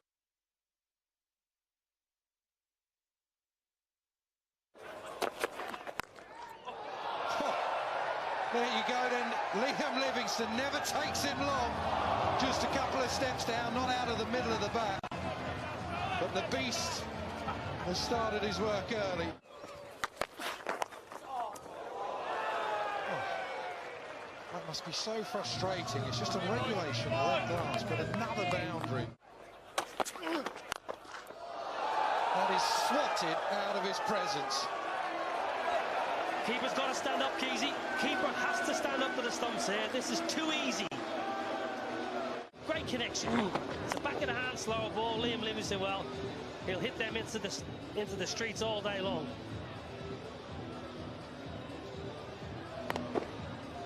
This is unbelievable. Here we go. Where does this actually go? Straight away, Livingstone knew. He didn't even watch where it went. He just turned.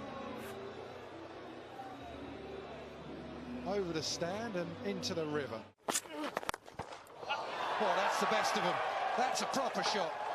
Just stood there and he now hits that out of the ground as well. It's not big enough here at Taunton for Livingstone. Oh, that's hit properly as well. That is hit hard. Relax.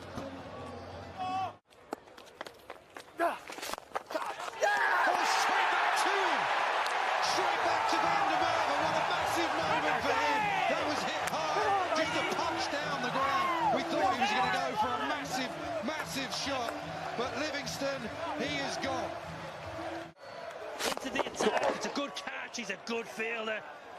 The Dutch international. Look at the celebration. Look what amazing the big man. He's in a bit of pain.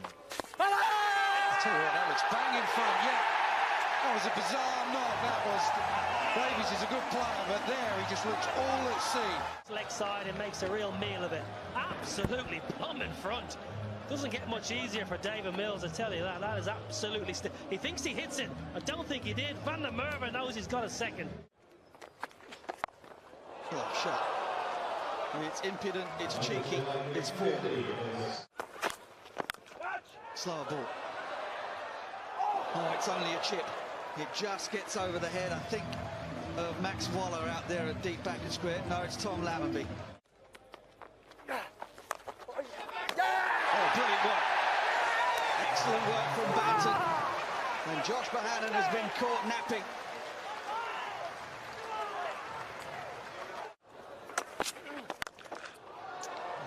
Ben Green is going to be clunked into that short side again. Looking for the Yorker. That's taken. Dane Villas will be looking at the square leg umpire here because it was a high full toss. How high? Yeah, it was marginal, but I think it was just high. So free hit.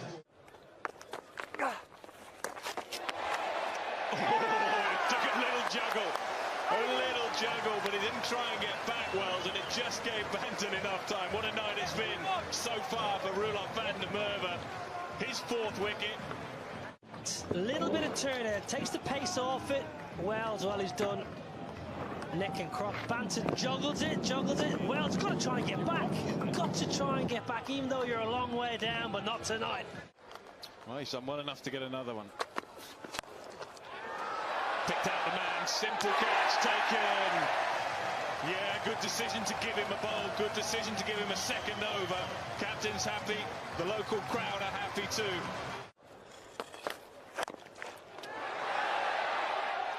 Taken. Oh, that's a really good catch. Well done indeed.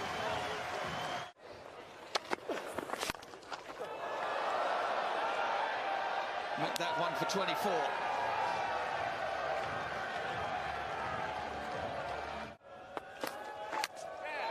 Knocked him over.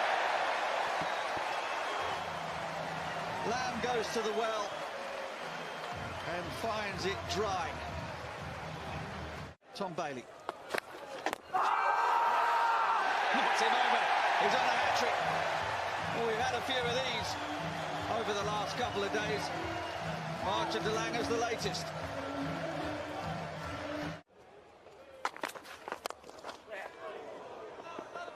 Throw down the ground, should only be one. Scampers back for two, the throw goes to the keeper's end, should be gone. The roar will tell you that the crowd think it's out.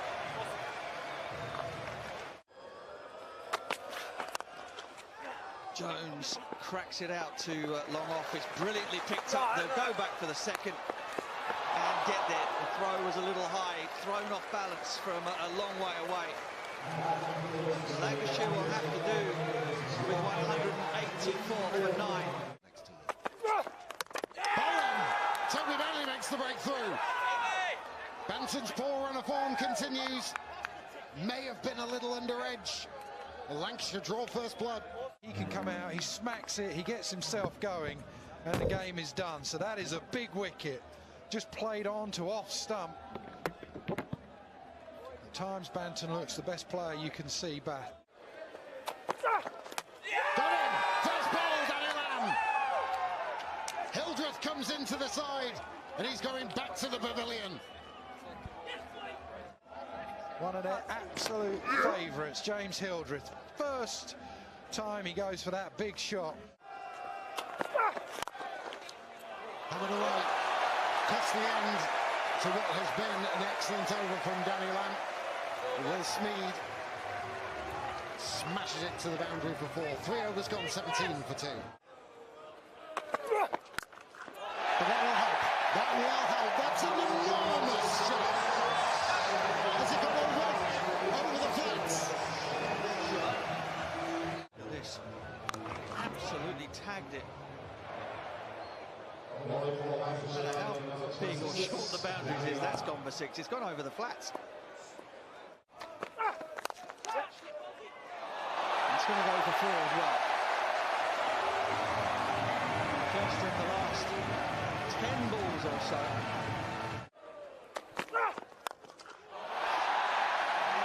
Downtown he goes. And that's up and over the wall. Brings up the 50 for Somerset.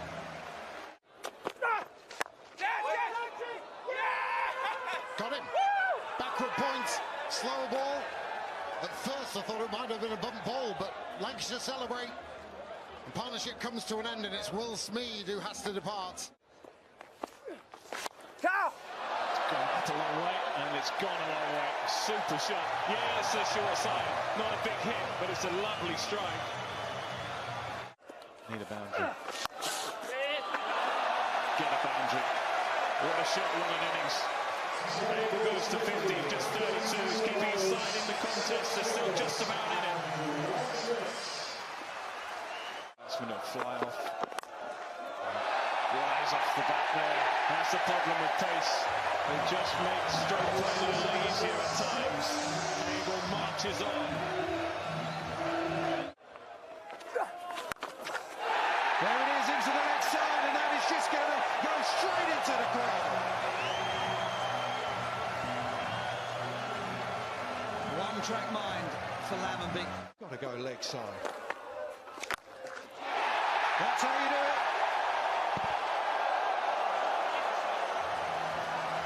Must be incredibly difficult to get house insurance for the flats over there. Most of the time. Slower ball dispatched. First ball of the over. First ball of the over. Put the risk in your favour as much as you can. Oh, that is just so easy the way that he does that. Goes down on one leg and just lifts it. But lifts it for 6. Crowd for 6.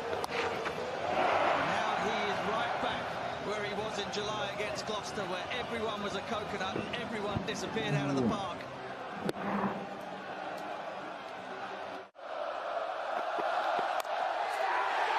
Out into the leg side.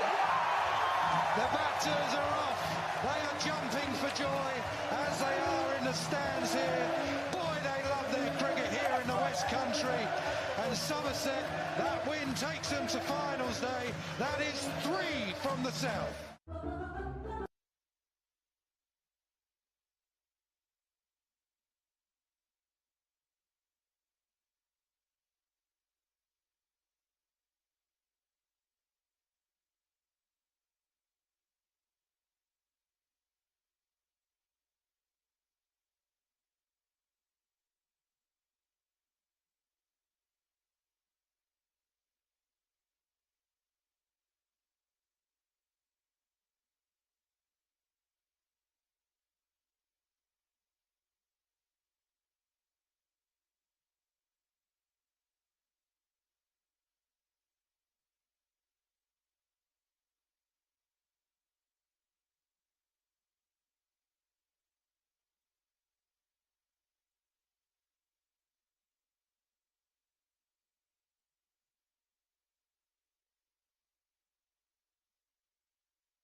Good afternoon, ladies and gentlemen. Just a quick update from the Cooper Associates County Ground for those that have left their laptops running, their YouTube streaming.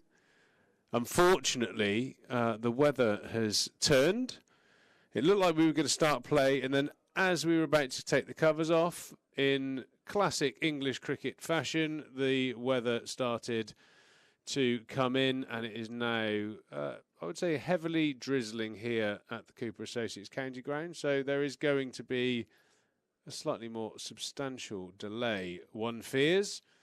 I was halfway through educating the rest of the young team in masterful things like Smokey and the Bandit and all the films from the 80s, boring everyone to tears. It's the kind of crazy chat we have here at Taunton when there is a rain break. But if you keep your eyes on your laptops and your iPads and all the various gizmos that you might be using, we will hopefully have some live cricket later on today. But at the moment, I'm afraid to say, I think you can disappear off and make an early tea. I'll come back to you later. Thank you.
Ready?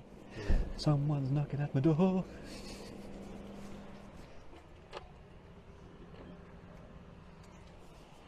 Santa Brooks.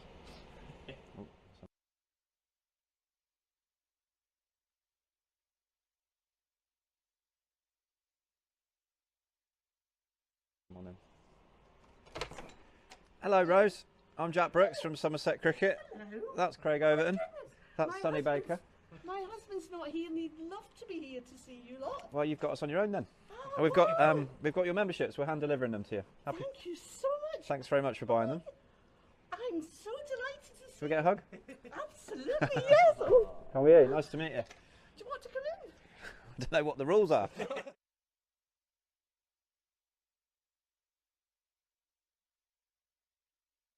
His door's open.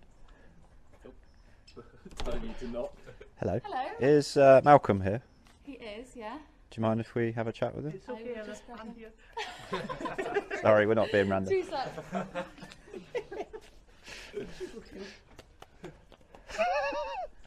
This gets better, doesn't it? What's going on here? It's a nice pad, this, isn't it? How long have you lived here?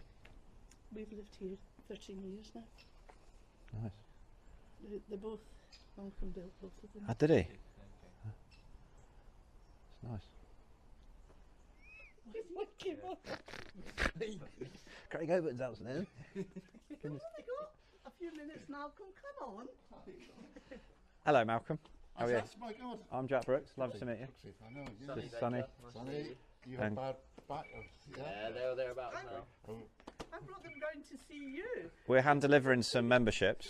We just scared slash surprised her next door, so we heard this. Hello, who's this? Who's the next cricketer? This is the, yeah, this is the Excellent. cricketer. Yeah. Are you? You're going to be a batter or a bowler?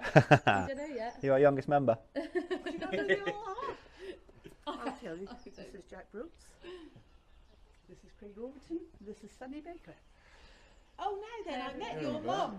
Oh, wow, yes. okay. Yes, I Yeah. did. I thought Malcolm would like to see them Oh too. yeah, but I thought you were kidding. Yeah, he was outside the front door with Rose, and he said, "Oh yeah, yeah." Jude. Jude, that's a nice name. Jude. Hello. You gonna wave? Gonna wave at the boys? Hello. Hello. Hey. Hello. Oh, there you go. Boy, Bye bye then. No. Say bye bye. Bye bye. Bye bye. Nice to see you all. Take care. Yes. All the best. Likewise. Okay. Take care.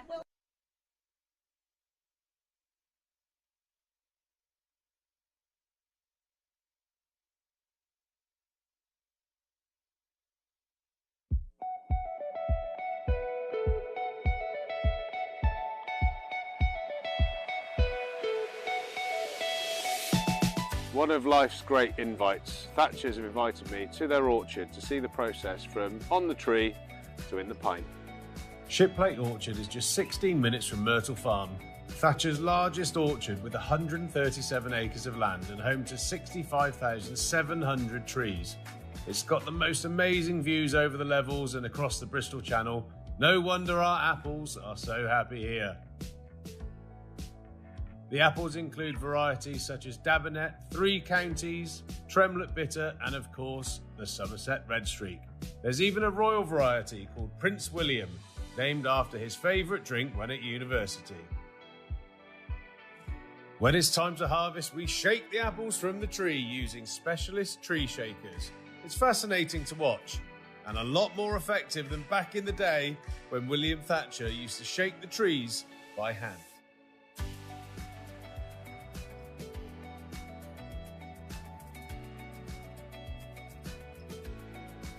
Once the apples are shaken from the tree, it's just a case of gently sweeping them up. The harvester has giant brushes that collect the apples and transfer them to the trailer that's hooked up to our tractor. Right, my lovers, we got a trailer full of apples. We're back to Myrtle Farm now to press these into pints. So we've made it to the processing farm. Here is John here, who we met earlier with my apples, ready to put them onto the weighbridge here at Myrtle Farm.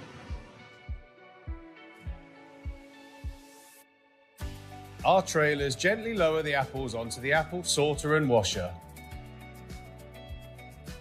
So now we see nearly the end of the road for the Thatcher's apples, going into the cleaning facility.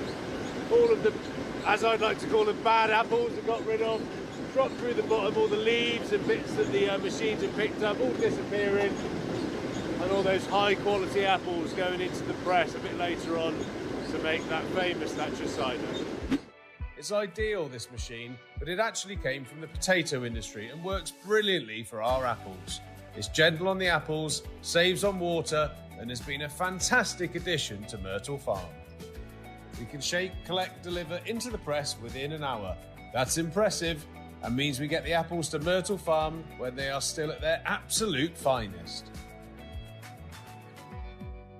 The apples are fed into the mill and pressed into apple juice. Our cider making experts then ferment the juice and turn it into cider. This is probably the most important part of the whole cider making process. And then the juice is matured, blended, ready for tasting. The cider makers taste the cider every day to make sure it's absolutely perfect. Now that's a job to get. Hey, Martin, where do I put my application in?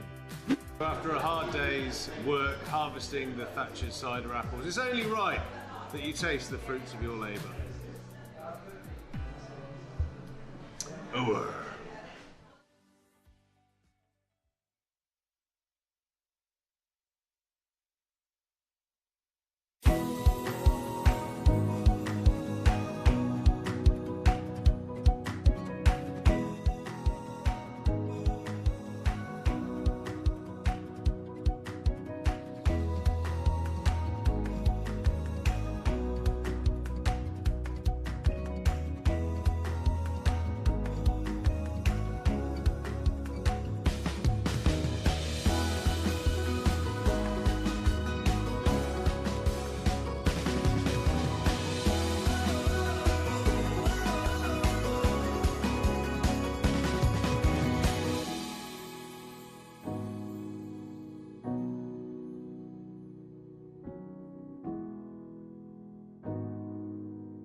So Golders,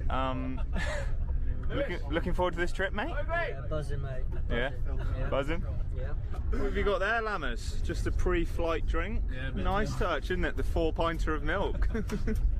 Looking good, mate. Yeah. Lots of calcium. Thanks. What's been going on here, Thomas's? I just absolutely smoked him at chairs. Yeah.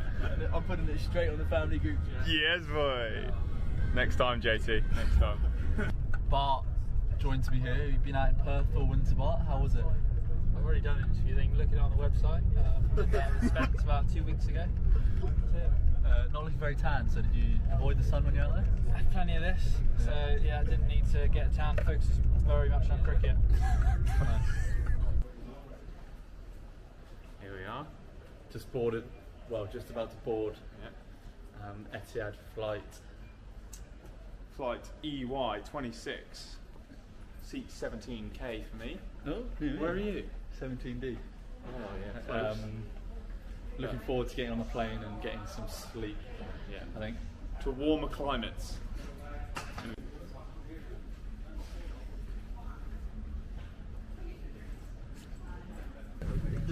Touchdown in Abu Dhabi, Slugs. Down with 0 nap time. Oh no, no hours sleep on this one? No. Boys have flown through the night, so I think there'll be a few sleepy chaps, won't there? 6 in the morning with no sleep. Oh, there'll be some sleepy sluggy. Triple. Hi guys, so this is Barry. We've just landed in Abu Dhabi a few hours ago and we are currently at the paddle hub of Abu Dhabi, would you call it? We're at the Sheikh Zayed Stadium with a few beautiful faces. Here we are, day 1 of the tour. The boys playing a bit of paddle. Yeah, just an update on the paddle situation. Lammers and I obviously demolished Banton and Bartlett 2-11 sets, so I suppose we're probably seeded 1 at this stage. How are you enjoying it? It's not my sport really. Not your sport? I'm getting into it though. Good sweat on? Yeah, big time, big time. I'm getting the hang of it. I need to get back on the Have a watch of the boys here. We got Sean Dixon and Ned Leonard versus Sonny Baker and Josh Davey. Watch one rally. It's a good point. It's a good point. It's a good point, Dicko. Oh, point to Dixon and Leonard. Really good here. Chief Heckler on the sideline, George Bartlett. You enjoyed paddle? Love it, mate. Best sport in the world. Quick thank you to Abu Dhabi Sports Hub. Yeah, thank you, Abu Dhabi. It's a really good facility. Oh, JT! Hey. How are we looking, boys? GT, thoughts on paddle? Unreal, but probably the best player here. Worse than your brother? What were your thoughts on that? Worse than my brother? Yeah. Hello everybody, Ben has asked me to give you a little room tour, so here we go. So it's a nice, it's a big old bathroom, and we come round here, got 3 beds. We got Sherwood, myself and Ben. Me and Sherwood will doubtlessly be changing beds. Lammers, best dive please. Best dive. What you get us? What you got for us? What do you want, like a swan dive? Maybe the Macaulay Culkin dive bomb? What's that? No, you're a bit too young for Home Alone, aren't you? We'll just go for execution. Yeah, 1.5 metres. Pretty average. Nice suckers, nice. What are you scoring out of that? 6.5 out of 10. Great to have you back, Leachy, from New Zealand. Oh, he's ignoring me.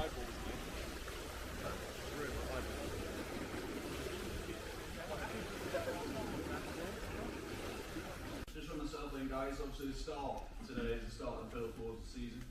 Alright, so we're going to push everything back. But from a discipline point of view, we need to run as smoothly as possible. Lunch is on from 12:30, and then obviously Essex are in the next. But we need individuals to take responsibility for their prep, making sure that when we get into the nets, the intensity of our training is where it needs to be.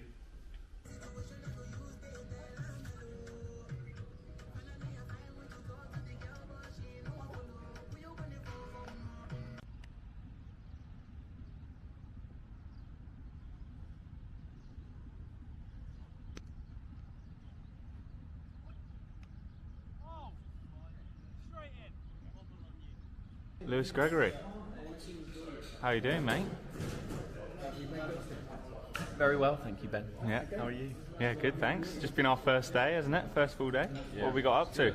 You're probably talking to the wrong person. I ran and I gymmed. Oh, okay. There you go. Exciting morning. Yeah. But first day of training, isn't it? First day of training. I put in a good stint. Yeah, a bit of white ball cricket maybe. Lovely. Smacking a few balls and try not to get smacked. A few bombs, a few poles. Lovely stuff. Poles, mate. Thanks for talking to us. I really appreciate it. Thank you. Day 2, Sonny Baker. Anything for me? Well, bowled yesterday, not got much on today, just running, gym, that sort of stuff. Yeah. Had a little sit by the pool this morning, which was nice. Oh, nice. What about yourself? What you got on, mate? I'm having a hit. I am going in the gym and I am fielding. What about you, Bruce? Oh, good job.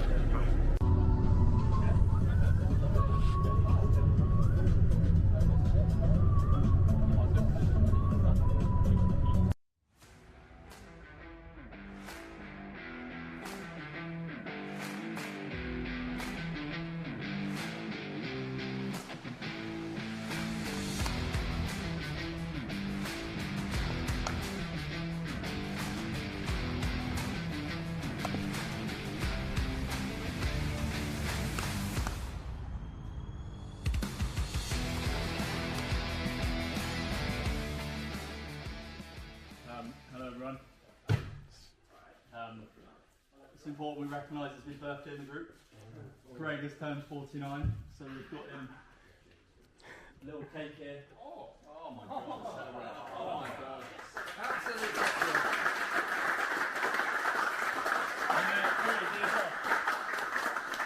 Happy birthday to you. Happy birthday to you. Happy birthday, dear Gregor.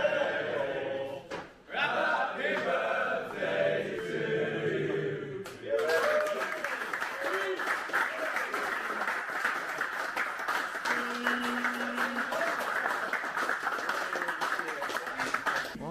What's this, Ned?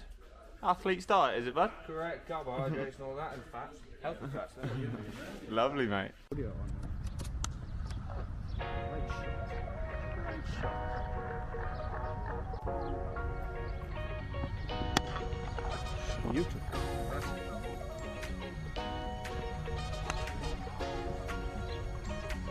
Beautiful.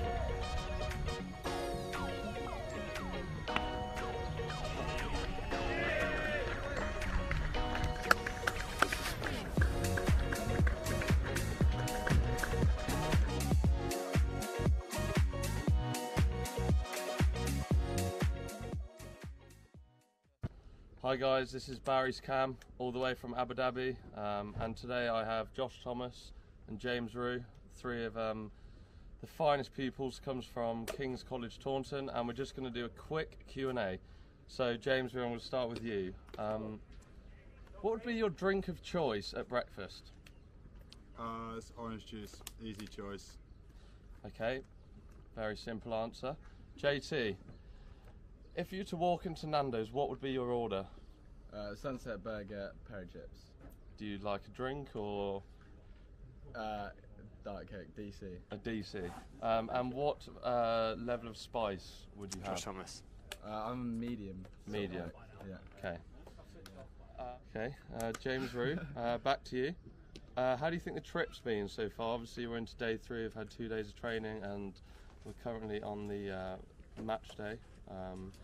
On our second T20 right now where we're chasing, I think, 180.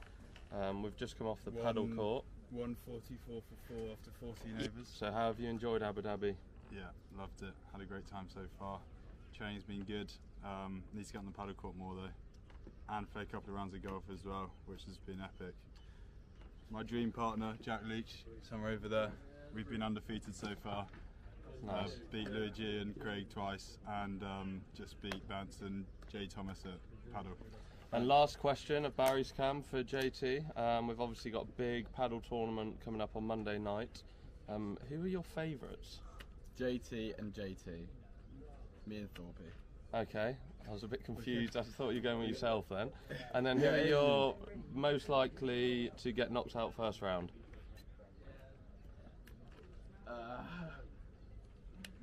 Sunny. It's got to be. Sunny. Thank you guys for listening to our tour cam, and we'll be back soon. Cheers. Questionable gears for our paddle tournament from James Rue. Hang on a second, let me just get you nice and close. Pre-competition favourite, any words for the camera? Nah, just going to look to play some of the best paddle tennis. We've got my partner here, Ned. Yeah, we're well prepped here. We've had a lot of practice, and we're going to take people down. Slightly nervous. We went great yesterday for my paddling abilities. So we'll be good. Group 1, these two, Group 2, those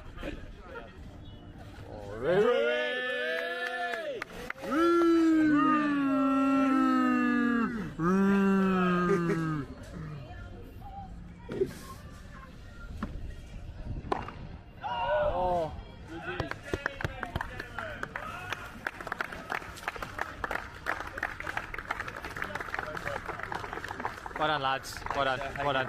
Sure. Well done. Do we get a racket? Well done, fellas. Little interview with the finalists. How are we, lads? Brilliant game. It's a good game, that actually. Great tournament. Looked like you both gelled together really nicely. Yeah, good chemistry. We had to quickly, and we did that. Won all our group games. come into the finals and 2 out of 2. So yeah, good chemistry, partnership made in heaven. Skills he's got, kind of transferable skills from one another. So inaugural paddle champion. So we'll be back next year to back it up. Lovely. How did it feel? All the lads watching you. Yeah, Great really atmosphere. Good, really good. We'd like to see a bigger crowd next year if possible, but we'll go away, reflect on this, and come back stronger next year. Yeah. Thanks for all the support. Great stuff. Congratulations, lads. All the best.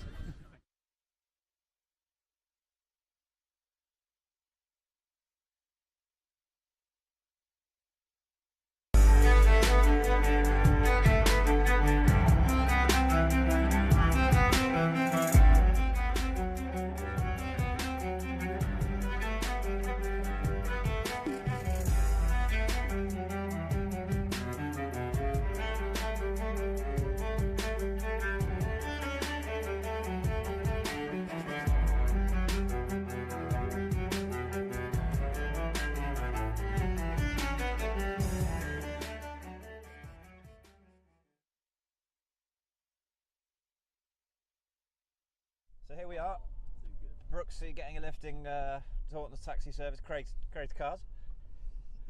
We are moseying around Taunton delivering some membership packs to some of our devoted members. We're off to deliver to Tom, is it? One of our young members. So hopefully he's in. He should be back from school unless he's been bunking off. Oh, he's down the park. Sonny Baker in the back.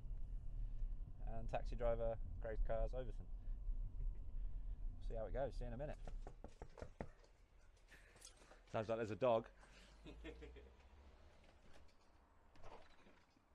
Tom? Yeah. How are you? Yeah. I have got your membership pack for next summer at the ground to come watch us play.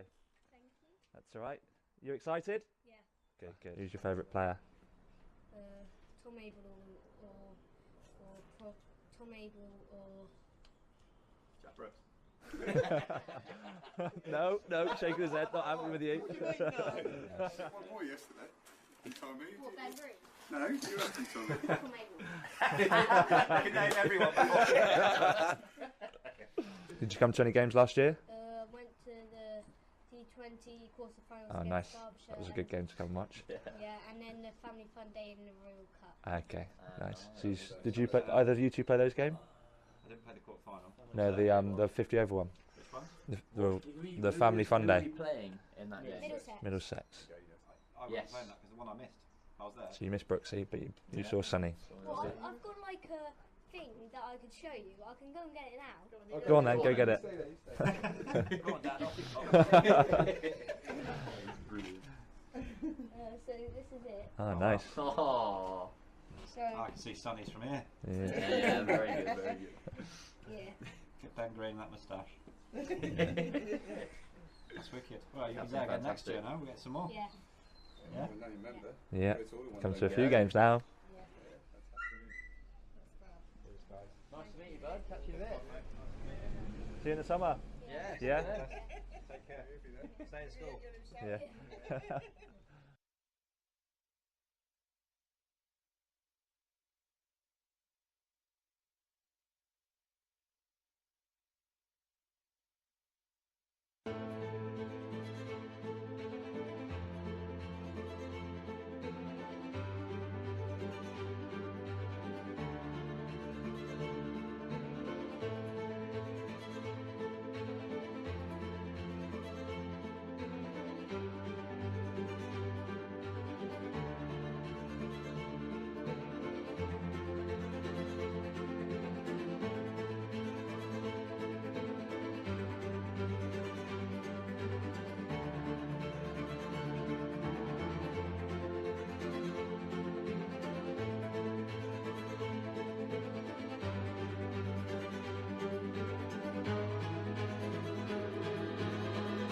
Century for Lewis Goldsworthy and Mike. That is 1,000 first-class runs for the season for Tom Abel. Heel for Elbidoni out! Number 7's gone! 56. All gone, he went out to the back foot. Second 100 of the match for Tom Abel. Oh yes, another one. Cooker's gone now. Could that be the big one? James Rue's maiden first-class century. Got him, Cooper behind. Morrison's maiden first-class century. Tom Lamberley has scored 100. Another massive breakthrough. Jack Brooks is right away to the ball. 10 touches. That could be the final wicket. Yes, Tom Abel has got it.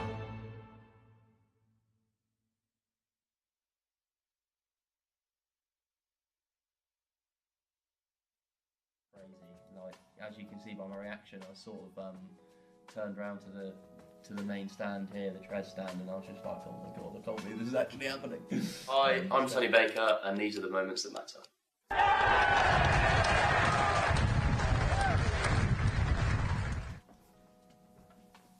Fred Barnard, bats and bowls, that's probably their like for like. I mean, Barnard, every time we see the score, every game basically, he seems to get runs at the moment. Yeah, big fan of Fred Barnard, watching the Lions years ago, you can tell he was a real talent. Oh, it's flicked up in the air. Steadies himself. Good catch by Alfie Osborne on debut. Be under pressure when they're 60 for not 12, but yeah, that ball was not meant to be there. It was meant to be like proper short at his throat. Ended up being like just short of a length at his ribs, and yeah, I've played Bushy before at the 19s a couple of years ago, and yeah, nice player, but yeah, just top edge of length ball there. It was meant to be short. But yeah, nice start. Needed one badly. Yeah. Look at the score, mate. 231 off 35. Starts with a wicket. There we go. Caught it. Middle stump. It was a short boundary to straighten the wicket, so I think he was just trying to line me up through there. But I'm pretty pumped up there. I think like desperately needed a pole. Like I said, 232 for 3 off 35, 36 overs. Come back with 15 overs left, and that could be another wicket. Top edge has got ball. He's feeling James Rue's done a bit of a spin. Great catch in the end. I was not expecting him to catch that. Like him and Bart just looked at each other as the ball went up, and then Rooster ended up giving it a nice little full length dive back over his head. Can catch that with gloves on also. That's a big LW shot, and it's been given the right Huge sellies. Bit of context behind that. Dicko just like edged me through between point and third, then backed away and cut me over point again, and I was like, oh. I was a nice little player, moving around on the crease, and then went across offside. I, saw a big old shin straight in front of all three and had a go, and thankfully missed it. I think I just missed my Yorker. Just, yeah, just short, but good wheels. Yeah, that was that. Welcome to the club, boy. Yeah, that was nice. Oh god, the most embarrassing 5th wicket of all time. 329 or 46. Nice surface, yeah, wide of the crease. Straight to the longest man in world cricket, Casey Aldridge. Anyone else, I reckon that's 6. But yeah, you just see me there, I'm just like, what has just happened? Yeah, really pleased. Yeah, just buzzing with that. Managed to get 5 and then finish with a trademark Yorker. It's almost impossible to score. Yeah, so wide of the crease. Above. Little bit of reverse, not massive. Sonny Baker picks up his 6th wicket. Yeah. It was hot that day, like came back in afterwards and I was absolutely cramping all over the place. But how that feels like it's your first professional 5-wicket haul for Somerset as well at the Cooper City's County Club. How'd that feel? Crazy. Like as you can see by my reaction, I sort of turned around to the main stand here, the Trez stand, and I was just like, oh my god, I can't believe this is actually happening. Especially after bowling a slot Derry, I thought I'd gone into the car park, but. Yeah, was really pleased, and yeah, it's just, again, you can't beat the crowd here. Like having played elsewhere now, obviously not played everywhere, but having played elsewhere, the atmosphere here is just different.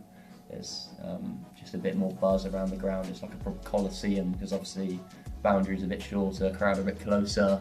Does feel very, everyone's on top of you and behind you. Like it's a real, it's a real buzz around here, and it's. Yeah, definitely made a difference, and yeah, really pleased to have got the first one. Obviously everything that happened off the back of that, going into 100 after an injury replacement to Tamal,